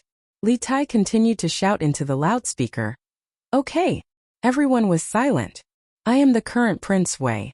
The reason why my voice is so loud may be that I know how to use celestial arts. Haha. Coincidentally, apart from this, I also know other celestial arts. Watch carefully. Li Tai did not care about the people's exclamations. Instead, he nodded at Di Jishuan. Di Jishuan hurriedly handed over a transparent glass bottle, which was filled with crystal clear water. Li Tai took it with one hand. Then he took a square glass cup from Sun Ziffin. Then he looked at the people and said, I think many people have seen this celestial art. Today I will let you see it again. After that, Li Tai asked Di Jishuan to help him open the bottle cap. Then, under the eyes of the people, he slowly tilted the glass bottle. The crystal clear water slowly flowed into the glass cup below. However, the moment the liquid water touched the glass cup, it quickly turned into ice crystals. The surrounding people could not help but exclaim, Celestial art! This must be a celestial art. His Highness Prince Wei is actually the same as Master Du Yi. They are both celestial beings. Other than turning water into ice, His Highness Prince Wei can also make his voice very loud. It feels like His Highness celestial art is even more powerful than Du Yi's. Such a simple trick made the people look at Li Tai with a feverish gaze. This made Li Tai somewhat worried. In his opinion, these people were simply too easy to fool. Silence. Everyone silence. After clearing his throat, Li Tai loudly said, That's right. The reason why this prince can amplify my voice by more than 10 times is not because this prince knows any celestial art, but because this prince has learned engineering and knows how to create tools that can amplify a person's voice by more than 10 times. Similarly, this prince used Du Yi's celestial art today not because this prince is a celestial being, but because this prince knows engineering and knows that the celestial art is not a celestial art. It is just a trick that Du Yi specially prepared to trick the people into joining the dragon cult. This prince is only a mortal, not a celestial being. Similarly, Du Yi is only a quack, not a celestial being. The celestial art he showed is just a trick to confuse the masses. Everyone, don't fall for Du Yi's trick just because of some appearances. What? These are not celestial arts? Master Du Yi is not the reincarnation of a celestial being? How is that possible? Have we all been deceived by the dragon cult? Hearing this, the commoners couldn't help but widen their eyes. They found it hard to accept. After all, Li Tai's words had completely destroyed the beliefs in their hearts. The collapse of their beliefs wasn't something that could be recovered in a short period of time. Lu Xiqing, quickly go in and search. While the people were in a daze, Li Tai gave Lu Dui a look and said in a low voice. This was the first time Lu Dui had seen this kind of technique with his own eyes. He was still in a daze. At this moment, when he heard Li Zishuan's reminder, he quickly recovered and said, Your Highness's reminder is right. This official will send someone in to search. After that, he waved his hand to the left and right and decisively ordered, "Go in and search. Capture Du Yi and the dragon head of the dragon cult." Yes, 2 groups of soldiers immediately filed in from the main entrance of the Tianlong temple. Now no one jumped out to oppose. At this moment the people were still in a daze. "Get out. Stand properly. Be honest. Stand here. Line up." After about a quarter of an hour, the 2 groups of soldiers who had entered the Tianlong temple earlier came out with some men and women whose hands and feet were tied. Report. Lu Xiqing, the venerable Sakya Du Yi, and the mysterious dragon head of the dragon cult are not in the Tianlong temple. We have searched every place in the temple and did not see any trace of them. The leader of the soldiers walked to Lu Dui and cupped his fists. They must have expected the imperial court to come here in advance, or received the news in advance and left the Tianlong temple before us. Lu Dui frowned when he heard this. At this moment, a man whose hands and feet were tied suddenly ran out from the group of captured disciples and ran straight toward Li Tai. "Your Highness, be careful." Lu Dui was very anxious. He never thought that someone would choose this time to launch an attack. Moreover, it was against Li Tai, who had a special status. He wanted to jump over and block the attack for Li Tai, but due to his age, his hands and feet were not agile enough, so he gave up. Li Tai was also surprised. Although he was younger than Lu Dui, his physique and physical fitness were still there. This meant that his reaction time was not as fast. Seeing that the person was about to crash into him, Li Tai's heart was in a panic. However, when he saw the face of the person in front of him, his heart instantly calmed down. Qingke. Yuchi Baolin was very fast. When the person was about to crash into Li Tai, he reached out and pulled Li Tai to the side. Li Tai immediately dodged. However, that person still managed to break out of the encirclement. However, without anyone noticing, he secretly stuffed a piece of paper into Li Tai's hand. Impudent. Someone dares to offend His Highness? Men, arrest him. Lu Dui hastily ordered.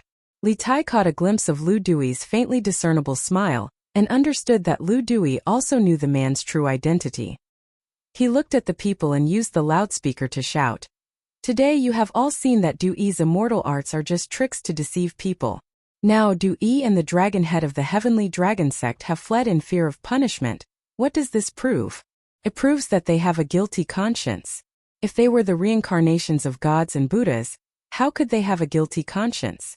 So this king hopes that when you return, you will tell each other what happened today. Don't let others be deceived by the dragon sect again." Chapter 15:15. Boom! In front of Sky Dragon Temple, Li Tai's words caused an uproar among the people. Did Master Du Yi really abscond for fear of punishment? Impossible. Master Du Yi is the reincarnation of a deity. Why would he be afraid of the imperial court's army? Why would he flee?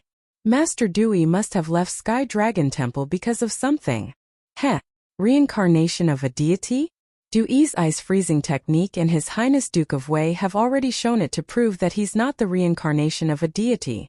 He wants to trick us into joining the Heavenly Dragon Sect, and then cheat us of our money. For the sake of becoming an inner disciple of the Heavenly Dragon Sect, our village's Wang Shihu squandered away all the wealth his father left him. Sky Dragon Sect isn't a good thing. That's right. Sky Dragon Sect isn't a good thing. Our neighbor Sherduzhuang sold his family's land in order to join Sky Dragon Sect. Du Yi is a quack.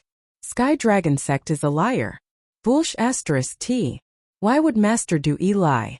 My father's leg injury was cured by Sky Dragon Sect's Jade Lake Holy Water. That's right. My mother's lumbar pain was also cured by Jade Lake Holy Water. Li Tai's performance and speech today had shaken the hearts of many citizens, but there were still many who still firmly supported the Heavenly Dragon Sect. Very soon, the 2 groups of citizens were in a heated argument. Li Tai saw this and smiled in satisfaction. He didn't expect to make all the citizens abandon the Heavenly Dragon Sect. Being able to make a portion of the citizens waver was enough to satisfy him. Many times, once a group had a crack, it was only a matter of time before the group disbanded. Minister Lu, I'll leave these Sky Dragon Sect members to you. We still have something to do, so we'll take our leave first. Li Tai turned to Lu Dui and cupped his hands.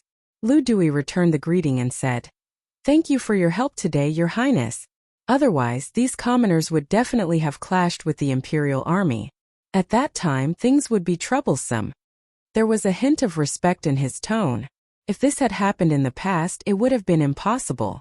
Lu Dui was a third-rank official. Although Li Tai was a prince, he was still young. It was impossible for a third-rank official to respect him from the bottom of his heart. This was a matter of ability and experience. But now it was different. Facing these crazy heavenly dragon sect disciples, Lu Dui himself couldn't deal with them. Instead, Li Tai had come and conducted a small experiment. With just a few words he had easily dealt with them. This ability, this quick-wittedness, even if Lu Dui didn't want to admire him, he couldn't help but admire him. Li Tai smiled and said, "Minister Lu, there's no need to be so courteous. This prince is not here to help you, but to let the people wake up as soon as possible and not be confused by the heavenly dragon sect. Since the matter has been resolved, then we shall take our leave. Farewell." Di Jixuan, Sun Zifan, and Yuchi Baolin followed behind Li Tai and cupped their hands together. "Good. Your Highness and these little friends take care," Lu Dui said with a smile. The four of them nodded and turned to board the carriage. Lu Dui watched them leave, then waved his hand and said, "Bring all the heavenly dragon sect disciples back for interrogation." Yes. The bailiffs and 2,000 imperial guards cupped their fists and accepted the order. "Qingke, what did that escaped heavenly dragon sect disciple write on the note he gave you? Quickly take it out for us to see." In the carriage, Sun Zifan looked at Li Tai with an eager expression. Seeing that everyone was looking over, Li Tai pretended to be confused and said, "What note? Zifan, what are you talking about? Why can't I understand?" Sun Zifan couldn't take it anymore. "Hey, Qingke, you're not being loyal enough. I clearly saw that heavenly dragon sect disciples secretly give you a note. Don't play dumb. The four of us have solved a case together and gone through thick and thin together. What are you hiding from us for? Don't you trust us? Hey, you're the only one with sharp eyes." Li Tai glared and scolded with a smile. Then he seriously thought about it and said with a sincere face, "That person did give me a note, but I can't tell you the contents of the note, and I can't tell you the identity of that person. It's not that I don't trust you, but the less people know about this, the safer that person's situation will be. I hope you can understand." Di Jixuan was not stupid. After thinking for a while, he understood most of the situation. He nodded and said, "If that's the case, there's no need to talk about it. Qingke, we understand your concerns. You don't have to worry that we'll misunderstand." Qingke, if you don't want to say it, then don't say it. Otherwise, I'll have to keep it a secret for you. It's so tiring." Yuchi Baolin followed behind Di Jixuan and snorted. Sun Zifan helplessly rolled his eyes. He was too lazy to complain about Baolin's character. He turned to Li Tai and waved his hand. Okay. Then I won't ask. Qingke, are you going back to Chang'an City, or directly to the workshop?" Li Tai pondered for a moment and said, "I have to go back to the palace first. There's something I have to report to my father. I can also send you guys home on the way." "Hey, that's great. Otherwise, I'll be burned to death if I get off the carriage on such a hot day." Sun Zifan leaned on the sofa in the carriage and said happily, "Dragonhead's prediction is amazing. The Imperial Court has indeed sent an army to surround the Sky Dragon Temple. If not for the Dragonhead ordering the core members of the sect to retreat first, we would have been surrounded." On a mountain peak, a man with an iron mask stood. Behind him, Shakyamuni bowed in admiration. Is this something to be happy about?" The man with the iron mask snorted mercilessly. "This time, not only did the Imperial Court encircle our stronghold in Xinfeng City, they also exposed some of the immortal arts you used in front of everyone. We've lost the most in the hearts of the people. Li Shimin will definitely use the tricks that Li Tai showed us this time to make a big fuss. He has the Datong Daily in his hands, and it won't be long before our sect's followers dwindle. And all of this is because of you." At the end of his words, the man with the iron mask suddenly turned around. Through the two holes in his mask, one could see the cold light shooting out from his eyes. Compared to others, the Dragonhead's vision was indeed more long-term. He was more clear about the foundation of the Sky Dragon sect. He knew that once they lost the hearts of the people and followers, the Sky Dragon sect would immediately collapse. Shakyamuni trembled in the face of this cold gaze and powerful pressure. He quickly bowed and said, "This poor monk was careless and caused the imperial court to be vigilant against the Sky Dragon sect in advance. Please punish me." "Humph. Punish. Do you think the situation will turn for the better if I kill you?" The man with the iron mask raised his voice by an octave. A powerful pressure rushed towards Shakyamuni, making him breathless. He could only quickly beg for mercy. "Please forgive me, Dragonhead. Please forgive me, Dragonhead." "Humph." The man with the iron mask flicked his sleeves, then turned around and said coldly, "Now that things have come to this, the most important thing now is to act as soon as possible. The followers of the other 4 provinces will arrive in 2 days. Together, there will be 40 to 50,000 people. You will be in charge of receiving them. When the time is right, we will cooperate with the spies in Chang'an City and directly attack Chang'an City to take Li Shimon's head. At that time, even if the people know that your so-called immortal arts are tricks, so what? I will become their king. Who dares not to submit to me? Ha ha ha." At the end of his words, the man with the iron mask opened his arms and laughed wildly at the cliff. Shakyamuni, who was standing behind him, did not kick him down the cliff. Instead, he bowed and said, "Dragonhead is wise. This subordinate wishes the Dragonhead to complete your great cause as soon as possible and rule the world." "Haha. I don't need you to flatter me. Yesterday, I asked you to calculate a good day. Did you calculate it?" The man with the iron mask stopped laughing and asked. Dewey quickly cupped his hands and said, "Reporting to the Dragonhead, 5 days later, the weather will change and thunder will roll. It will be a good day." 5 days later. Good. The man with the iron mask nodded and said with a trace of excitement, "Zhang Liang has sorted out a list. You can rely on these people to prepare our plan in advance."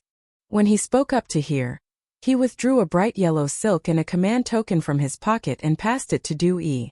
He said, "Besides that, I have a list of names here as well. If you have no other choice, then take this command token with you and seek their help. They'll definitely assist you in completing my plan. This time you can't make any mistakes, or I will tear you into pieces. Do you hear me?" Dewey's body trembled and he solemnly took the silk and the token, saying, "This subordinate obeys. There won't be any mistakes." "Good." The man with the iron mask nodded and turned to look at the towering mountains and precipitous cliffs in front of him. He could not help but sigh. Snake Spirit Mountain. One man can hold the pass against 10,000. This is really a good place. It's a pity that Batian and Snake King were courting death by provoking Li Zishuan. Such a good sect is wasted. Now, this place has become the temporary residence of our Heavenly Dragon sect. Snake Spirit Mountain. The core members of the Heavenly Dragon sect had actually retreated to Snake Spirit Mountain. Dewey smiled. "Dragonhead is wise. Last year, the Imperial Court sent an army to encircle Snake Spirit Mountain, and Li Zishuan used gunpowder to raise the peak of Snake Spirit Mountain to the ground. Now no one will expect us to stay here. No matter how good the Imperial Court is, they won't be able to find us here.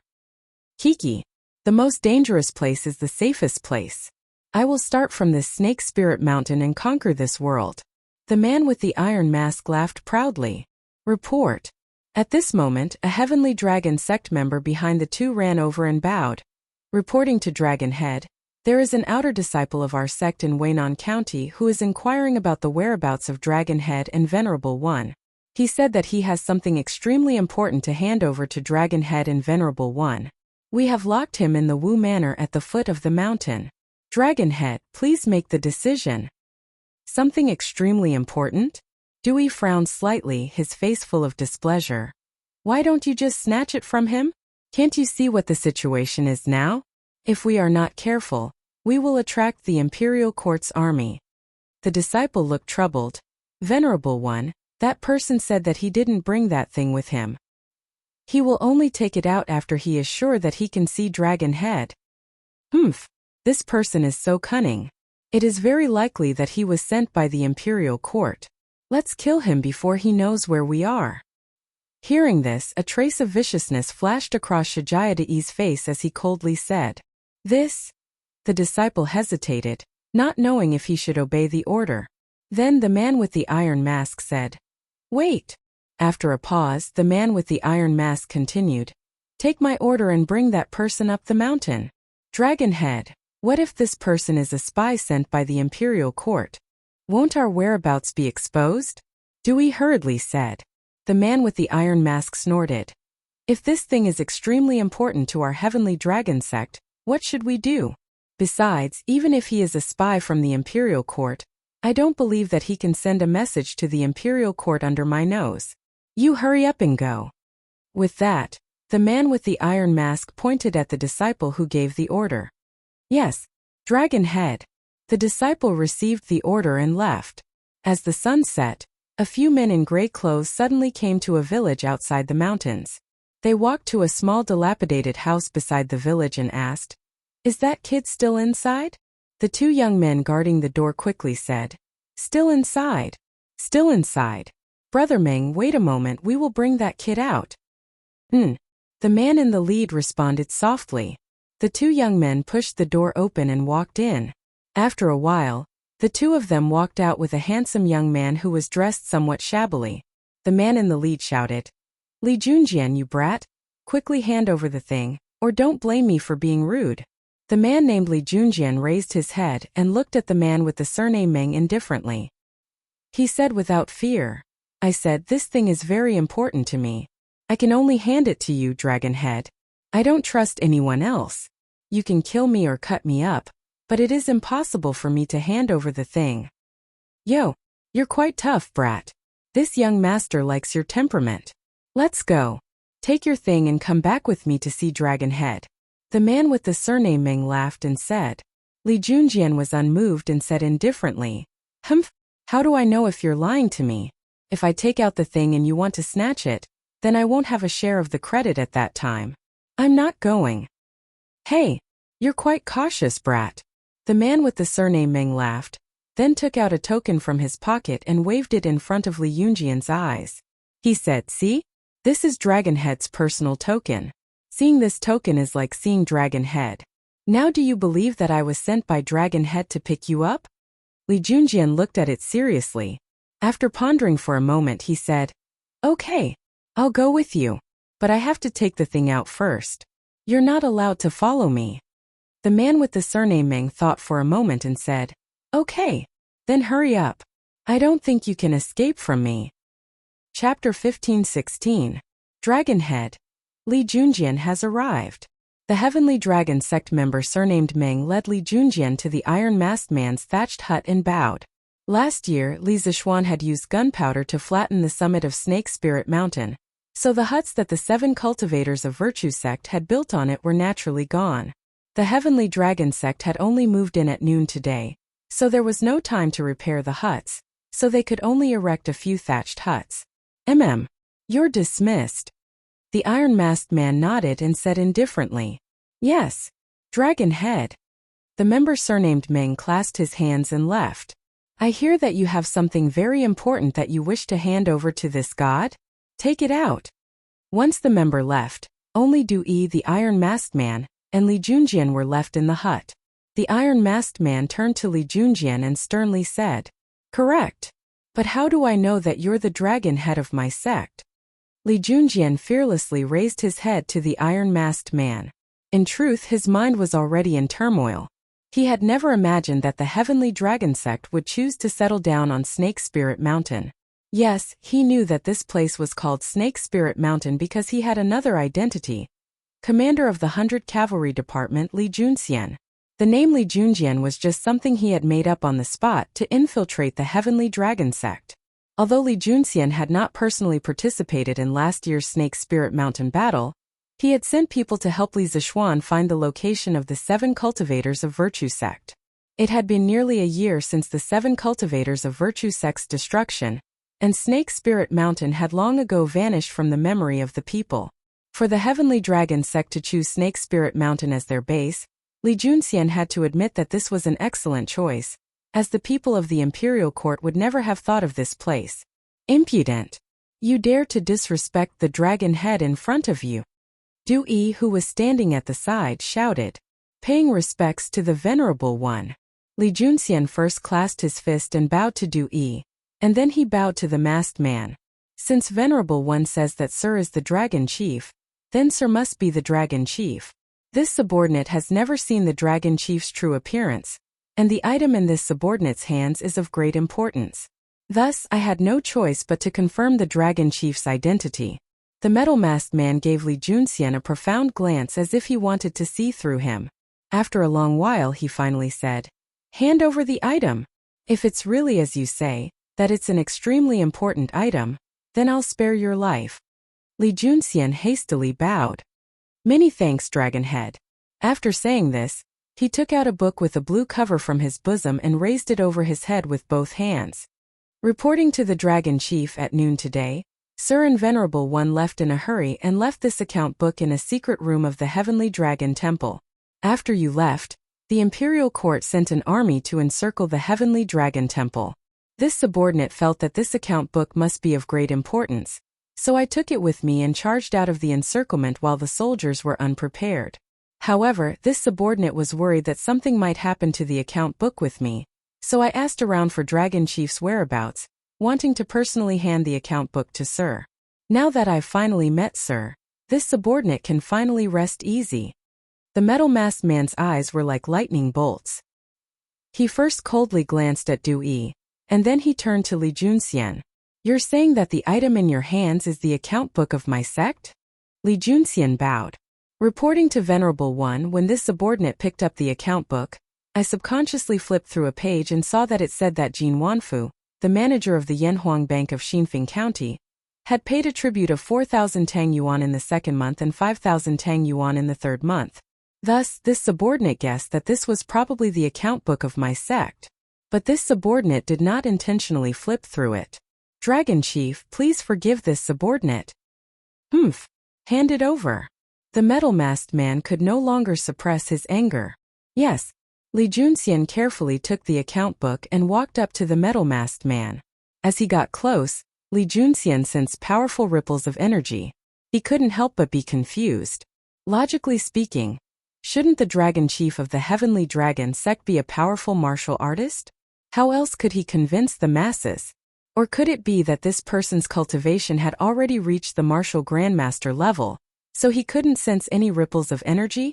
While Li Junxian was confused, the metal-masked man took the account book from his hands and began to seriously read through it. "Humph. Someone. Bring Zhang Liang over." After a short while, the iron-masked man confirmed that the book in his hand was indeed the original version of the Dragon Sect's account book. He couldn't help but throw the book at Du Yi beside him. "Yes, Dragon Chief." The Heavenly Dragon Sect guard outside the thatched hut was confused, but he still bowed and received the order. A few moments later, a middle-aged scholar walked in and clasped his hands. "Dragon Chief, you were looking for me?" Although Li Junxian appeared unperturbed, his mind was in turmoil. He had met this Zhang Liang a few days ago, and this man had another identity. He was the judge of the Heavenly Dragon Sect, responsible for managing the affairs of the sect's disciples. Li Junxian had never imagined that the judge of the Heavenly Dragon Sect would be called Zhang Liang, and he found this name extremely familiar. Now that he thought about it, wasn't this the county magistrate of Lan Province's Yong County, wanted by the Imperial Court? Li Junxian didn't know if the two were the same person, but this was enough to make him take him seriously. "Humph. Do we let him see? Let him see the foolishness of his actions." The iron-masked man angrily pointed at Zhang Liang. If he knew the modern term pig teammate, he would have mercilessly called Zhang Liang a pig teammate. This was because if this account book fell into the hands of the Imperial Court would be able to use the contents of the account book to search for a golden horse. Step by step, the Heavenly Dragon Sect's wings would be cut off, and the Heavenly Dragon Sect would become a bird without wings, unable to fly high even if it wanted to. Zhang Liang was at a loss. He didn't know why the iron-masked man was so angry. Du Yi came over and handed the account book to Zhang Liang. He whispered, "Magistrate Zhang, this account book is related to the life and death of Dragon Sect. You can't be careless in the future." Zhang Liang looked at the book in his hand in alarm, and when he opened it and saw its contents, he said in disbelief, "Impossible. Impossible. I clearly carried this account book with me. How could it be here? Humph. Even at death's door, you're still playing dumb with this god. If not for my sect's disciple, Li Junjian, this account book would have already fallen into the hands of the imperial court. Zhang Liang, you bastard, are you thinking of using this chance to transfer this account book to the imperial court so that you can obtain an official position and continue to bully men and women? The iron-masked man roared, his eyes brimming with killing intent. It was clear that he wanted to kill. Dragonhead, this subordinate has been wrongly accused. This subordinate was born a member of the Heavenly Dragon Sect, and will die as a ghost of the Heavenly Dragon Sect. This subordinate would never betray the Dragonhead and submit to the Imperial Court. Dragonhead, please judge clearly. This subordinate has always carried this account book with him, and this subordinate does not know how it ended up in the Dragonhead's hands. Dragonhead, please judge clearly.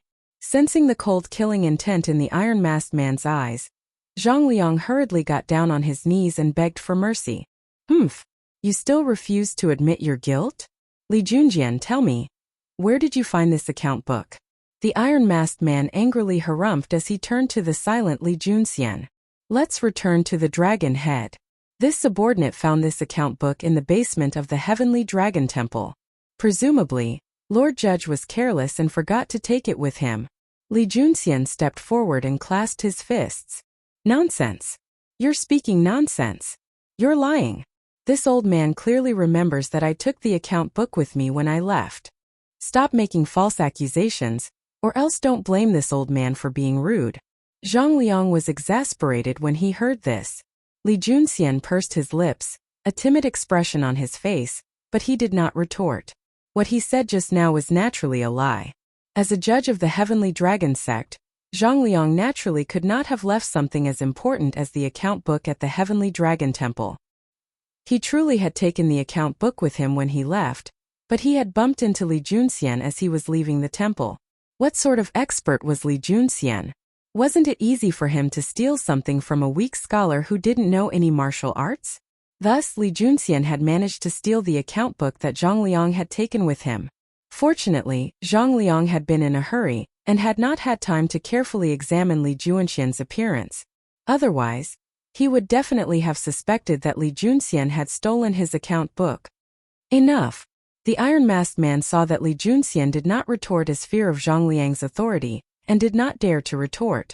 Thus, the iron-masked man angrily said, You left the account book at the Heavenly Dragon Temple and almost caused my sect to suffer an enormous loss. Seeing that my sect member Li Junjian brought the account book back, this god will not kill you this time. Although I can spare you the death penalty, you cannot escape punishment. Men, drag Zhang Liang away and break 2 of his fingers as punishment. Yes. 2 Heavenly Dragon Sect members walked in and dragged Zhang Liang off the ground. Zhang Liang began to weep. Dragonhead, forgive me. Dragonhead, forgive me. The iron-masked man waved his hand, indicating that the 2 Heavenly Dragon Sect members should hurry and take Zhang Liang away.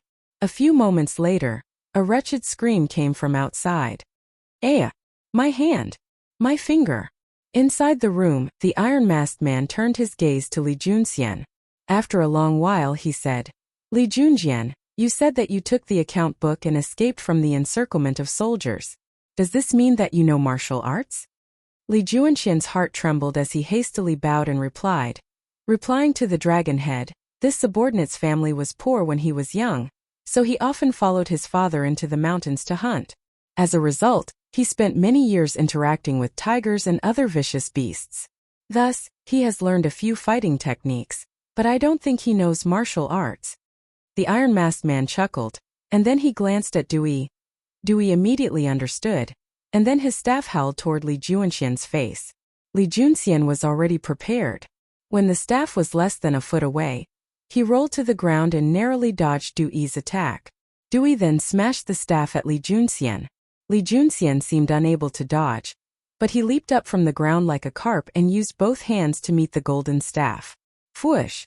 The moment the staff touched Li Junxian's hands, Li Junxian vomited blood and dropped to one knee. The metal-masked man had been clenching his fists, his eyes flashing with killing intent, but when he saw Li Junxian vomit blood from being struck by Dewey's staff, the killing intent in his eyes quickly dissipated. Heh, not bad. You reacted very quickly. Dewey chuckled as he helped Li Junxian up from the ground. That sudden probing just now had proved that Li Junxian truly did not know any profound martial arts. At most, his reaction speed was a little faster than an ordinary person's. This was completely in line with the physical constitution of a hunter. At the same time, it also proved that Li Junxian was not lying. Many thanks for Venerable One's leniency. Li Junxian wiped the blood from his mouth and then clasped his fist reverently at Dewey. Cough, cough. In truth, he had not vomited blood because of Dewey's attack, but because he had used his own internal energy to lightly injure his internal organs, causing him to vomit blood. Dewey was very satisfied with Li Junxian's attitude. He turned to the iron-masked man and gave an almost imperceptible nod, indicating that there was no problem with Li Junxian. After a few moments of silence, the iron-masked man said, "Venerable Dewey is fond of martial arts and likes to exchange pointers with anyone he meets. You must not secretly blame him for this." Li Junxian hurriedly said, "Dragonhead's words are too serious. To be able to receive Venerable One's guidance in martial arts is the fortune of this subordinate's last life. How could this subordinate blame Venerable One?" "Haha, good." The iron-masked man heartily laughed and then asked, "Li Junxian, this one asks you, why did you join the Heavenly Dragon Sect?" Li Junxian's face immediately darkened. After a few moments of silence, he replied, replying to Dragonhead, "This subordinate joined the Heavenly Dragon Sect only to ask for a bowl of Jade Lake holy water for my mother. When my mother gave birth to me, she fell ill and often suffered from abdominal pain. A few years ago, my father went hunting in the mountains and accidentally fell off a cliff. Now, only my mother and I are left in the family. I don't want my mother to be tormented by illness every day. Several days ago, this subordinate heard that the Jade Lake holy water of the Heavenly Dragon Sect can cure all illnesses, and that one can obtain it by joining the Heavenly Dragon Sect. Thus, I joined the Heavenly Dragon Sect. But I have no money and cannot become an inner sect disciple. I can only wait for half a month, when the sect distributes the Jade Lake holy water to the outer sect disciples." Li Junxian had naturally come up with this excuse before joining the Heavenly Dragon Sect. The reason he had not spent money to become an inner sect disciple was that he was worried that he would attract too much attention and expose his true identity. The iron-masked man nodded and said, "Good. I didn't know that Li Junxian was such a filial son. Since you brought back the account book, this one will directly promote you to an inner sect disciple of the Heavenly Dragon Sect. Are you willing?" Oh. Chapter 15-17. Many thanks, Dragonhead. Many thanks, Dragonhead. This subordinate is willing to go through water and tread on fire for the Heavenly Dragon Sect. On the summit of the Serpent Spirit Mountain, Li Junxian excitedly bowed when he heard that the iron-masked man was going to promote him to an inner sect disciple. The iron-masked man nodded in satisfaction. At this moment, Dewey said, "According to the rules of our Heavenly Dragon Sect, once the Jade Lake holy water is distributed, it must be drunk on the spot. It cannot be taken out of the sect, and it cannot be given to others." Li Junxian's face darkened. After a moment of hesitation, he clasped his fists at Dewey and said, "Venerable One, my mother is sick and in urgent need of the Jade Lake holy water. I beg of Venerable One to show mercy and allow me to bring some back home. This subordinate is willing to pay any price. I beg of Dragonhead and Venerable One to fulfill my wish." The iron-masked man remained silent. Dewey unhappily said, "Li Junxian, the Dragonhead made an exception to promote you to an inner sect disciple on the basis that you returned the sect's account books. Don't forget yourself and not know what's good for you." Li Junxian hurriedly bowed and said, "This subordinate is not arrogant and forgetful. This subordinate only wishes to free my mother from her illness. I beg of Dragonhead and Venerable One to fulfill my wish." He spoke with sincerity just like a filial son.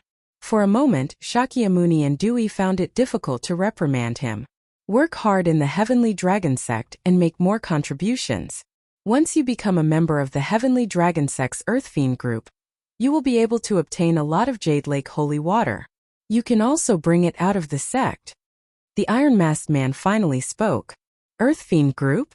This subordinate may be so bold as to ask, "What is the Earth Fiend group?" Li Junxian couldn't help but ask in alarm. Dewey's face chilled. Humph. Don't ask what you shouldn't ask. Once you become an inner sect disciple of the Heavenly Dragon sect, you will slowly understand. This subordinate was rash. Venerable one, please forgive me.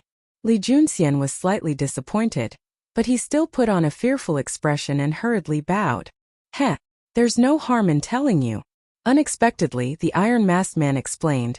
Apart from the inner and outer disciples of the Heavenly Dragon sect, above the inner disciples, there are the 36 heavenly spirits and 72 earthly fiends.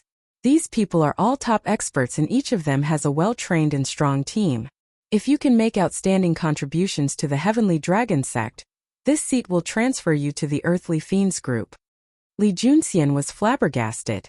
He had always believed that the Heavenly Dragon sect was just a bunch of superstitious believers, a motley crew. He had never imagined that the Heavenly Dragon sect would be hiding such an elite force. It was clear that this dragon head was planning something major. This subordinate will definitely lay down my life for the Heavenly Dragon sect. I will not disappoint the dragon chief. Suppressing his shock, Li Junxian clasped his fist and bowed feverishly. Good. Then I shall wait and see. The iron-masked man chuckled and said, I still have important matters to discuss with the Venerable One. Li Junxian, you can leave first. Li Junxian clasped his fist and said, Yes, this subordinate will take his leave. With that, Li Junxian bowed and left. Dragon Chief, you seem to have a different opinion of Li Junxian? Dewey couldn't help but ask after Li Junxian left. The iron-masked man's eyes flashed, but his expression couldn't be seen because of the mask. After a few moments of silence he said, This person is filial and courageous. Although his martial arts aren't high, he can be a good seedling after some training. We're about to start a war, and we need people like him to fight for us. Shakyamuni's eyes narrowed as he clasped his fist and said, This subordinate admires the Dragon Chief's wisdom. The iron-masked man glanced at Du Yi and sternly ordered, Tomorrow morning enter Chang'an in disguise and act according to the plan. If anything goes wrong, this seat won't be able to live, and neither will you. Shakyamuni's expression stiffened as he bowed and said, This subordinate obeys. What a shocking sight. It was truly a ghastly sight. There are more than 100 merchants colluding with the Dragon sect, and 8 of them are the shopkeepers of the Yanhuang Bank's branches. In just a few months, the Dragon sect has obtained more than 300,000 strings of cash from these people. What is the Dragon sect trying to do by amassing so much money? I'm sure everyone here knows what's going on even without this old man saying it, right? In the Ganlu Hall, Zhang Sunwuji, Fang Xianling, Du Ruhui, Wei Zhang Lu Dui, Xiao Yu and several other core officials were gathered together. At this moment, Xiao Yu solemnly looked at everyone and sternly said, After Li Tai received the slip of paper that Li Junxian had secretly passed to him, he had passed it to Li Er. After reading it, Li Er was shocked and hurriedly summoned several trusted core officials to the Ganlu Hall for an emergency meeting. Wei Zheng stepped forward and clasped his fist. Your Majesty, this old subject dares to ask, where did this information come from? Is it reliable? Seated at the head of the table, Li Er waved his hand. We will not divulge the source of this information, but this information is definitely reliable. Right now, the urgent matter is to discuss how to resolve the Dragon sect's problem, not the source of this information. Li Er placed great importance on a young man like Li Junxian, so he did not want to reveal Li Junxian's true whereabouts in case Li Junxian was discovered in the Dragon sect and met with misfortune. The slip of paper that Li Junxian had passed to Li Tai naturally didn't contain all the information in the account book. It only contained the main points, but even so, it was enough to shock Wei Zheng and Fang Xianling. Your Majesty, the Dragon sect has amassed so much money and used Du Yi's deceit to wantonly recruit believers. They have both money and influence, so there's an 80% chance that they are already disloyal to the imperial court. This old subject requests that Your Majesty make a decision so that more people do not join the Dragon sect and go astray. Zhang Sunwuji stepped forward and sternly said, This old subject concurs. Fang Xianling clasped his fist. This old subject believes that Your Majesty should immediately list the Dragon sect as a disloyal sect, and order the various provinces and counties to prohibit the Dragon sect from preaching. Otherwise, when the Dragon sect grows stronger and has more and more believers, it will be too late for the imperial court to deal with them. This subject concurs. The other officials also clasped their fists in agreement. Li'er nodded and said, "All right. Then we will write a decree and announce to the world that the dragon sect will become a rat on the street that everyone has the right to punish." However, the core members of Heavenly Dragon Cult are nowhere to be found. Assistant G, order the Ministry of Personnel to immediately send out official documents to the various prefectures. Order them to arrest Dewey, find out where the core members of Heavenly Dragon Cult are hiding and capture them all in one fell swoop. This old subject obeys the decree. Zhang Sun Wuji immediately clasped his fist.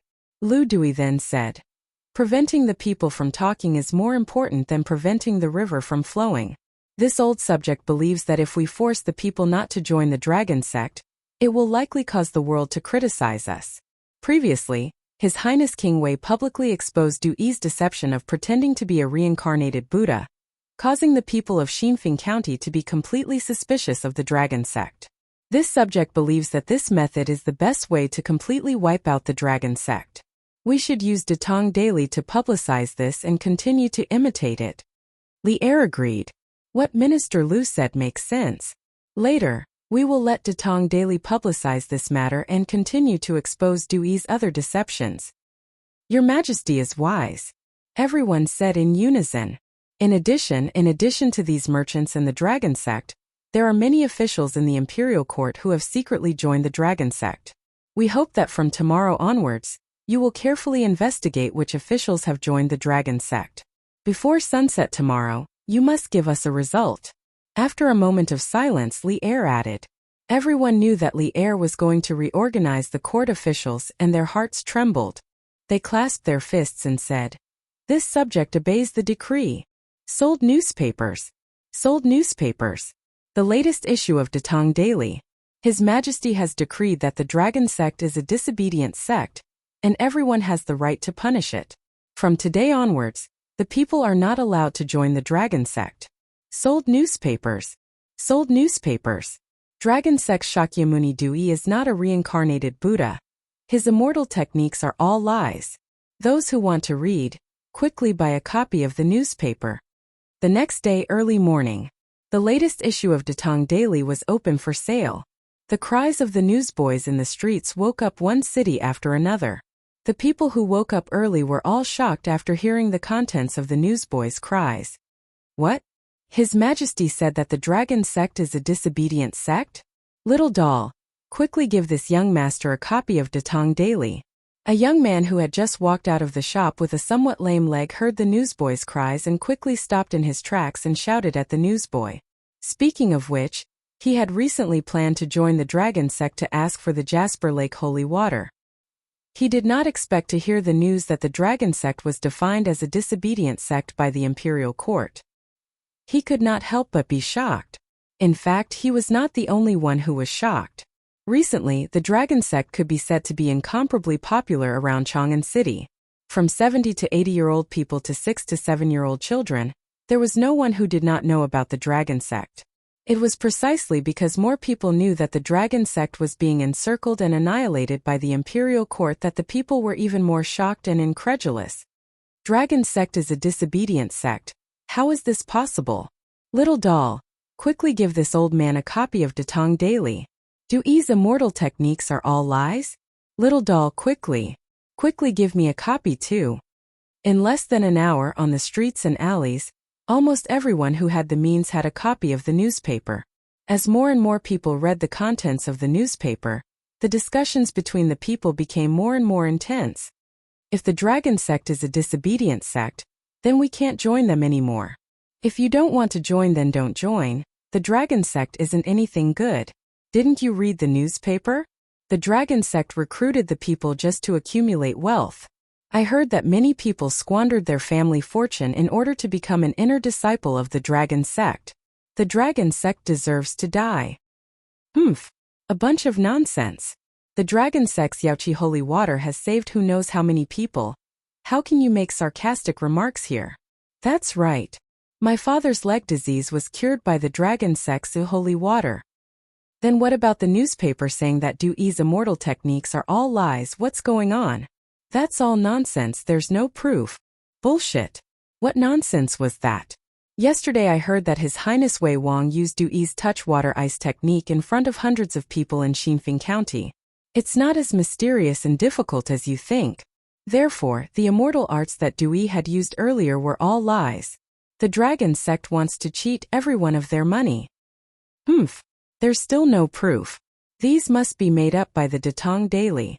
Which one of you saw His Highness Wei Wang use the touch water ice technique yesterday? Yes. I didn't see it. These things must be made up by the Datong Daily's reporters. Haha. I saw it.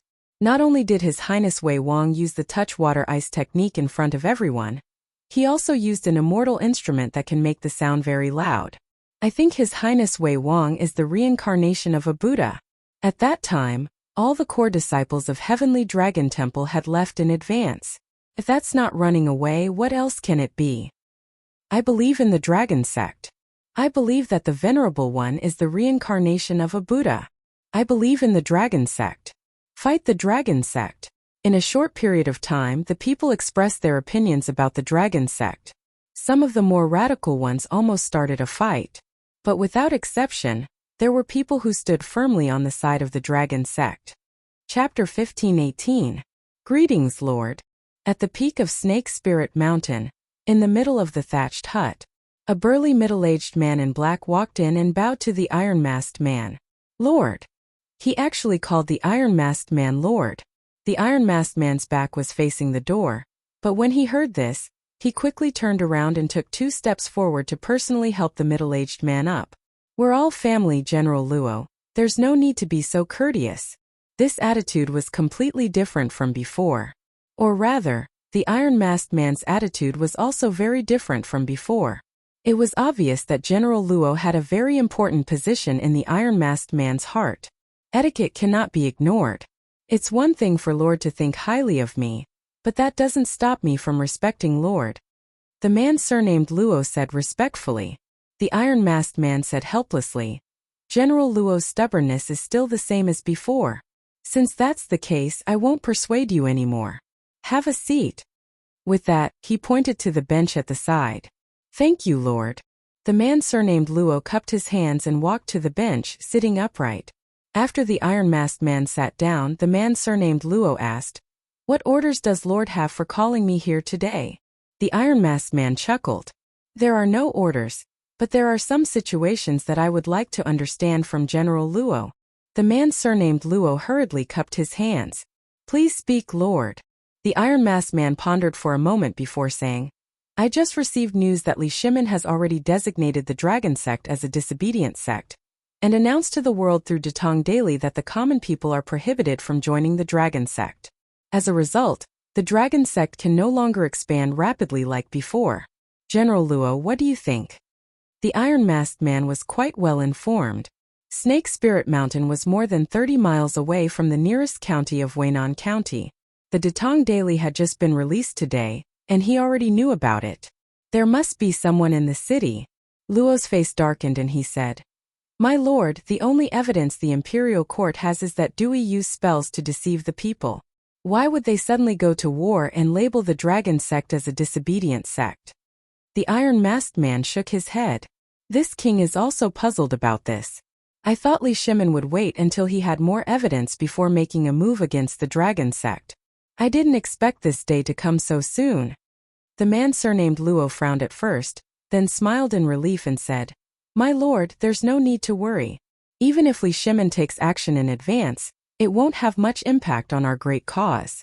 On my side, everything is ready.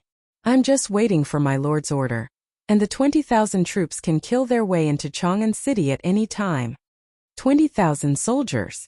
Who would have thought that the Heavenly Dragon Sect would secretly have 20,000 elite troops? It was no wonder that the Heavenly Dragon Sect would crazily amass wealth. After all, to raise 20,000 troops, the consumption of food and horses was not a small sum. Good. I've been waiting for General Luo to say this. The iron-masked man suddenly stood up and clapped his hands. Since General Luo is so confident, then this king can rest assured. Once the joint in Chang'an City is opened, we can directly drive in and attack Chang. But before that, this king wants to give Li Shimin a surprise that will make him lose the hearts of the people. The man surnamed Luo was not interested in the surprise. He cupped his hands expressionlessly and said, "The heavenly dragon army awaits my lord's orders at any time." The iron-masked man nodded. "Actually, even if Li Shimin forbids the commoners from joining the heavenly dragon sect, those who have already joined may not be willing to leave. Because those who drink the holy water of the Jade Lake can no longer leave. General Luo can integrate these people into the heavenly dragon army in the next 2 days. When we attack the city, we can use them as the vanguard." Although this sentence was expected to be ordinary, behind the words, there was an endless amount of blood and evil. Luo Xian frowned and hesitated. "My lord, using the commoners as scapegoats, even if you win the country, I'm afraid it will affect your reputation. My lord, please reconsider." Reputation? What bullshit reputation? History has always been written by the victors. Hearing this, the iron-masked man suddenly became angry. He pointed at the southwest direction of Chang and city and roared. Li Shimin killed his brother's father and took over his brother's wife. Now, he is praised by the commoners as the eternal saint. Why? Isn't it because he is the victor? After this king kills Li Shimin and ascends to the throne, the history books will be dominated by this king. Who will care if this king uses the commoners' lives to attack the city? The man surnamed Luo narrowed his eyes. Although he did not agree with the iron-masked man's words, he did not refute. The room was silent for a moment. The iron-masked man regained his composure and said, "It's settled then. The core members of the Heavenly Dragon sect in the other 4 states will be arriving in the next 2 days. The matter of recruiting them will be handed over to you, General Luo. This king believes in your ability. You will definitely be able to organize an army of at least 50,000 people." The man surnamed Luo stood up and cupped his hands. "This general obeys." "Good. General Luo, please go ahead." The iron-masked man waved his hand and said, "Yunshan." The discussion of the Heavenly Dragon sect among the people could be said to be overwhelming. However, Yanhuang College seemed to be in a different world. This was because this place was not affected by the Heavenly Dragon sect at all. All the teaching tasks were carried out normally. In the past few days, the students of the college were basically busy preparing for the final exam. Of course, there were a few people who did not need to prepare for the exam, such as Li Ku, Iron Egg, Chang Chumo, and the other students who followed Li Zishuan to eliminate the locusts. Today was Sunday in Yanhuang College, a holiday. Even so, there were still some students in the college spontaneously revising in the classroom. This was because the college would hold the final exam in a week. This was the final exam at the end of the academic year. Everyone in the college, whether it was the teachers or the students, paid great attention to it. Li Zishuan even specially sent a message to the college last night to ask Li Gang about the college's preparation for the final exam. Sigh. That is really too much. At least I helped him solve the case, didn't I? Not only did he not appreciate it, but he also sent me to the college to review my homework. Am I really my dad's son? In the classroom, a teenager bit the end of a pen and muttered to himself with a bitter face. That's right, this teenager was Sun Zifan. Speaking of which, he was quite tragic. Originally, he had solved the case of Jin Wanfu's murder with Di Jishuan and Li Tai in the Supreme Court yesterday. No matter how you looked at it, it was a great achievement. However, the key witness Yi Hong was killed, making the whole case back to square one. In this way, Sun Zifan's contribution was not as great as before. In addition, on the way home, Sun Fujia accidentally heard someone say that his child was studying at Yanhuang College and did not go home on the weekend. After Sun Fujia went back, she took advantage of the dinner and suggested that Sun Zifan go back to the college a day earlier to review his homework. This made Sun Zifan angry. What do you mean by biological? Zifan, what are you muttering about? Li Tai walked into the classroom and happened to hear Sun Zifan's muttering. He could not help but stop and ask aloud. Qingke, you also came to the college today? Looking up and seeing Li Tai, Sun Zifan was first surprised, then he replied with a bitter face. It's my dad. Yesterday I helped him solve the case, and today he wants me to go back to the college to review my homework. I even suspect that I'm not his biological son. Li Tai was speechless. What are you talking about? If Sun Shaoqing heard it, he would be furious. Besides, it was not you who solved the case in the Supreme Court yesterday. It was Jishuan, okay? Hearing this, Sun Zifan straightened his neck and said, Qing, you're wrong. It was the four of us who worked together to finally solve the case. We can't do without anyone. Facing this arrogant guy, Li Tai was too lazy to argue with him and went directly to his seat. Qing, what do you mean by that? Am I wrong? Seeing that Li Tai ignored him, Sun Zifan quickly stood up and followed Li Tai to ask. Li Tai put the book in his hand on his seat and said impatiently, Fine. You're right. You better go back, don't disturb other people's revision. The reason why he said this was because there were a few other students in the classroom studying by themselves, such as Meng Wenhao and Wang Meng. Hey, that's more like it. Hearing this, Sun Zifan lowered his voice. Then he asked curiously, Qing, why did you come to the college to review your homework today? Didn't the Yamacho say that? As long as you can complete the ACE project well, you can get an excellent grade even if you don't take the final exam. When Li Zishuan appointed Li Tai as the vice president of the second and third ACE project, he conveyed to all the teachers in the college the idea of academics first, exams second. As long as one's research results were outstanding, it was fine even if they did not take the final exam. Under Li Zishuan's insistence, the college had set off a wave of research.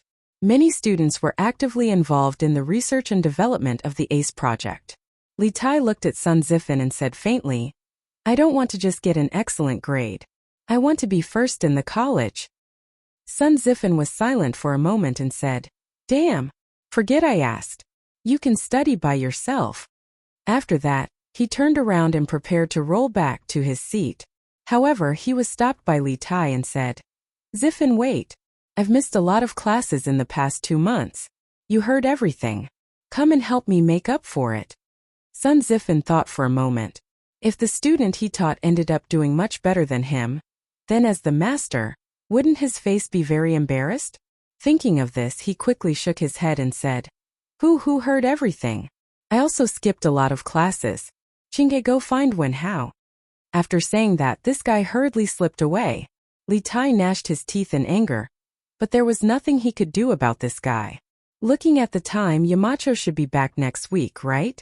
In the conference room on the first floor of Guanghua Building, Li Gang, Yen Silu, and Mo Huai, the three giants of the college, gathered together and seemed to be discussing something. At this moment, Li Gang sighed and said. Yen Silu frowned and said, Yamacho should start to return next week. However, if they want to return to Yunshan, they will probably be delayed on the road for some time. Therefore, Yamacho probably won't be able to make it in time for the college's final exam. Li Gang nodded and said, Since they won't be able to make it in time, then we old guys have to arrange the final exam for Yamacho. Konggue, Mr. Mo, let's call Ma Zhou and the others over and recheck the final exam papers to see if there are any mistakes. Mo Huai nodded and said, Yes, that's how it should be. After a moment of silence, Li Gang suddenly sighed and said, Before Yamacho left, he entrusted the college to this old man. Although this old man didn't make any great contributions these days, I didn't let anything happen to the college. Seeing that Yamacho is about to return, this old man has been feeling uneasy recently. I have a feeling that something is going to happen to the college these days. Maybe it's because I'm old and have nothing to do, so I can't help but let my imagination run wild. After the students finish their final exam next week, this old man will officially retire. In the future, I will live in the Yunshan residence. If I have nothing to do, I will come to the college to see the students that this old man taught personally. Even if I die, I will have no regrets. The old man had taught 2 crown princes in his life, but in the end, both crown princes died in a coup. This broke the old man's heart, so he retired early. Li Zishuan's appearance gave him a second spring in his life. Seeing the college's children grow and become talents day by day, the old man was happy from the bottom of his heart. However, at the same time, he also wanted to protect these children. During the time that Li Zishuan was away, the old man had been worried sick for the college. The guards, logistics, and teaching of the college, no matter how big or small, he wanted to provide a stable learning environment for the students. Haha, Wenji, you have a good plan. This old man also dreams of living in Yunshan in the future, and watching the college's children become talents day by day. This old man will have no regrets even if he dies. Hearing this, Yen Silu agreed. Mohui was silent for a moment, then said, "The two of you are highly respected, and Yanhuang College can't do without you. However, the two of you are already old and have reached the age where you can enjoy your remaining years. This old man has no face to persuade the two of you to continue teaching in the college. I only hope that the two of you can live to 100 years old and see the college's students benefit the people." Li Gang chuckled and said, "Haha, thank you for your auspicious words. This old man also wants to see that day." Mohui nodded. After pondering for a moment, he said, "As for Mr. Wenji, if you are worried that something will happen to the college recently, I will stay in the college for the time being to prevent any accidents. Please rest assured, Mr. Wenji." Li Gang thought for a moment and didn't reject. He nodded and smiled. That would be for the best. Chapter 15-19. Li Gang had gone through the trials and hardships of two dynasties. He had experienced the peace of the world and the turmoil of the world. His sense of danger was definitely more sensitive than that of ordinary people. Although Mohui didn't believe in metaphysics, he still didn't dare to take the old teacher's words to heart. Therefore, he made the decision to live in the academy recently. The sun slowly set in the west, and the day was about to pass just like that. The students who stayed in the academy to review their homework on the weekend walked out of the teaching building and prepared to eat in the cafeteria. Most of the children who went home on the weekend had already returned to the academy.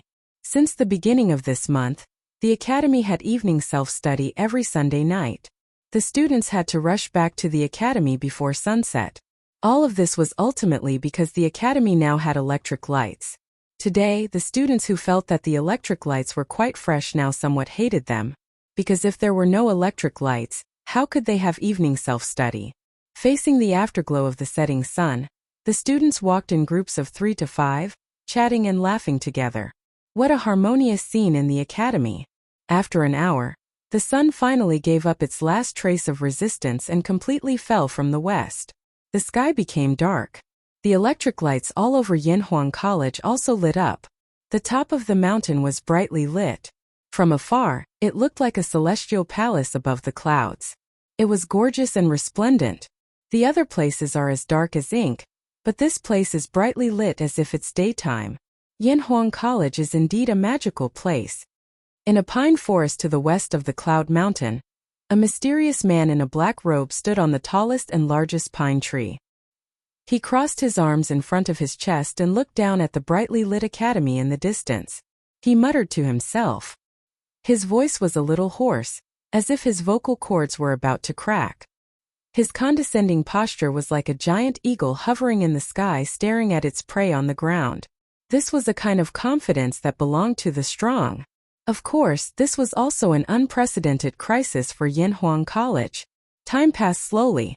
The black-robed man stood motionless at the top of the pine tree. He quietly looked at Yanhuang College, which occupied the center of Cloud Mountain. His gaze swept over every building and building. He looked very seriously, as if he wanted to engrave the entire Yanhuang College in his mind. After an unknown period of time, the lights in Guanghua Building went out one by one. The students in the evening self-study session were finally liberated. They could happily leave the tiring classroom and return to the dormitory to have a good night's sleep. Hey! The class was finally over. In my opinion, the academy shouldn't have installed electric lights in the first place. Now that we've installed electric lights, we've started to study at night every day. I'm starting to suspect that the Yamacho is deliberately tricking us. After leaving the teaching building, Sun Zifan let out a long sigh, then complained to Li Tai, Yuchi Baolin and Di Jishuan. TSK.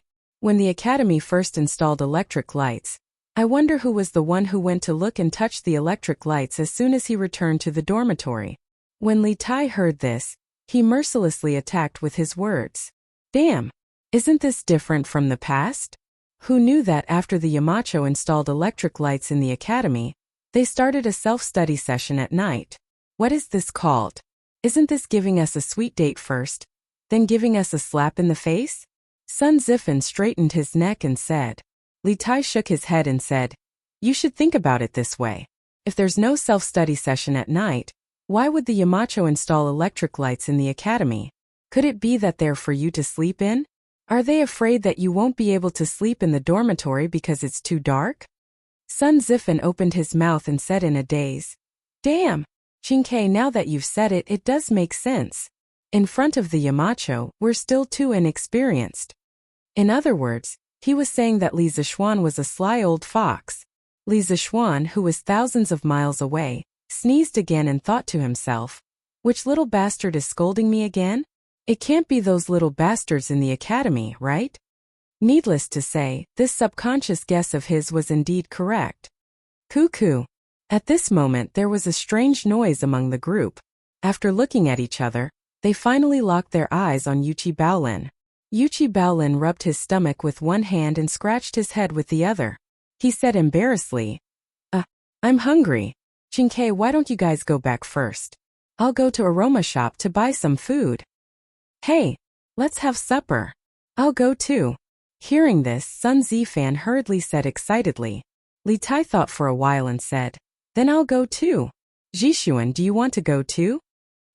He had been very busy in the workshop recently, and it was rare for him to come back to the academy today. How could he not reward himself with a good supper? No one is allowed to go. Go back to the dormitory and rest. Don't violate the academy's rules. Di Zhishuan opened his mouth and was about to speak when a person walked toward them and said sternly, Greetings, Mr. Mo. Li Tai looked up and saw that it was Mo Huai. He was shocked and hurriedly cupped his hands in greeting. Others might not know Mo Huai's true identity, but Li Tai did. Not only was Mo Huai a big shot of the Mo family, but he was also the academy's guardian angel. Last year, when the bearded guests caused havoc in Cloud Mountain, if it wasn't for Mo Huai, Li Zishuan definitely wouldn't have been able to handle it alone. Therefore, Li Tai still respected Mo Huai. Greetings, Mr. Mo. At this time, the rest of the people also reacted and saluted one after another. Mo Huai nodded and said earnestly, since you're done with your self-study, you should go back and rest early. You're not allowed to wander around the academy late at night. Yes, Mr. Mo. They did not dare to talk back and replied in unison. Then they cupped their hands and hurried toward the dormitory. Why is Mr. Mo patrolling the academy personally tonight? I don't remember him doing it before. Or have I left the academy for too long and the academy is too perverted? After walking some distance, Li Tai asked in a low voice, somewhat puzzled. Di Zhishuan thought for a while and replied, I'm also very curious. Mr. Mo has always been in charge of experimental research in the academy, but he has never personally trained anyone. It's so late, why is he still at the academy? Sigh. What a pity about my supper. Sun Zifen could not be bothered to think about this. He only had good food in his heart, so he could not help but sigh. Everyone was speechless. They covered their faces and walked forward, too lazy to be associated with this guy. As for Mo Huai, who they mentioned, he was still standing in the same place and did not move a step, because just now he suddenly felt that he was being watched. His whole body tensed up, and he gathered all his internal force and stood in place, fully alert. At the same time, he began to use his perception as a guru. Mo Huai did not believe that it was just an illusion. He believed that it was his intuition. The intuition of a guru at the peak. Time passed by slowly. Mo Huai's nerves were strained, and he stood on the spot without moving at all. He'd originally chosen to stay in the academy tonight for the sake of making Li Gang feel at ease, so that he could take precautions. However, he'd never imagined that the academy would really be slightly unusual tonight. Specifically speaking, it wasn't the academy that was unusual, but the area in the west of the academy was extremely unusual. Quiet. It was too quiet. It was the middle of summer, and it was inevitable that there would be some insects and birds in the woods at night. But tonight there was nothing. He could only vaguely hear some wind. In addition, Mo Huai suddenly felt that he was being spied on. Everything showed that the academy was definitely abnormal tonight. Swoosh! Suddenly, Mo Huai opened his eyes. A pair of sharp eyes looked directly at the pine forest in the west. His gaze seemed to pierce the night sky and see the entire pine forest clearly. But unfortunately, his eyes did not have night vision. Moreover, he was in the light now. But the pine forest in the west of the academy was in the dark. It was too difficult for him to see if there was anything abnormal in the pine forest in the light and in the dark.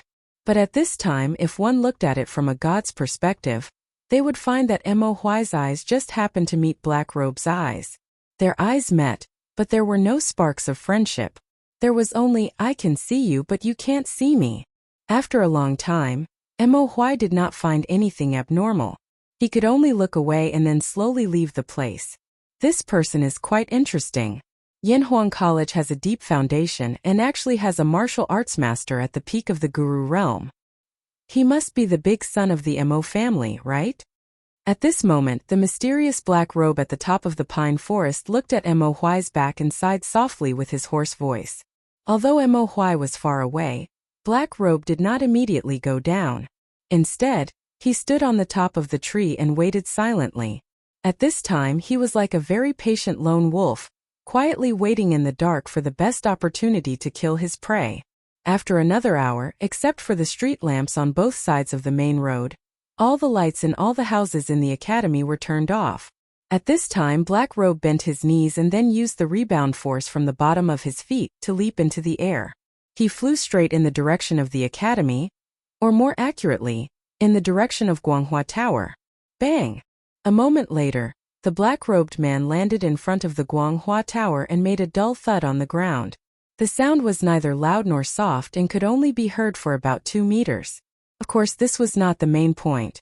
The main point was that the Guanghua Tower of the academy was about a mile away from the pine forest in the west of the academy.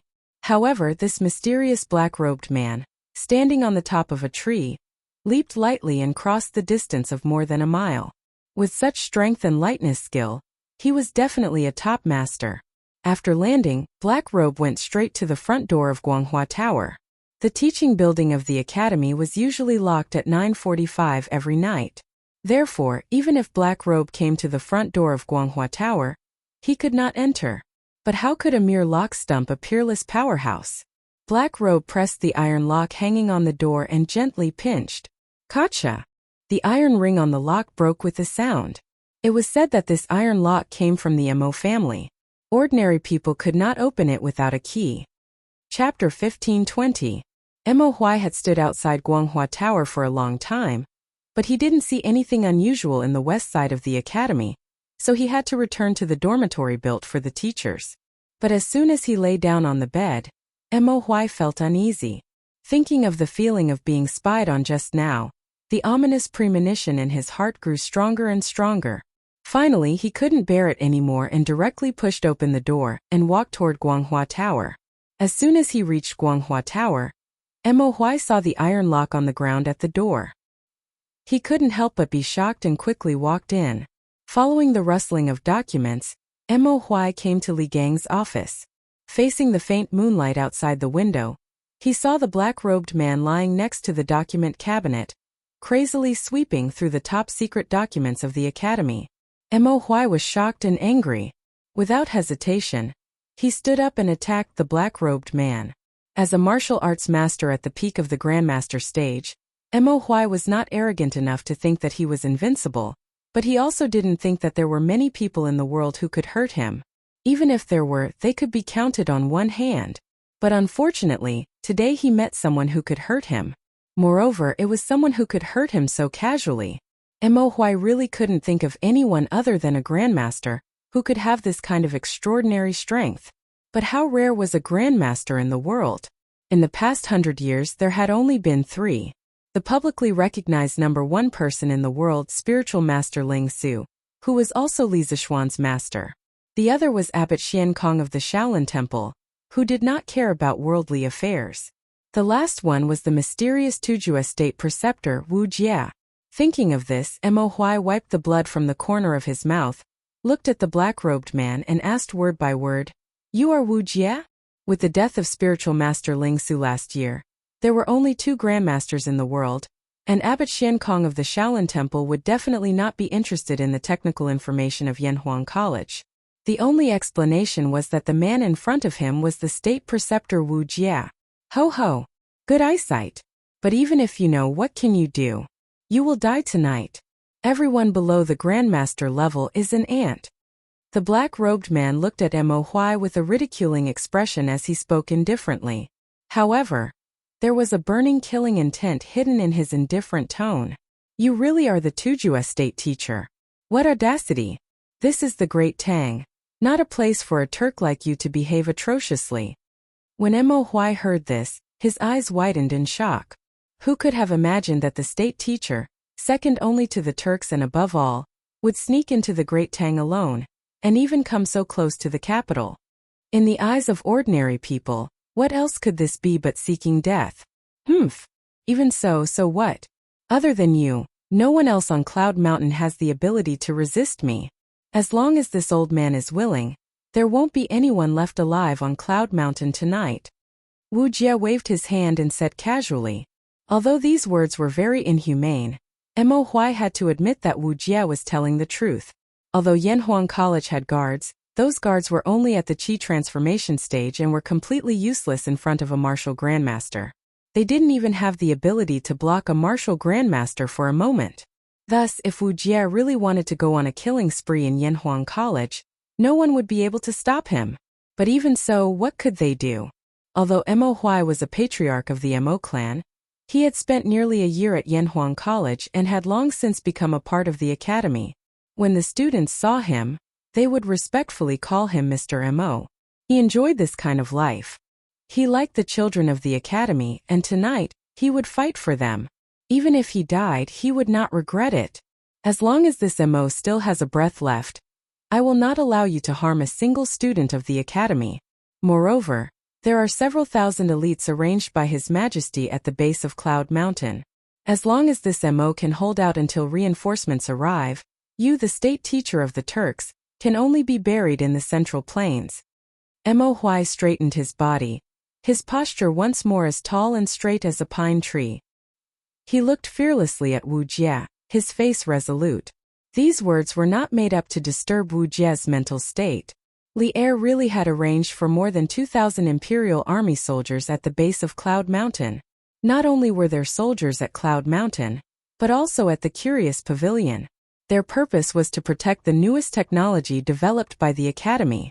As long as they fought, they would alarm the sleeping teachers and students of the Academy, and someone would definitely come down the mountain to report. Mo Huai only needed to delay Wu Jie for a short period of time.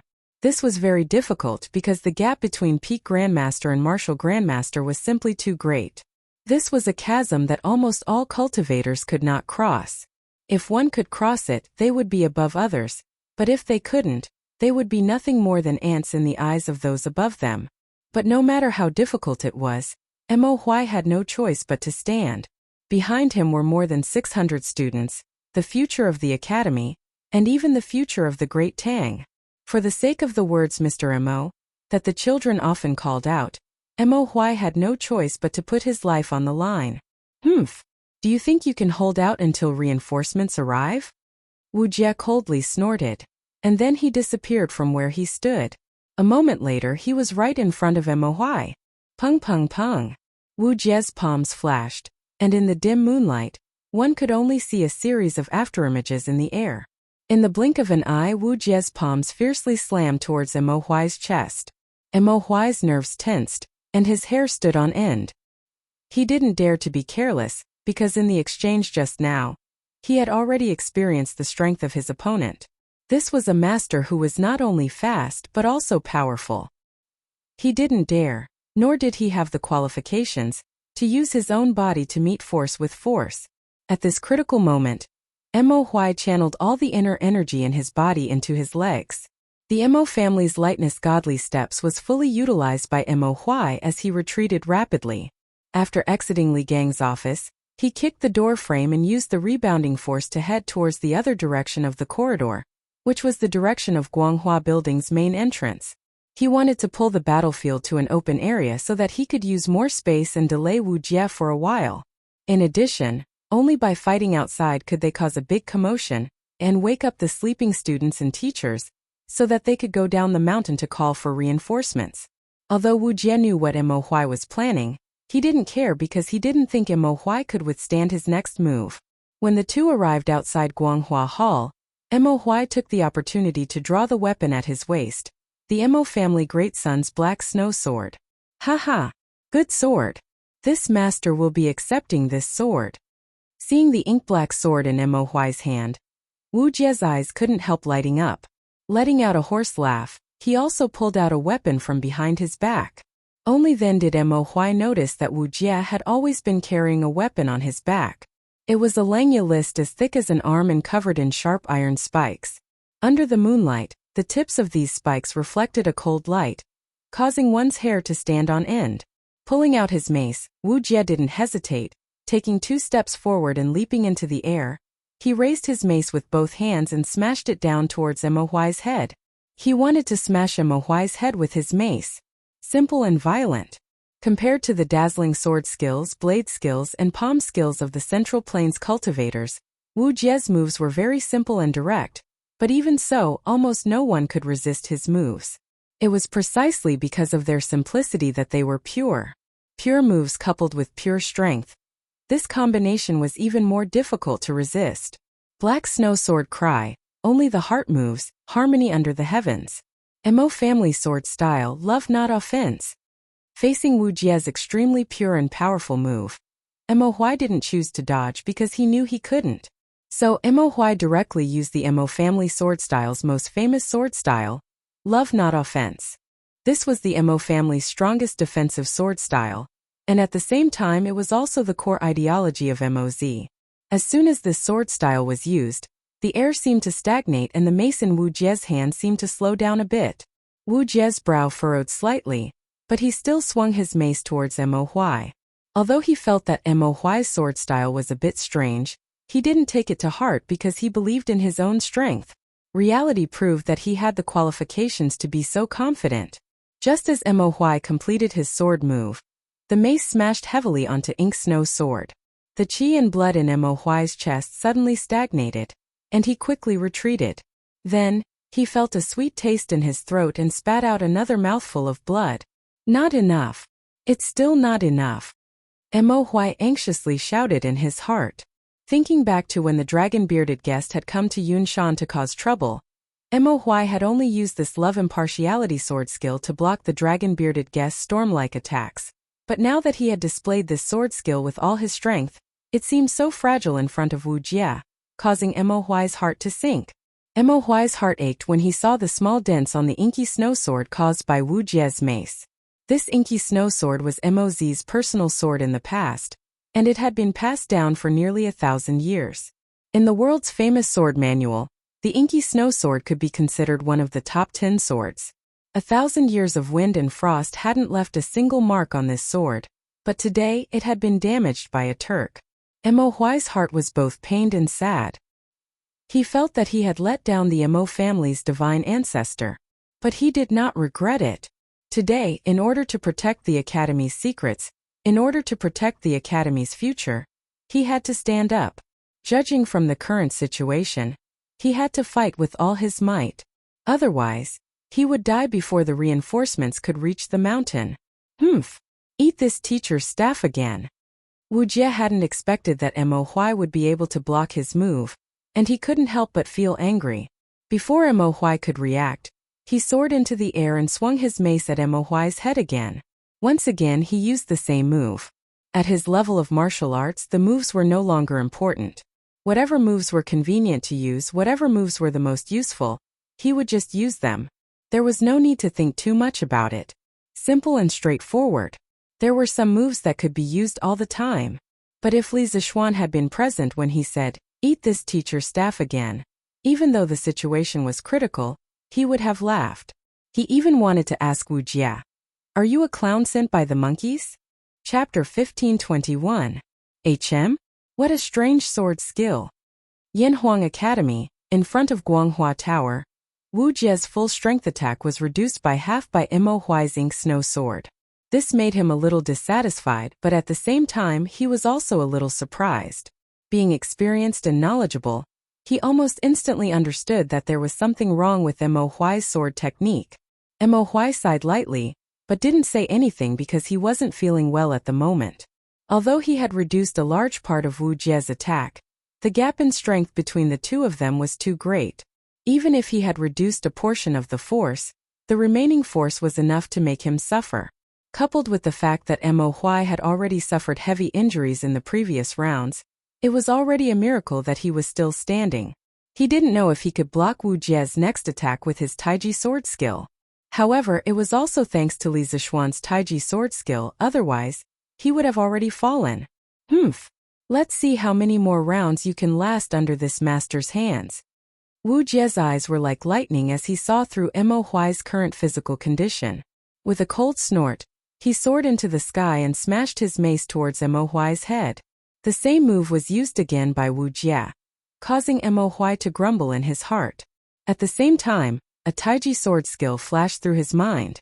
Taiji sword skill's 38th form, Phoenix Wings Spread. This time, Mo Huai had enough time to prepare his sword. He stepped back, circled his sword, and fell to the ground to avoid the mace. His body was at an extreme angle to the ground, and his left hand formed a sword finger to support his body. Then his right hand raised his sword and sucked the mace in. Because he had more time to prepare than last time, Mo Huai's ink snow sword really sucked Wu Jie's mace this time. Taiji sword skill was a sword skill that allowed the weak to defeat the strong. It had nothing to do with one's internal strength, but rather the depth of one's understanding of Taiji. Mo Huai being able to use the 38th form of Taiji sword skill to this extent proved that he had a very deep understanding of Taiji. Of course, this wasn't the end. Next, Mo Huai's entire body rotated 180 degrees around his feet, and with the force of this rotation, he soared into the air like a phoenix spreading its wings, carrying his mace and launching a probing counterattack towards Wu Jie. At the same time, Mo Huai also used the Mahis family's famous skill, Love Without Offense. The air instantly became stagnant, and the two sword techniques fused together. There seemed to be a subtle chemical reaction. The power of Love Without Offense became even greater, and the attack power of the Taiji sword, Phoenix Spreads Its Wings, became even stronger. Wu Jie's eyes couldn't help narrowing. Of course he wasn't afraid. Mo Huai's counterattack seemed ordinary to him. What he cared about was that this ant in his eyes was actually able to resist his attack. Mo Huai had switched from defense to offense twice. The first time was when he used Love with Impartiality, non-offense, and failed. The second time was when Mo Huai used Love with Impartiality, non-offense, and Phoenix Spreads Its Wings, and he succeeded. For Mo Huai, such a record was something to be proud of, but for Wu Jie it was a disgrace. To think that he, a dignified martial grandmaster, couldn't even defeat a small fish at the peak of martial grandmaster in 3 moves. If this spread out, wouldn't Wu Jie's reputation be ruined? Therefore Wu Jie was furious. Roar! With a loud roar, Wu Jie poured all of his internal strength into his mace, and his whole body spun rapidly in the air. Soon the mace was seized by Wu Jie again. At the same time the majestic true qi gathered on the mace exploded, and the ink snow sword let out a mournful cry before breaking. Mo Huai was also sent flying by Wu Jie's counterattack. Pooh! Mo Huai slid on the ground for several meters before finally stabilizing his body. At this moment he couldn't bear it anymore and coughed up a mouthful of blood. Wu Jie's counterattack had directly injured Mo Huai's internal organs. The situation on the battlefield was really changing rapidly. At first, Mo Huai was at a complete disadvantage, but later, Mo Huai used his Tai Chi sword and was finally able to barely resist Wu Jie's attacks. He even faintly turned from defense to offense and launched a counterattack. However, his counterattack failed, and in the blink of an eye, he was forced back by Wu Jie's super powerful internal strength and was directly injured. Ho ho! What other moves do you have now? After Wu Jie landed, he flashed and appeared in front of Mo Huai. He looked down at Mo Huai condescendingly and said in a hoarse voice, as if he was pronouncing Mo Huai's death sentence. Mo Huai looked at the broken sword in his hand with some sadness. He used all of his strength to stand up from the ground and said with a tragic expression, "My ink snow sword is broken, and the Mo family's great master is dead. Today, this old master will not rest until you die." Ha! You overestimate yourself. Wu Jie sneered and swept the mace in his hand directly towards Mo Huai's chest. The ink snow sword in Mo Huai's hand was broken, so he definitely couldn't use it to block. He took half a step back with his right leg and drew a circle with his hands, starting the Tai Chi fist. He was going to use the Tai Chi fist to block the mace with his bare hands. Wu Jie's mace directly landed on Mo Huai's chest. Then Mo Huai's whole body bent backwards, and his hands moved with the flow of true qi, guiding the mace to the right of his back. Wu Jie's killing blow was like hitting cotton, making him feel like he couldn't exert any strength. Who is so bold to cause trouble in Yanhuang College? Quickly take him down. At this moment, just when Mo Huai was about to completely collapse, a group of Yanhuang College guards, led by Mo Zhong and Mo Yun, finally rushed over after hearing the commotion. More than 20 college guards surrounded Wu Jie and Mo Huai. After seeing Mo Huai covered in blood, Mo Zhong and Mo Yun couldn't help but be shocked. They hurried forward to support Mo Huai and asked, "Great Master, what happened to you? Are you okay?" Mo Huai waved his hand and said, "Don't worry about me. This person is the Tujue's imperial teacher, Wu Jie. Quickly go down the mountain and deploy the troops. I'll hold him down here." In order to allow Mo Zhong and Mo Yun to carry out the order as soon as possible, Mo Huai forced himself to act as if nothing had happened. However, the fresh blood on his clothes had already betrayed him. Even an idiot would know that he was currently heavily injured. What? He's the Tujue's imperial teacher? Mo Zhong's eyes widened, a huge wave of shock surging in his heart. When he finally reacted, he hurriedly shouted at Mo Yun. "Mo Yun, go down the mountain and deploy the troops. I'll stay here and help Great Master deal with Wu Jie." Although he knew that he would undoubtedly die if he faced Wu Jie, in the face of life and death, Mo Zhong did not hesitate to sacrifice himself to protect his brother. "No, big brother, go and deploy the troops. I'll protect Great Master." Mo Yun's eyes were red as he shouted crazily. Mo Zhong was flustered and exasperated. "Get out of here. Don't cause trouble here. Go and get reinforcements." "Humph. None of you will leave the mountain tonight. You'll stay here forever." Wu Jie, who was standing on the opposite side, couldn't help sneering. Saying so, he no longer spoke any nonsense and directly raised his mace and smashed it towards Mo Zhong, Mo Yun and the others. "Back off." Mo Huai used all his strength to push Mo Zhong and Mo Yun away, while he took the opportunity to pull out the long sword at Mo Zhong's waist and slashed at the mace that Wu Jie swung at him. Because Mo Huai's preparation time for this move was too short, coupled with the fact that he was seriously injured and his strength was much weaker than before, Wu Jie's attack landed solidly on Mo Huai's Moon Hall, and sent him flying to the front door of Guanghua Hall. Terrifying. This kind of strength in the eyes of Mo Zhong, Mo Yun and the others was simply shocking. In the past, Mo Huai was a god in their hearts, but now the god in their hearts had been easily knocked down from the clouds by another person. This gave them a clear understanding of Wu Jie's tyrannical strength. Pung!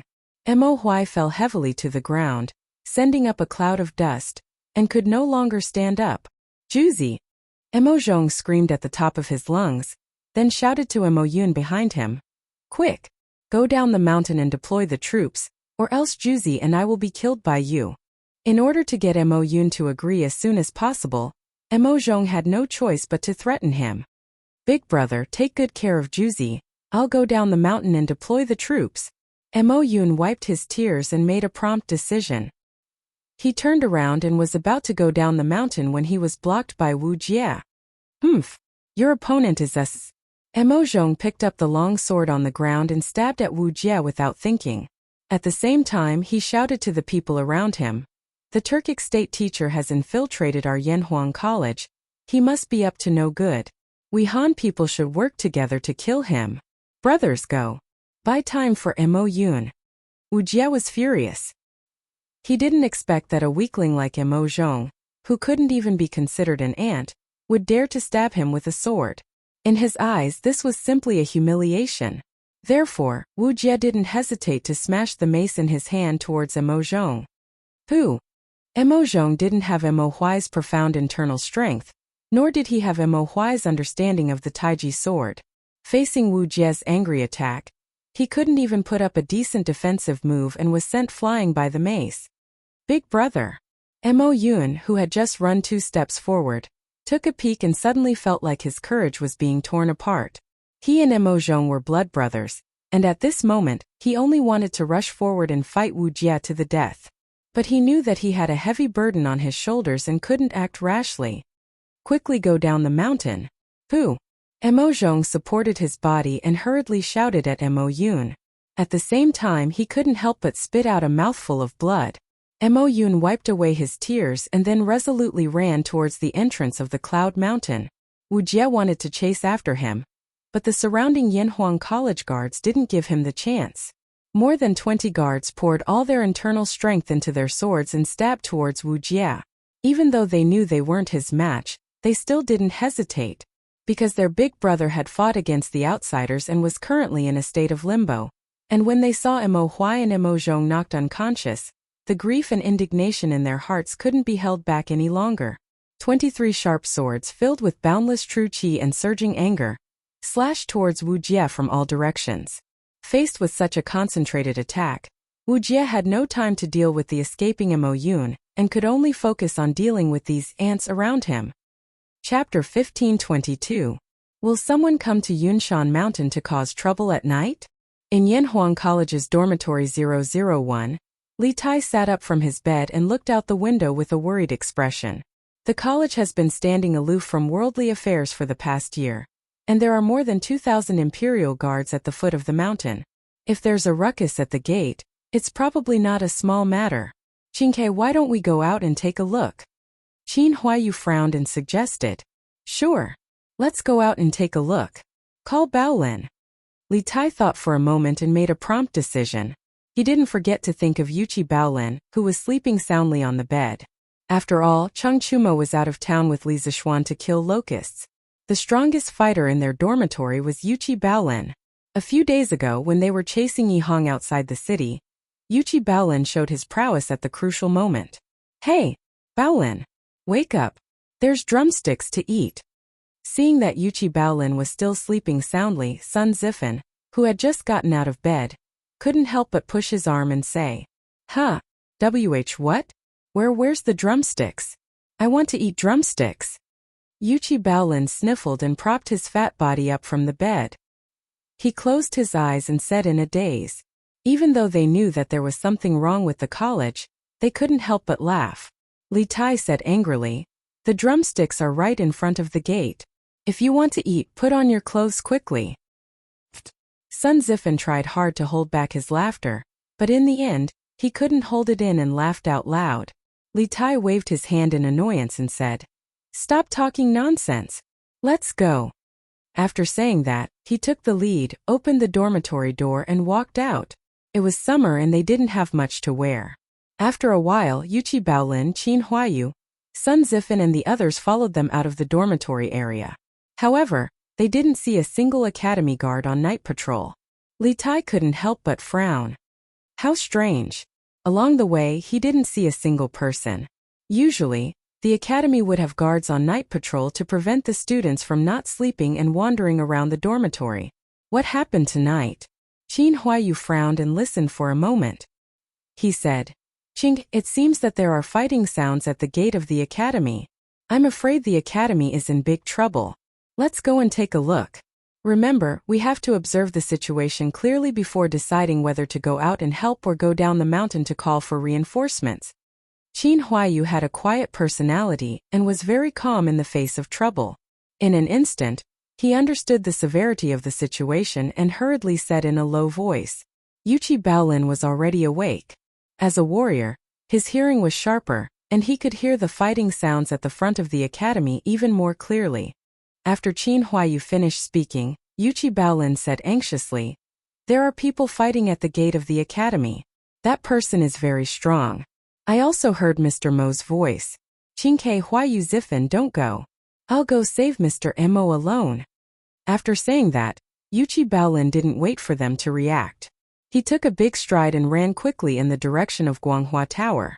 Hey, Baolin, wait. Li Tai's heart sank. By the time he reacted and wanted to stop Yuqi Baolin, the latter had already run far away. He was puzzled. A great master. Baolin said that person is a great master. I heard from Yamacho that Mr. Mo's martial cultivation has reached the peak of the Grandmaster realm. Few people in the world can compare to him. Could it be that even Mr. Mo can't deal with this great master? Then who is this person? Qin Huayu thought for a moment and said, Qin, none of us know martial arts. If Mr. Mo can't deal with this great master, we'll just be adding to the trouble if we go. Why don't we climb over the sidewall and go down the mountain to get reinforcements? I heard from my father that His Majesty has arranged for 2,000 imperial guards at the foot of the Cloud Mountain to ambush us. Li Tai nodded, then shook his head. Why go through so much trouble? Ziffin, I remember that you hid 2 fireworks under your bed, didn't you? Sun Ziffin heard this and couldn't help but be stunned. Qin, how did you know? Before the Lantern Festival this year, Li Zishuan had secretly rubbed a few fireworks when he had asked the servants to make them in the Cloud Mountain residence. He usually couldn't bear to use them, so he hid them in the wooden box under his bed. Li Tai said unhappily, How would I know? You hid such dangerous things in the dormitory. We'll deal with you later. Go and get the 2 fireworks now. We'll use them to inform the Imperial Guards at the foot of the mountain to come up and help. Qin Huayu also looked at Sun Ziffin with a slightly ugly expression. After all, anyone who knew that they slept on a bed with fireworks every day would be in a bad mood. Fine. You wait. I'll go and get the fireworks now. Feeling Qin Huayu's dangerous gaze, Sun Ziffin shrank his neck and cleverly chose to escape. At the same time, in front of Yanhuang College's Guanghua building, Mr. Mo, Brother Emozhong, what happened to you? Who hurt you? Yuchi Baolin came to the front of Guanghua building and saw blood everywhere. College guards were lying on the ground, and Mo Huai was also lying on the ground. His clothes were all stained red, and it was obvious that he was seriously injured. Yuchi Baolin couldn't help but panic. He hurriedly walked over to Mo Huai and helped him up as he asked anxiously. Under Yuchi Baolin's shaking, the unconscious Mo Huai finally woke up. Seeing that the person in front of him was Yuchi Baolin, he quickly said, Baolin, quick, tell all the students to hide in the back of the mountain and don't come out. Quick, go. As he spoke, he even pushed Yuchi Baolin's arm. Feeling the weak force on his arm, Yuchi Baolin couldn't help but grieve.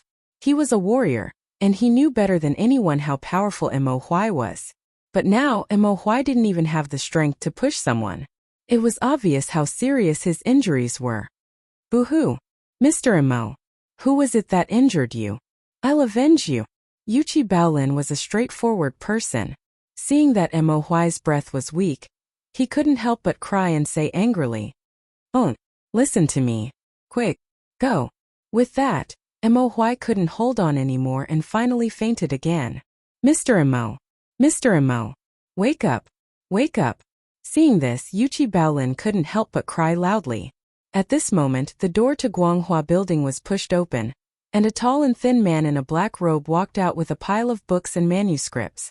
At a glance, he saw that there was another person in the room, a very young boy. You're a student of Yanhuang College? The black-robed man was naturally Wu Jia. He stopped in his tracks and asked with interest.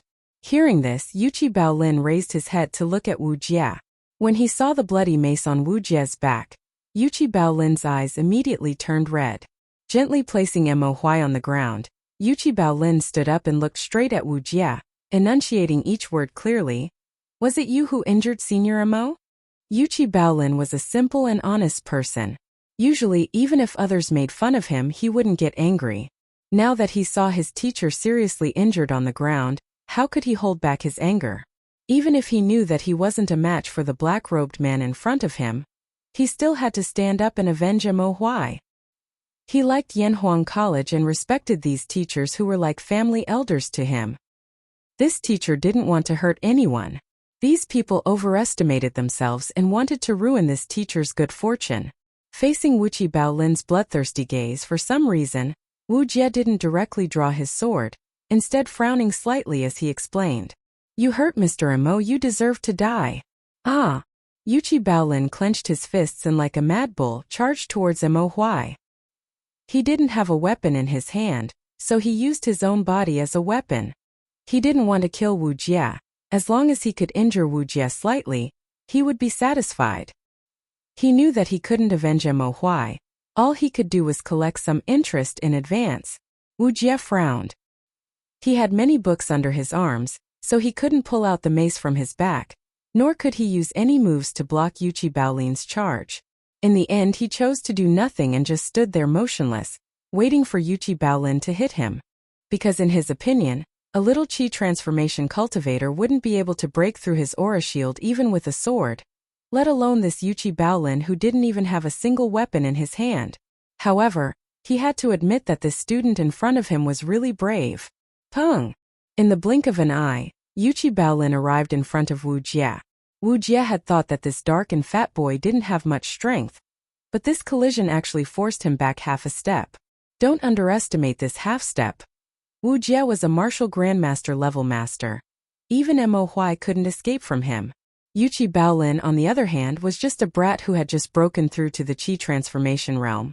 The gap between their realms was enormous, yet he was able to force Wu Jie back half a step. If this were to spread out, no one would believe it. Humph! Wu Jie coldly snorted in anger. His vigorous internal force exploded, and Yuchi Baolin was unable to control his body and was sent flying 4 or 5 feet before crashing heavily to the ground. This young man has great strength.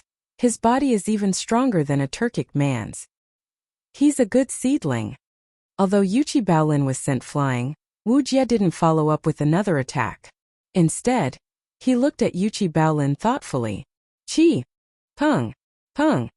At this moment, behind Yanhuang College's Guanghua building, 2 gorgeous fireworks suddenly rose, lighting up the night sky. Shit! Wu Jie's expression changed. Without hesitation, he squatted down, took off the robes of one of the college guards, wrapped the book in the robes, threw it on his back, and walked directly to the college's main entrance. Because these 2 fireworks would not only alert the Imperial Army at the foot of Cloud Mountain, it might also alert the surrounding soldiers, or even the other armies of Chang'an City. If that really happened, it would be difficult for him to leave. According to his original plan, after stealing the college's technology, he would take advantage of the Great Tang's imperial court to rush back to the Turks.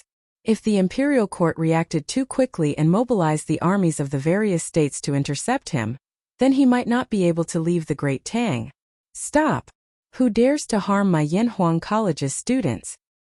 Chapter 1523. In the silent night, 2 fireworks exploded. Not only did it disturb Wu Jie, who was fighting with Yuchi Baolin, but it also woke up the Yanhuang College students from their dreams. The students originally thought that someone from the academy was secretly setting off fireworks for fun, but when they put on their clothes and came out to take a look, they immediately felt that the atmosphere of the academy was a bit strange. There were no guards outside the academy's dormitory, and some students could even faintly hear the sounds of fighting coming from the academy's entrance. Thus, the students who were woken up walked out of their dormitory and headed towards Guanghua Building. When they were about to reach Guanghua Building, they met Li Tai's group. Li Tai, Sun Zifan, and Qin Huayu had already been observing the situation from the bushes beside Guanghua Building for a while. When they saw more students coming, they hurriedly had the students squat down to avoid being discovered by Wu Jie. Because from their previous observation, they already knew that the black-clothed man in front of Guanghua Building was extremely terrifying. If they went up, they wouldn't be of any help, and would only be delivering their heads. Thus, when they saw the students coming, Li Tai had them quietly hide behind the bushes for the time being. But when they saw Li Gang arrive, and the black-clothed man had the intention to make a move against Li Gang, they couldn't bear it anymore. They all stood up with Li Tai, wanting to protect Li Gang. Not to mention Li Gang's prestige in the Tang dynasty's literary world. Just in Yanhuang College, his prestige was unmatched. There was no student or teacher who didn't respect him. Moreover, the old teacher was the teacher of 2 crown princes. His conduct was noble, and although he was once an official in the imperial court, he had always been clean. It could be said that he was the leader of the Tang dynasty's literary world. Now that someone wanted to harm the old teacher, how could the students stand it? Although they knew that they weren't a match for the black-clothed man, they still chose to stand up. They wanted to protect Li Gang, the respected old teacher, and protect Yanhuang College. Qin Ke, quickly bring them back. Li Gang's weathered eyes were somewhat moved, but after a moment, he restrained this feeling and said to Li Tai in a stiff tone, "Humph. A bunch of kids still wet behind the ears and a white-haired old man. Yanhuang College wants to stop me with just these? Humph." Wu Jie looked at the 100 or so students who had just arrived, then turned to look at Li Gang, who was still standing tall and proud, and couldn't help but coldly snort.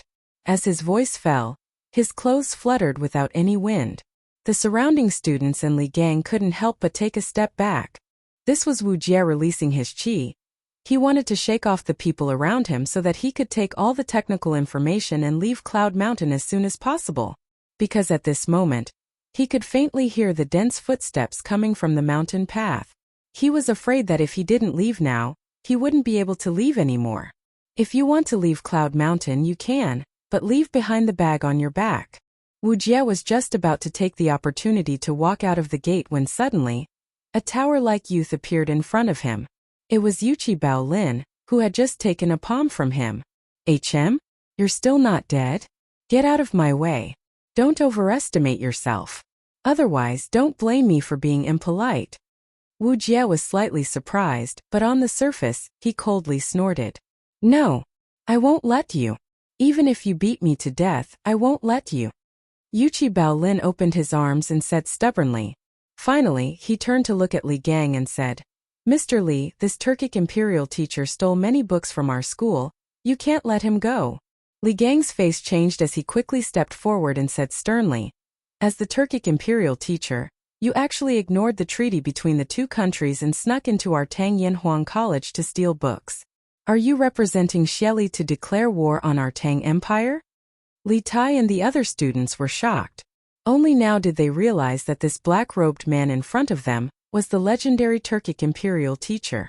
When they finally reacted, their backs were drenched in cold sweat. After all, Wu Jie was one of the world's 2 martial grandmasters and had a certain amount of fame. At this time, Wu Jie coldly snorted and said, "Humph! Ever since the Tang Empire's army killed our Turkic army, the two countries have been in a state of war, don't you know?" Li Gang was so angry that he laughed and said, "Shameless! At that time it was you who took the initiative to violate the treaty and send troops to support Liangshe due to fight against our Tang Empire. Now you dare to make false accusations? You really can't tell right from wrong. No matter what, don't even think about taking away Yanhuang College's books and information tonight. So what if I want to take it away? With just the few of you, how can you stop me?" Wu Jie snorted and raised his foot to charge at Yuchi Baolin. "Humph! If you want to take away the books of the academy, you'll have to step over this Li Gang's corpse." Li Tai shouted in grief and indignation. The books and information of the academy were the result of Li Zishuan and the teachers and students of the academy. Moreover, these books and information contain the technologies of powerful countries and powerful armies. If the imperial teacher of the Turkic Empire stole them, it would be an immeasurable loss to the Great Tang. In addition, before Li Zishuan left, he had entrusted the entire academy to Li Gang. Therefore, the old teacher absolutely could not allow Wu Jie to steal the hard work of Li Zishuan and the teachers and students of the academy. He would rather die than let it happen. The old teacher would use his life to fulfill the responsibility on his shoulders. "Teacher Wenji, let me. I'll fight with him." Yuchi Baolin strode forward and stood in front of Li Gang. "Protect Teacher Wenji." Li Tai also quickly stepped in front of Li Gang. "Protect Teacher Wenji." The other students followed suit and stood over as well. "All of you, get out of the way." At this moment, Li Gang pushed through the crowd and said. Although his voice was soft, it was firm. Although the students were unwilling, they still involuntarily opened a path. Li Gang walked to the front of the students, his hands clasped behind his back. Facing the murderous Wu Jie, he showed no fear and righteously said, "This old master was originally a scholar, familiar with the 4 books and 5 classics, familiar with the records of the Grand Historian and the Book of Han. Writing nourishes one's qi. Reading poetry nourishes one's spirit. I only have a few plain clothes and no money. Only the hundreds of students are my greatest capital in this life. This old master respects the heavens and earth, respects morality, and fears the hearts of the people. You are just a barbarian martial artist. How could I be threatened by you? I know that my martial arts are high and I am invincible, but today I want to see what you can do to me." Chapter 1524. Thundercloud Overlord Mace. In the open space in front of Yanhuang College, Wu Jie, who had been attacked by more than 2,000 Imperial Army soldiers, was finally enraged. The momentum around his body suddenly changed, and the mace in his hand began to glow with the light of thunder. A powerful and magnificent true qi exploded, and all the Imperial Army soldiers around Wu Jie were sent flying. At the very beginning, the mace was not called a mace, but a mace. This weapon had a very long history. It was a weapon with 3 sharp edges and 2 protruding parts. It was widely used in the Spring and Autumn period and the Warring States period. In the novel Water Margin, the fiery thunderbolt Qinming used this weapon to become famous all over the world. After sending several hundred Imperial Army soldiers flying, Wu Jie aggressively waved his mace and flew towards the 2 brothers, Dugu Xian and Dugu Feng. To catch the thief, first catch the leader. Wu Jie was very clear that if he wanted to get rid of this annoying group of Imperial Army soldiers as soon as possible, he would have to cripple the top 2 fighters. Otherwise, if he tried to escape, he would definitely be pursued and harassed by the 2 masters, Dugu Xian and Dugu Feng. At the time, he was still a little surprised by Dugu Xian's cultivation. Dugu Xian looked to be in his 20s, and a grandmaster in his 20s was considered rare in the entire world. He had not expected that besides the monster Li Zixuan, there would be such a character in the younger generation of the Great Tang. However, he was only slightly surprised. He didn't even put Mo Huai, a peak grandmaster, in his eyes, let alone Dugu Xian, a rookie who had just entered the grandmaster realm. At this moment, dark clouds covered the dim crescent moon, and the night became even darker.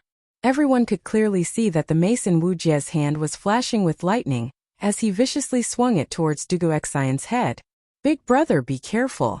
Dugu Feng's eyebrows jumped as he hurriedly shouted. At the same time, 5 Xian leaf-throwing daggers flew out, locking onto Wu Jie's limbs and heart. In the past, Dugu Feng could only use 3 mystic leaf-flying daggers at the same time. But after a year of training, Dugu Feng's flying dagger technique had improved by leaps and bounds. Not only could he use more flying daggers at the same time, the speed of the flying daggers had also increased. The distance of 3 to 4 meters was covered almost instantly, even faster than Wu Jie's speed. Feeling the incoming threat, Wu Jie's eyes couldn't help narrowing as his heart trembled. He had thought that between the 2 brothers, only Dugu Xian was a bigger threat, but he had never imagined that Dugu Feng, who wasn't even a grandmaster, would actually possess such amazing flying dagger techniques. Yes, it was stunning. These 5 profound leaf-flying daggers had basically locked down all possible escape routes for Wu Jie. Because the speed of these flying daggers had reached the pinnacle, no matter which direction he fled in, he would still be hit by the flying daggers. If Dugu Feng's flying daggers were to be described in one word, it could only be described as pure.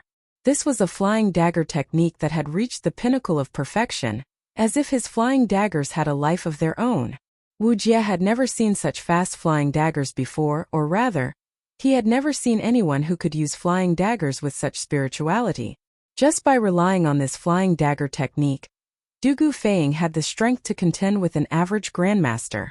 In this respect, Dugu Feng and Wu Jie had some similarities. That was, they both had an almost crazy obsession with the same thing. They were both people who pursued their passions to the pinnacle.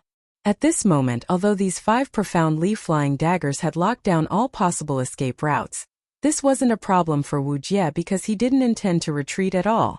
Waving his mace like a bolt of lightning, Wu Jie created an impenetrable lightning net in front of him. The 5 flying daggers hit this net, making a few ding-ding-ding sounds before flying off in all directions. Ah! The flying daggers that were shot down didn't have eyes. A few of the Imperial guards were unlucky enough to be hit by the flying daggers. Fortunately, they didn't injure their vital parts. However, what was more bizarre was that those who were hit by the flying daggers all had their bodies convulsing. There was a faint flash of electricity on their bodies, as if they were struck by lightning. Seeing this strange phenomenon, Dugu Xian and Dugu Feng's expressions couldn't help becoming heavier. This Wu Jie in front of them, not only was his cultivation extremely high, his martial arts were also extremely strange, even accompanied by lightning, making him even more difficult to deal with. "Humph. Little boy, your flying dagger technique is quite impressive, but if you want to use it against this master, you're far from enough." Wu Jie's first attack was interrupted, and after landing, he glared at Dugu Feng and said coldly. Saying so, He raised his mace and swung it towards Du Gufeng. The same move, targeted at a different person, but this time, Wu Jie's speed was even faster, even creating a sonic boom. Bastard! You sneaky little bastard! Do you dare suppress your cultivation to the same level and fight this grandpa here for 300 rounds? Aren't you taking advantage of your position to bully me? Seeing Wu Jie change the target of his attack to himself, Du Gufeng couldn't help shouting in anger and cursing loudly. But cursing was one thing, he still had to hurry up and escape. This time he didn't have time to activate his profound leaf-flying dagger, because Wu Jie's speed was even faster than before, and he was also heading straight for him. Du Gufeng didn't dare risk his little life. If his profound leaf-flying dagger missed and couldn't stop Wu Jie for even a moment, wouldn't he die? So, almost at the first moment, Du Gufeng had already fled. But how could his escape speed compare to the speed of a martial grandmaster like Wu Jie? In the blink of an eye, Wu Jie had already caught up to him, and Du Gufeng could even faintly feel the wind from the back of his head. Fuck! This old dog won't cut open the back of this young master's head, right? Wouldn't that ruin this young master's handsome image? Du Gufeng secretly complained in his heart. He was just a small fry at the peak of Qi transforming stage. But now he was facing off against one of the world's top martial Dao masters. What kind of sin had he committed? Dugu Nine Swords broke in spear form. At the critical moment, Dugu Xian didn't disappoint Du Gufeng. Taking advantage of this moment, Dugu Xian had already condensed his sword intent and leapt into the air, using a series of complex sword moves. His speed also increased by about 60%, directly taking the lead and disrupting Wu Jie's onslaught. Dang dang dang! The expected scene of sword and staff colliding didn't happen. Wu Jie's mace was filled with violent true qi, so it was reasonable to say that as long as Dugu Xian's sword collided with it, he would be sent flying, but this wasn't the case. Dugu Xian's swordsmanship seemed to be specifically designed to restrain Wu Jie's mace. Faced with Dugu Xian's dazzling swordsmanship, Wu Jie felt as if his mace was unable to exert any strength. This shocked him greatly, and he couldn't help but wonder what kind of swordsmanship Dugu Xian was using. One had to know that the broken spear form of Dugu Nine Swords was specifically designed to counter all kinds of long spears, halberds, snake spears, chi mace sticks, wolf-tooth maces, white candles, Buddhist staffs, shovels, and all kinds of other long weapons. Wu Jie's movements with his mace were all dissected in the broken spear form, allowing Dugu Xian to predict Wu Jie's next move based on which part of his body and muscles showed signs of movement. This was the so-called foresight, the true essence of Dugu Nine Swords. This was a way to foresee the enemy's moves and quickly counter them. It had nothing to do with the depth of one's cultivation, only with one's perception. It was for these reasons that the martial grandmaster Wu Jie felt that his mace was completely suppressed by Dugu Xian, who had just broken through to the martial grandmaster realm. Haha, old dog. Who told you to chase this young master? Now I'll let you have a taste of this young master's strength. Perceiving that he was no longer in danger, Du Gufeng began to play dirty again. Not only that, but he also pushed his speed to the limit, circling the battlefield, and whenever he found a good position, he wouldn't hesitate to throw a few profound leaf-flying daggers at Wu Jie. In modern terms, Dugu Xian was a melee tanker, while Du Gufeng was a ranged attacker. Under the exquisite coordination of these two brothers, they were actually able to faintly resist Wu Jie's fierce offensive. But this was only temporary because Dugu Xian felt that he couldn't hold on any longer. Every time the long sword in his hand collided with Wu Jie's mace, he could clearly feel a bolt of lightning pass through his right hand. At first, he was able to grit his teeth and resist, but as the number of times he was struck increased, he was gradually reaching his limit. He felt that if he was struck by Wu Jie a few more times, his right hand would lose all feeling. Although Dugu Xian had suppressed Wu Jie in terms of moves, in terms of strength, Dugu Xian was directly suppressed by Wu Jie. After all, the difference in cultivation between the two was too great. Moreover, Wu Jie's true qi seemed to contain a trace of the power of lightning. This was simply too strange, something that Dugu Xian had never even heard of before. All soldiers listen to my order. Continue to form the formation and kill the Tujue imperial teacher.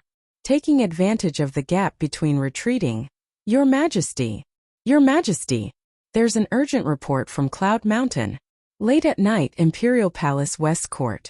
Zhao Song hurriedly arrived at Empress Zhongxuan's bedroom in the Lijiang Palace, carefully poking his head inside and shouting. If it wasn't for an urgent matter, even if you beat him to death, he wouldn't have come here to disturb Li heir and Empress Zhongxuan's sweet dreams.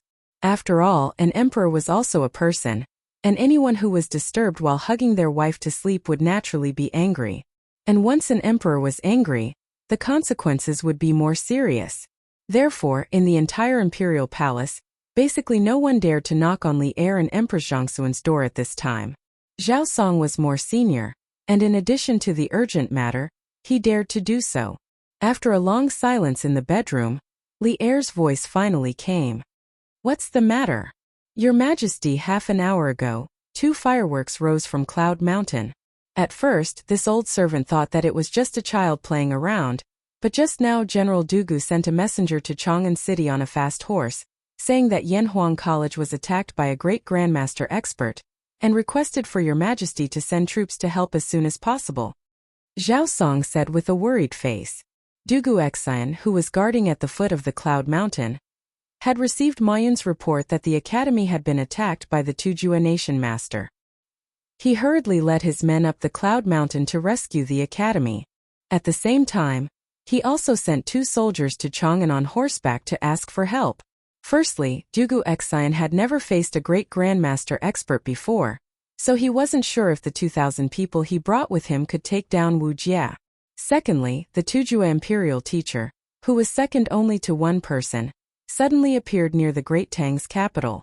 This could easily lead people to think that there were Tujue troops in other places nearby.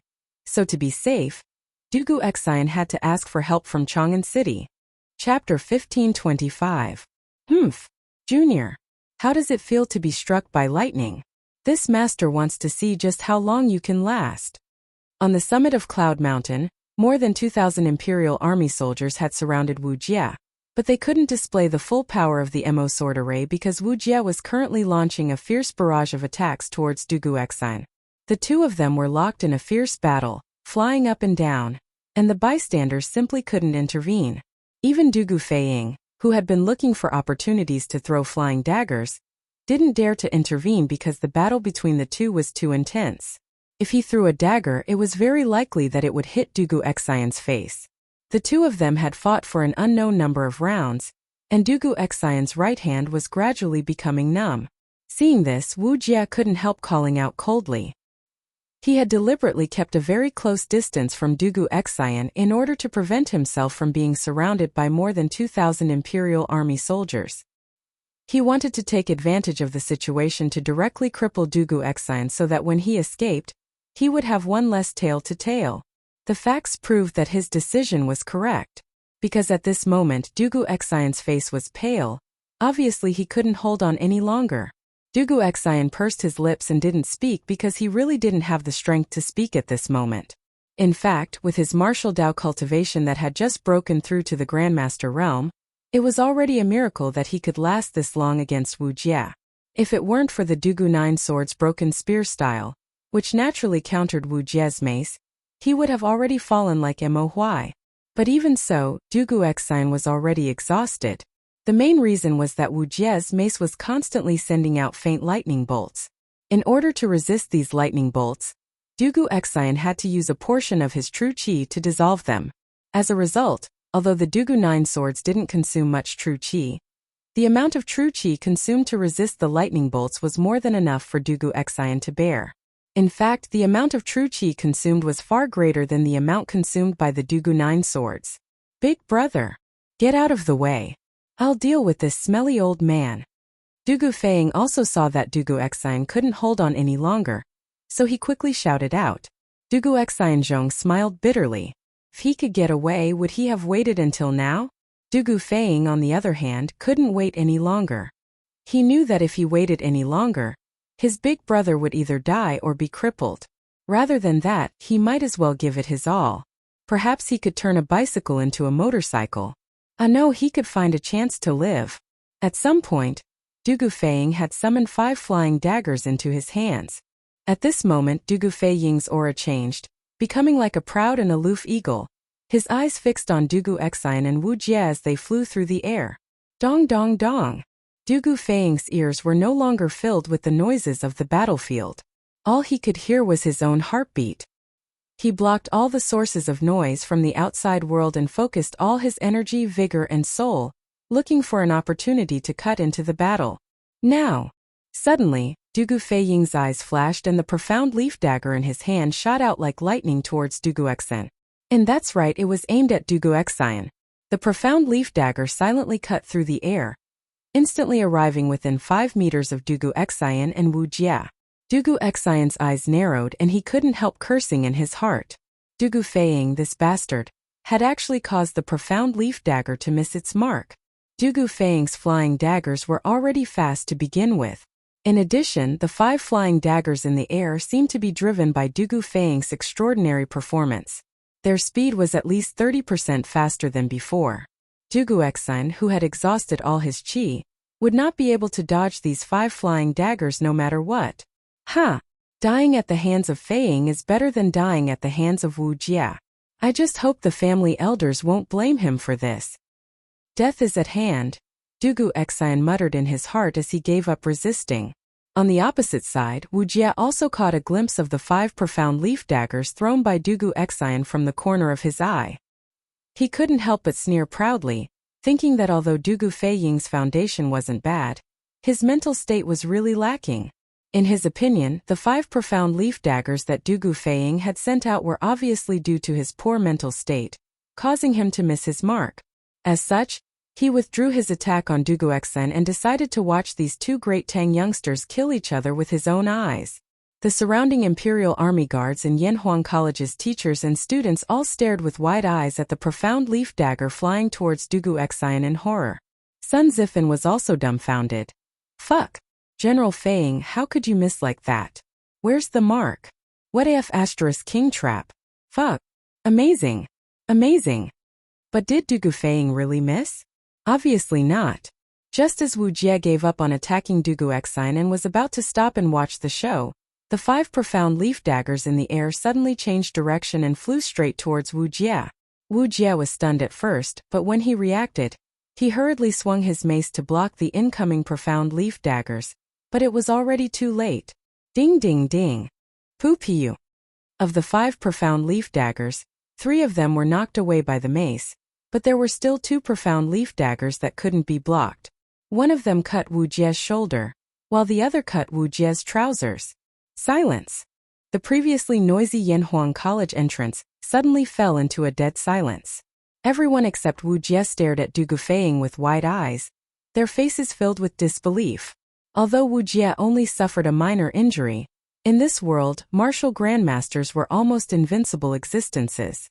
As long as they weren't surrounded by an army, almost no one could injure a martial grandmaster. But now, Dugu Feiying, a little brat who hadn't even reached the martial grandmaster realm, had actually injured the dignified martial grandmaster Wu Jia. If this news were to spread, wouldn't it cause an uproar?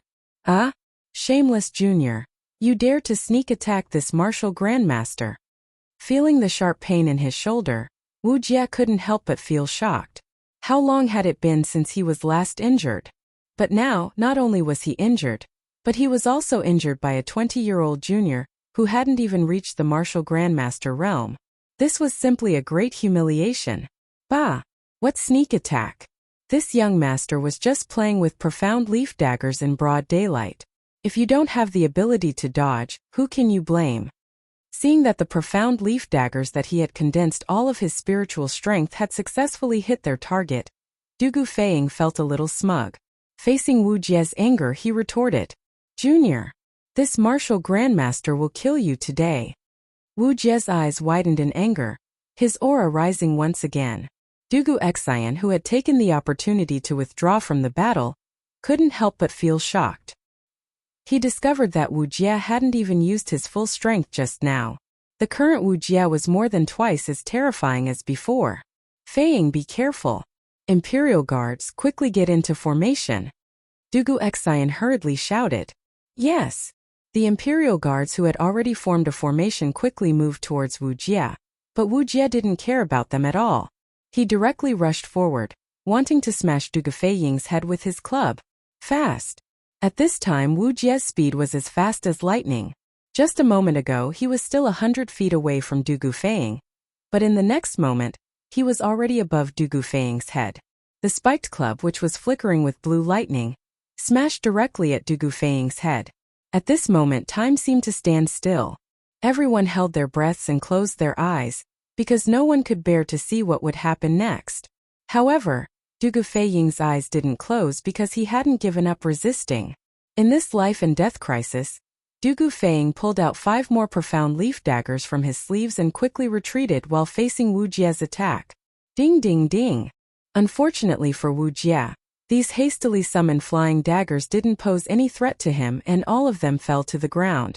Wu Jie's mace still continued to swing towards Du Gufeng. Pung! At this moment everyone only heard a loud bang and the ground beneath their feet trembled slightly, but they didn't hear Du Gufeng's miserable howl. Curious, they couldn't help but open their eyes and look forward, only to see Du Gufeng lying motionless several meters away from Wu Jie. Just now, although the profound leaf daggers Du Gufeng had hurriedly shot out weren't very powerful, they had still managed to delay Wu Jie for a moment.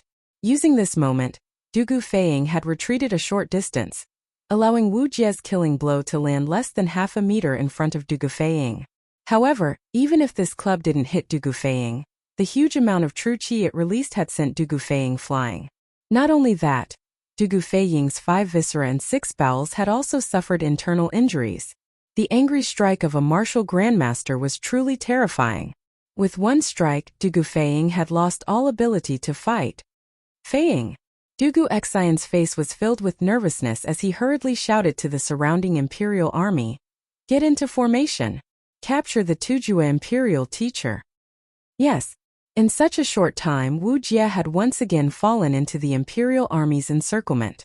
The Mo sword formation was activated once again, and countless Mo swords continuously slashed towards him, but they didn't cause him much pressure at all. This was because at this moment, without the Dugu brothers holding the line and launching sneak attacks, Wu Jie was completely at ease. Moreover, he didn't intend to fight to the death with these Imperial Army soldiers. As he fought, he retreated towards the edge of the formation. Don't let him escape. His bag contains the secrets of the academy. At this moment, Yuchi Baolin shouted from the side. Saying so, he didn't stay idle and directly joined the battle. Why you Zif and you two stay here and watch. I'll go back to the dormitory and use the telegraph to inform the Yamacho. I estimate that we won't be able to hold the Tujue Imperial teacher back tonight. Li Tai suddenly said to Qin Huayu and Sun Zifan outside the battle. Qin Huayu nodded and said, It's good to be prepared. Moreover, we should inform the Yamacho as soon as possible. Qingge, you go. Okay. Li Tai nodded and then turned to leave. On the other side, Li Gang stood outside the battlefield with the support of the teachers of the academy. The old teacher's face was filled with anxiety because most of the technical information hidden in the academy was in the bag on Wu Jie's back. If Wu Jie successfully escaped tonight, whether it was for Yanhuang College or for the entire Great Tang, it would be an immeasurable loss. Chapter 1526. Fast. The 3 arrows were as fast as lightning, arriving in front of Wu Jie in the blink of an eye. Facing these 3 soul-stealing arrows, Wu Jie had 2 choices. One was to pull Wang Ji over to block the arrows for him. The other was to ignore everything and retreat. However, the reality of the situation was that the 3 arrows were too fast, so fast that Wu Jie didn't have time to react and could only choose to retreat. He could pull Wang Ji to his side to block the arrows, but even if he could, with the speed of these 3 arrows, after piercing through Wang Ji, it was very likely that they wouldn't stop and would continue flying towards Wu Jie. Therefore, Wu Jie chose to retreat directly. Ding ding ding. Wu Jie retreated at an extremely fast speed, and as he did so, he pulled out his mace and blocked the 3 arrows, the powerful recoil causing his arm to go slightly numb. It was obvious just how much strength had been used to shoot these 3 arrows. Almost at the same time, the burly man who descended from the sky took a big stride forward and arrived in front of Wang Ji like lightning. He grabbed Wang Ji's shoulder and in a flash, he brought Wang Ji back to the back of the Imperial Guards. All of this happened in the blink of an eye. While Wu Jie blocked the 3 arrows, the big man had already brought Wang Ji to the back of the Imperial Guard. Wang Ji, who had just survived, was completely stunned. He wasn't scared silly, But when he saw the big man's face, he was stunned. Brother Zhang, how could it be you? Wang Ji's eyes widened, his face full of shock. That's right, this man was the bearded man who had left Chang'an 10 days ago and sailed to North America. Who would have thought that Mr. Zhang San, who had already left, would return to Yanhuang College? Originally, Yanhuang College only had one martial scholar left, but now it had gained a fierce general, a half-step martial scholar. Brother Wang, are you all right? Zhang Zhongjian patted his former drinking buddy's shoulder and asked with concern. In all of Cloud Mountain, Wang Ji could be said to be his best friend. Now that Wang Ji was in trouble, how could he not be concerned? Many people might not believe this because Zhang Zhongjian was a half-step great grandmaster. Shouldn't the friend of such a person be a martial artist at the very least? On the other hand, Wang Ji was just a weak scholar who couldn't carry anything on his shoulders and couldn't lift anything with his hands. He had nothing to do with Zhang Zhongjian. How could such two completely different people become best friends? However, the reality was that the two of them had really become close friends. Otherwise, the bearded man wouldn't have tried his best to save Wang Ji. I'm fine. Brother Zhang, are you a human or a ghost? Could it be that you met with a mishap at sea, and your ghost returned to Cloud Mountain to save me? Wang Ji glared at the bearded guest and said incoherently. He was both happy and surprised. His words made Ma Zhou, Li Gang, Su Hongji, and the others around him not know whether to laugh or cry. Fortunately, the bearded guest was a broad-minded person and did not get angry because of Wang Ji's incoherent words. Instead, he laughed and said, "Haha, I originally wanted to go out to sea, but before I left I felt uneasy. I thought that since Yamacho had already left Cloud Mountain, if I left too, wouldn't Brother Amo be the only one guarding Cloud Mountain? Although I am only a martial arts teacher in the academy, I also know that Cloud Mountain hides many secrets that everyone covets. Once I leave, it's inevitable that there won't be people who have designs on the academy.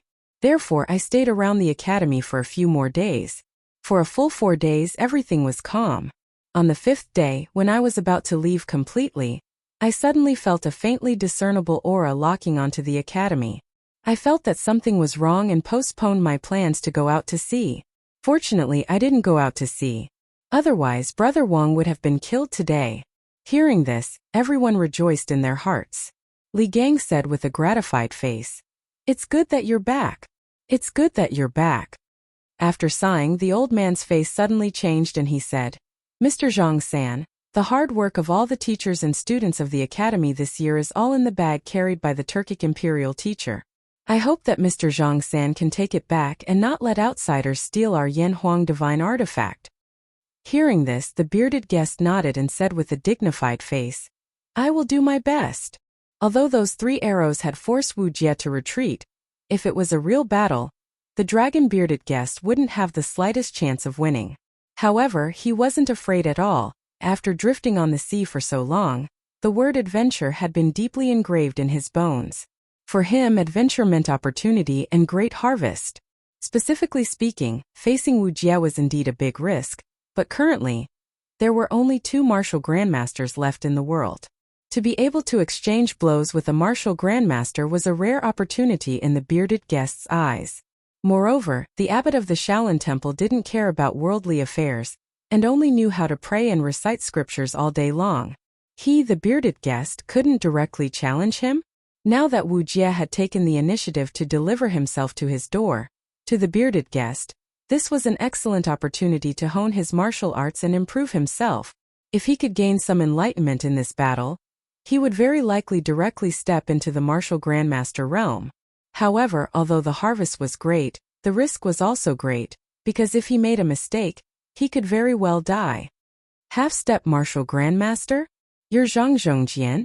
Wu Jie, who had just stabilized himself, couldn't help but raise his eyebrows and ask the bearded guest. Obviously, before attacking Cloudy Mountain, he had done a certain amount of research on the peak strength of Cloudy Mountain. "It's this one." Zhang Zhongjian stepped forward and laughed heroically. The dignified imperial teacher of the Turks, one of the world's top masters, actually likes to take advantage of other people's perilous state and steal their chickens and dogs. If this were to spread out, wouldn't the world laugh their heads off? Wu Jie coldly snorted. "Winners are kings while losers are bandits. In this world there are only two kinds of people, those who succeed and those who fail. As long as the Turks can become stronger, this imperial teacher can kill all those who don't even have the strength to truss a chicken. You dare? Blood-sea tyrannical saber. The bearded guest roared, directly unsheathing the saber on his back and leaping towards Wu Jie. Facing someone whose cultivation was higher than his, the bearded guest actually chose to take the initiative to attack. This kind of courage was truly something few people could match. Bold. Wu Jie was furious. Although the bearded guest's cultivation was higher than Mo Huai's, in the eyes of a martial grandmaster, he was at most a wolf that was slightly stronger than an ant. A small wolf actually dared to take the initiative to attack him, a fierce tiger. Wasn't this simply looking down on him? How could he possibly endure this? Thunder Overlord Saber. Wu Jie raised his mace and roared, causing the clouds to change color. The mace carried an even more powerful chi and lightning as it fiercely smashed towards the bearded guest's saber. This was an ultimate collision of strength, without any fancy moves, just the most simple of head-on clashes. Dang! The saber and mace collided, and a loud metallic sound exploded in front of Yanhuang College, truly deafening. All the Imperial Guards and Yanhuang College teachers and students present couldn't help but cover their ears, their faces filled with pain. Immediately after, Wu Jie and the bearded guest were both pushed back by the powerful force of this collision, but the bearded guest only retreated 10 steps while Wu Jie only retreated 4. In this first confrontation, the difference in strength between a half-step martial grandmaster and a martial grandmaster was obvious. Pung! The bearded guest fiercely stomped on the ground, and a deep hole appeared where his foot landed, but he finally stabilized himself. Whirlwind Wave Saber. The bearded guest, who was at a disadvantage, didn't have the slightest intention of stopping to catch his breath. Just as he stabilized himself, he once again activated the saber in his hand, and his entire body soared into the air. Together with his saber, he was like a rapidly rotating killing machine, rapidly spiraling towards Wu Jie's direction. This move wasn't a move that the bearded guest learned from saber manuals, but a saber technique that he created himself based on Li Zishuan's 9 Taishan sword's 4th sword, Wavebreaker. The two saber techniques were actually different methods of achieving the same result. They both relied on the powerful impact of spiraling rapidly to break through the opponent's defense. But to deduce a saber technique based on someone else's sword technique, it had to be said that the bearded guest was truly a martial arts genius. Something that others didn't even dare to think of. He actually succeeded. When this whirlwind wave saber was used by him, it looked even more powerful than Li Zishuan's 9 Taishan sword's 4th sword, Wavebreaker. Moreover, it was filled with an indomitable domineering aura. The spectating Imperial Army soldiers and Yanhuang College teachers and students only felt a gust of wind in front of them, sweeping up all the grass and leaves on the ground. They had no choice but to close their eyes to prevent debris from being blown into their eyes by the wind. Chaotic Thunder Body. Perceiving that the bearded guest's whirlwind wave saber was indeed extraordinary, Wu Jie's face finally showed a trace of seriousness. He roared, and his shoulders and arms instantly bulged with strong muscles. What was even more terrifying was that his body was also suffused with a faint blue light of lightning. When everyone saw this, their hearts sank to the bottom of the valley.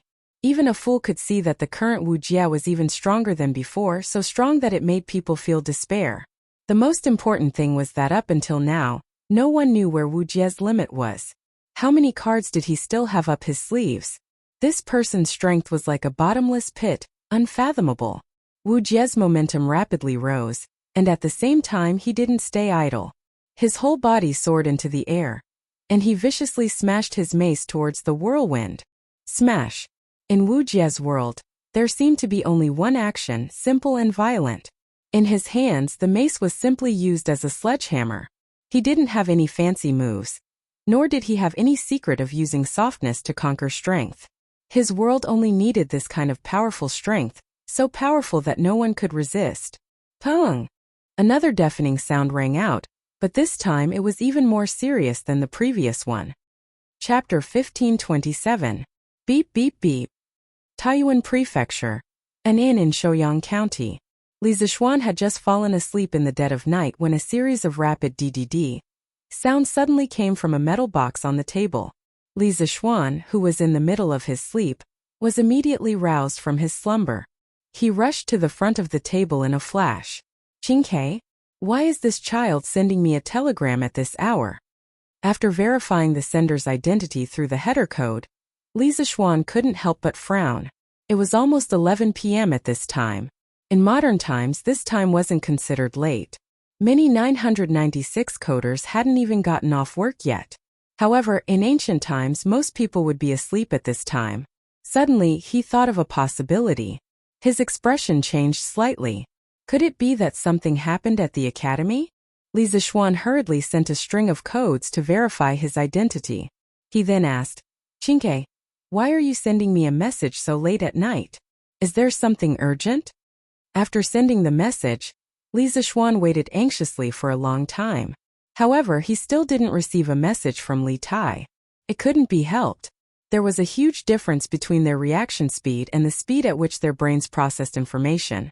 Li Zixuan didn't need to flip through the password book to translate and send the message, but Li Tai couldn't do that. As a result, Li Zixuan had to wait even longer. It was just like when one was typing fast and the other was typing slow on QQ. This feeling made Li Zixuan a little unhappy. He thought to himself that after dealing with the locust plague, he should hurry up and start the development of a telephone. With a telephone, communication wouldn't be as inefficient as it was now. Hundreds of miles away, Li Tai immediately translated the message after receiving it. Then, he hurriedly sent another message to the password book. "Yamacho, Turkic State Preceptor Wu Jie attacked the academy tonight. Mr. Amo was seriously injured. The academy's guards also suffered heavy casualties. Mr. Li Gang suffered light injuries. Wu Jie stole all the academy's confidential documents. Currently, General Dugu is leading 2,000 Imperial Guards to surround Wu Jie at the mountain pass. Mr. Zhang San, who was originally far away, suddenly returned to the academy to provide support. However, Wu Jie is too strong. This student feels that the Yamacho's people aren't enough to stop him. Please return to Yunshan as soon as possible." Beep beep. After waiting for a long time, Li Zixuan, who was far away in Shouyang County, finally received a message from Li Tai. However, after translating the message in his mind, Li Zixuan's expression, "Turkic State Preceptor attacked Yanhuang College at night and stole all the academy's confidential documents? Mr. Amo was seriously injured, Mr. Li suffered light injuries, and Yanhuang College's guards suffered heavy casualties." In front of Li Zixuan's eyes, a bloody scene appeared. He didn't really care about the academy's confidential documents. What he cared about were the people. Everyone in the academy was important to him. Mo Huai was like that, and you were even more so. As long as the people in the academy were fine, those so-called confidential documents would be lost. As long as there were people, the Yanhuang Academy would be able to create things with a higher level of technology. In the past year, Yanhuang College had mainly developed basic science. Although there were some confidential documents, they weren't of a high level. Even if they were leaked, the other party might not be able to understand them. Even if they saw them and imitated some of the more basic scientific products, Li Zixuan wasn't afraid. He firmly believed that Yanhuang College would become the origin of the world's science. The development of science and technology here would always be faster than other places. Seeing that there were people injured or even killed because of the academy's confidential documents, Li Zixuan felt extremely pained.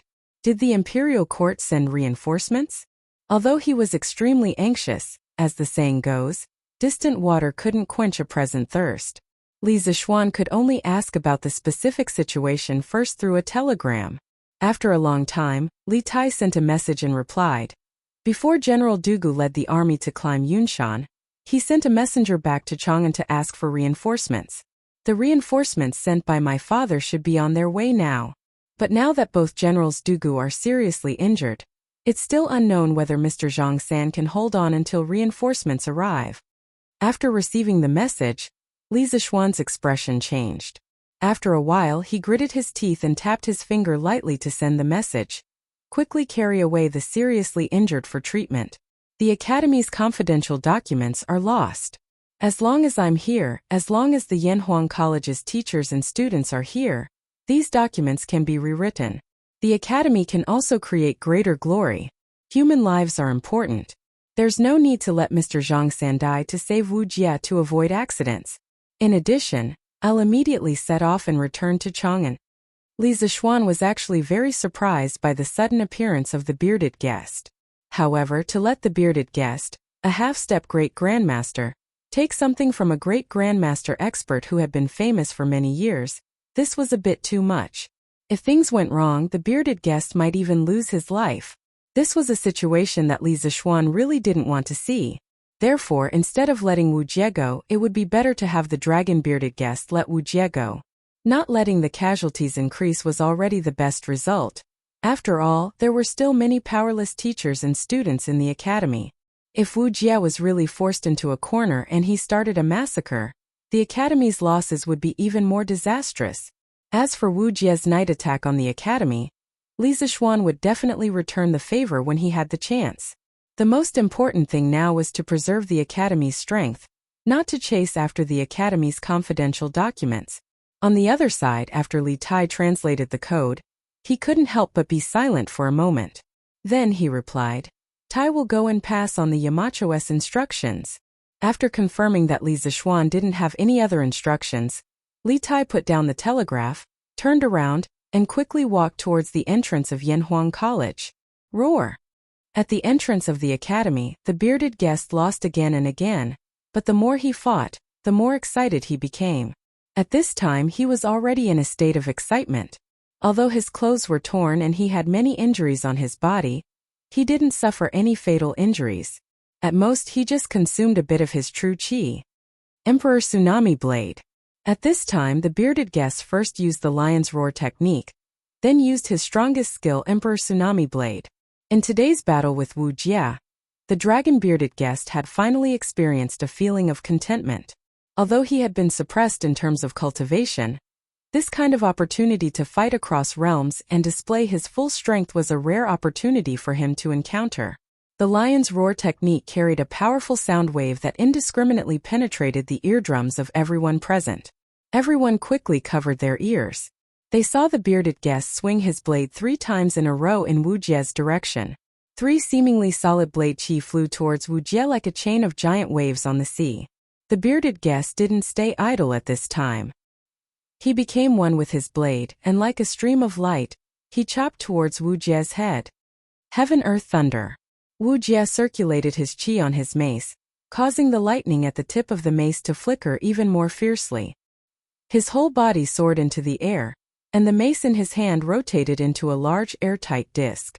When the 3-blade chi of the bearded guest met the disc, they were directly repelled. However, Wu Jie didn't have any intention of stopping. He raised his mace and fiercely stabbed towards the bearded guest. The spikes at the tip of the mace collided with the bearded guest's blade in the air. With a kung sound, the blade in the bearded guest's hand instantly let out a sad cry. With a kacha sound, the blade actually split from the middle. Oh! Chapter 1528. Everyone stop! Let him go! As soon as Li Tai's words fell, all the teachers, students, and imperial guards on Cloud Mountain turned to look at him. Even Wu Jie himself looked curiously at Li Tai. Facing everyone's gazes, Li Tai said, "The Yamacho said to let him go. Today's enmity will be repaid by Yanhuang College in the future. I hope Imperial Teacher and Kan Shelley are ready to face the wrath of our Yamacho." Li Tai's words were powerful and resonant, causing the students and teachers of the academy to rejoice, but Wu Jie's eyes were gloomy and he remained silent. By now, Dugu Xian had already recovered, and although his true chi had not yet fully recovered, his limbs were gradually regaining strength. After pondering for a moment, he took 2 steps forward and shouted to the Imperial Army soldiers surrounding Wu Jie. "His Royal Highness King Wei has ordered all of you to withdraw." At this point in the battle, Dugu Xian was well aware that if the battle continued, it would only increase the number of casualties, and nothing good would come out of it. Today, all the top fighting forces on Cloud Mountain had been lost at Wu Jie's hands. Just relying on the Imperial Guard's battle formation to completely trap Wu Jie was no different from ascending to the heavens. The main reason was that Wu Jie's combat strength had exceeded everyone's expectations, and the terror of a martial grandmaster was far beyond their imagination. Instead of that, it would be better to go with the flow and listen to Li Tai's orders and let Wu Jie go. Shua! Hearing this, the Imperial Guard soldiers all stepped back 3 steps and opened a path for Dugu Exan. They would not doubt any of Dugu Exan's decisions. Wu Jie looked at Li Tai with some surprise, probably never having thought that this unassuming little fatty was actually the great Tang's Wei king. If I had known earlier, I would have captured him. That way, the Tang army wouldn't have dared to attack, right? Wu Jie couldn't help thinking to himself. But with such a large ruckus on Cloud Mountain, the surrounding armies would definitely hurry over. If he didn't want to be trapped in the Great Tang, he had to leave Cloud Mountain as quickly as possible. Therefore, he suppressed the thought of taking Li Tai hostage and left through the path that the Imperial Guards made way for him. With a leap, he disappeared without a trace. Qin Ke, Wu Jie is carrying a lot of the Academy's secrets. How can we let him leave Cloud Mountain? Seeing Wu Jie leave with the Academy's secrets, Li Gang trembled and said with a pained expression. Li Tai walked up to Li Gang and whispered, "Mr. Wanji, Yamacho just told me that Yanhuang College wants people, not confidential information. As long as the teachers and students of the Academy are here, we will definitely be able to develop more advanced knowledge and technology. Yamacho doesn't want the Academy to suffer any more casualties because of those documents." Li Gang was silent for a long time. Finally he sighed and said, This old man is old, but I can't see through things as clearly as Yamacho. I'm old. Yamacho's idea isn't wrong. As long as the Green Hills last, there's hope." After saying this, Li Gang turned to the students and teachers behind him and solemnly declared, "Today, the Turkic state teacher humiliated my Yanhuang College. All teachers and students of the Academy must remember today's shame. As students of the engineering school, you must create even more advanced tools and weapons for the Great Tang. In the future, when the king's army conquers the Turks, you must avenge today's humiliation." Although the old teacher was a Confucian scholar and usually had a refined appearance, today, the old teacher had twice shown his hot-blooded side to the students. This hot-bloodedness came from his deep love for his country. Avenge today's humiliation. Avenge today's humiliation. Hearing this, the students and teachers of the Academy were all enraged. Their hot-blooded cheers soared into the sky as if they wanted to overturn the night sky. Li Gang gestured with his hands. After the students quieted down, he said loudly, "Now all students and teachers return to the dorms to rest. In 3 days, Yanhuang College's final exam will be held. Only then will this old man know your determination to avenge today's humiliation." "Yes, Teacher Wenji." The students responded loudly and encouraged themselves in their hearts. They must do well in this final exam. After a while, the students and teachers returned to sleep. Li Gang, supported by Li Tai and Yuchi Baolin, came to Dugu Exen and cupped his hands. "Thank you for saving us tonight, General Dugu. Otherwise, the Academy's foundation would have been destroyed."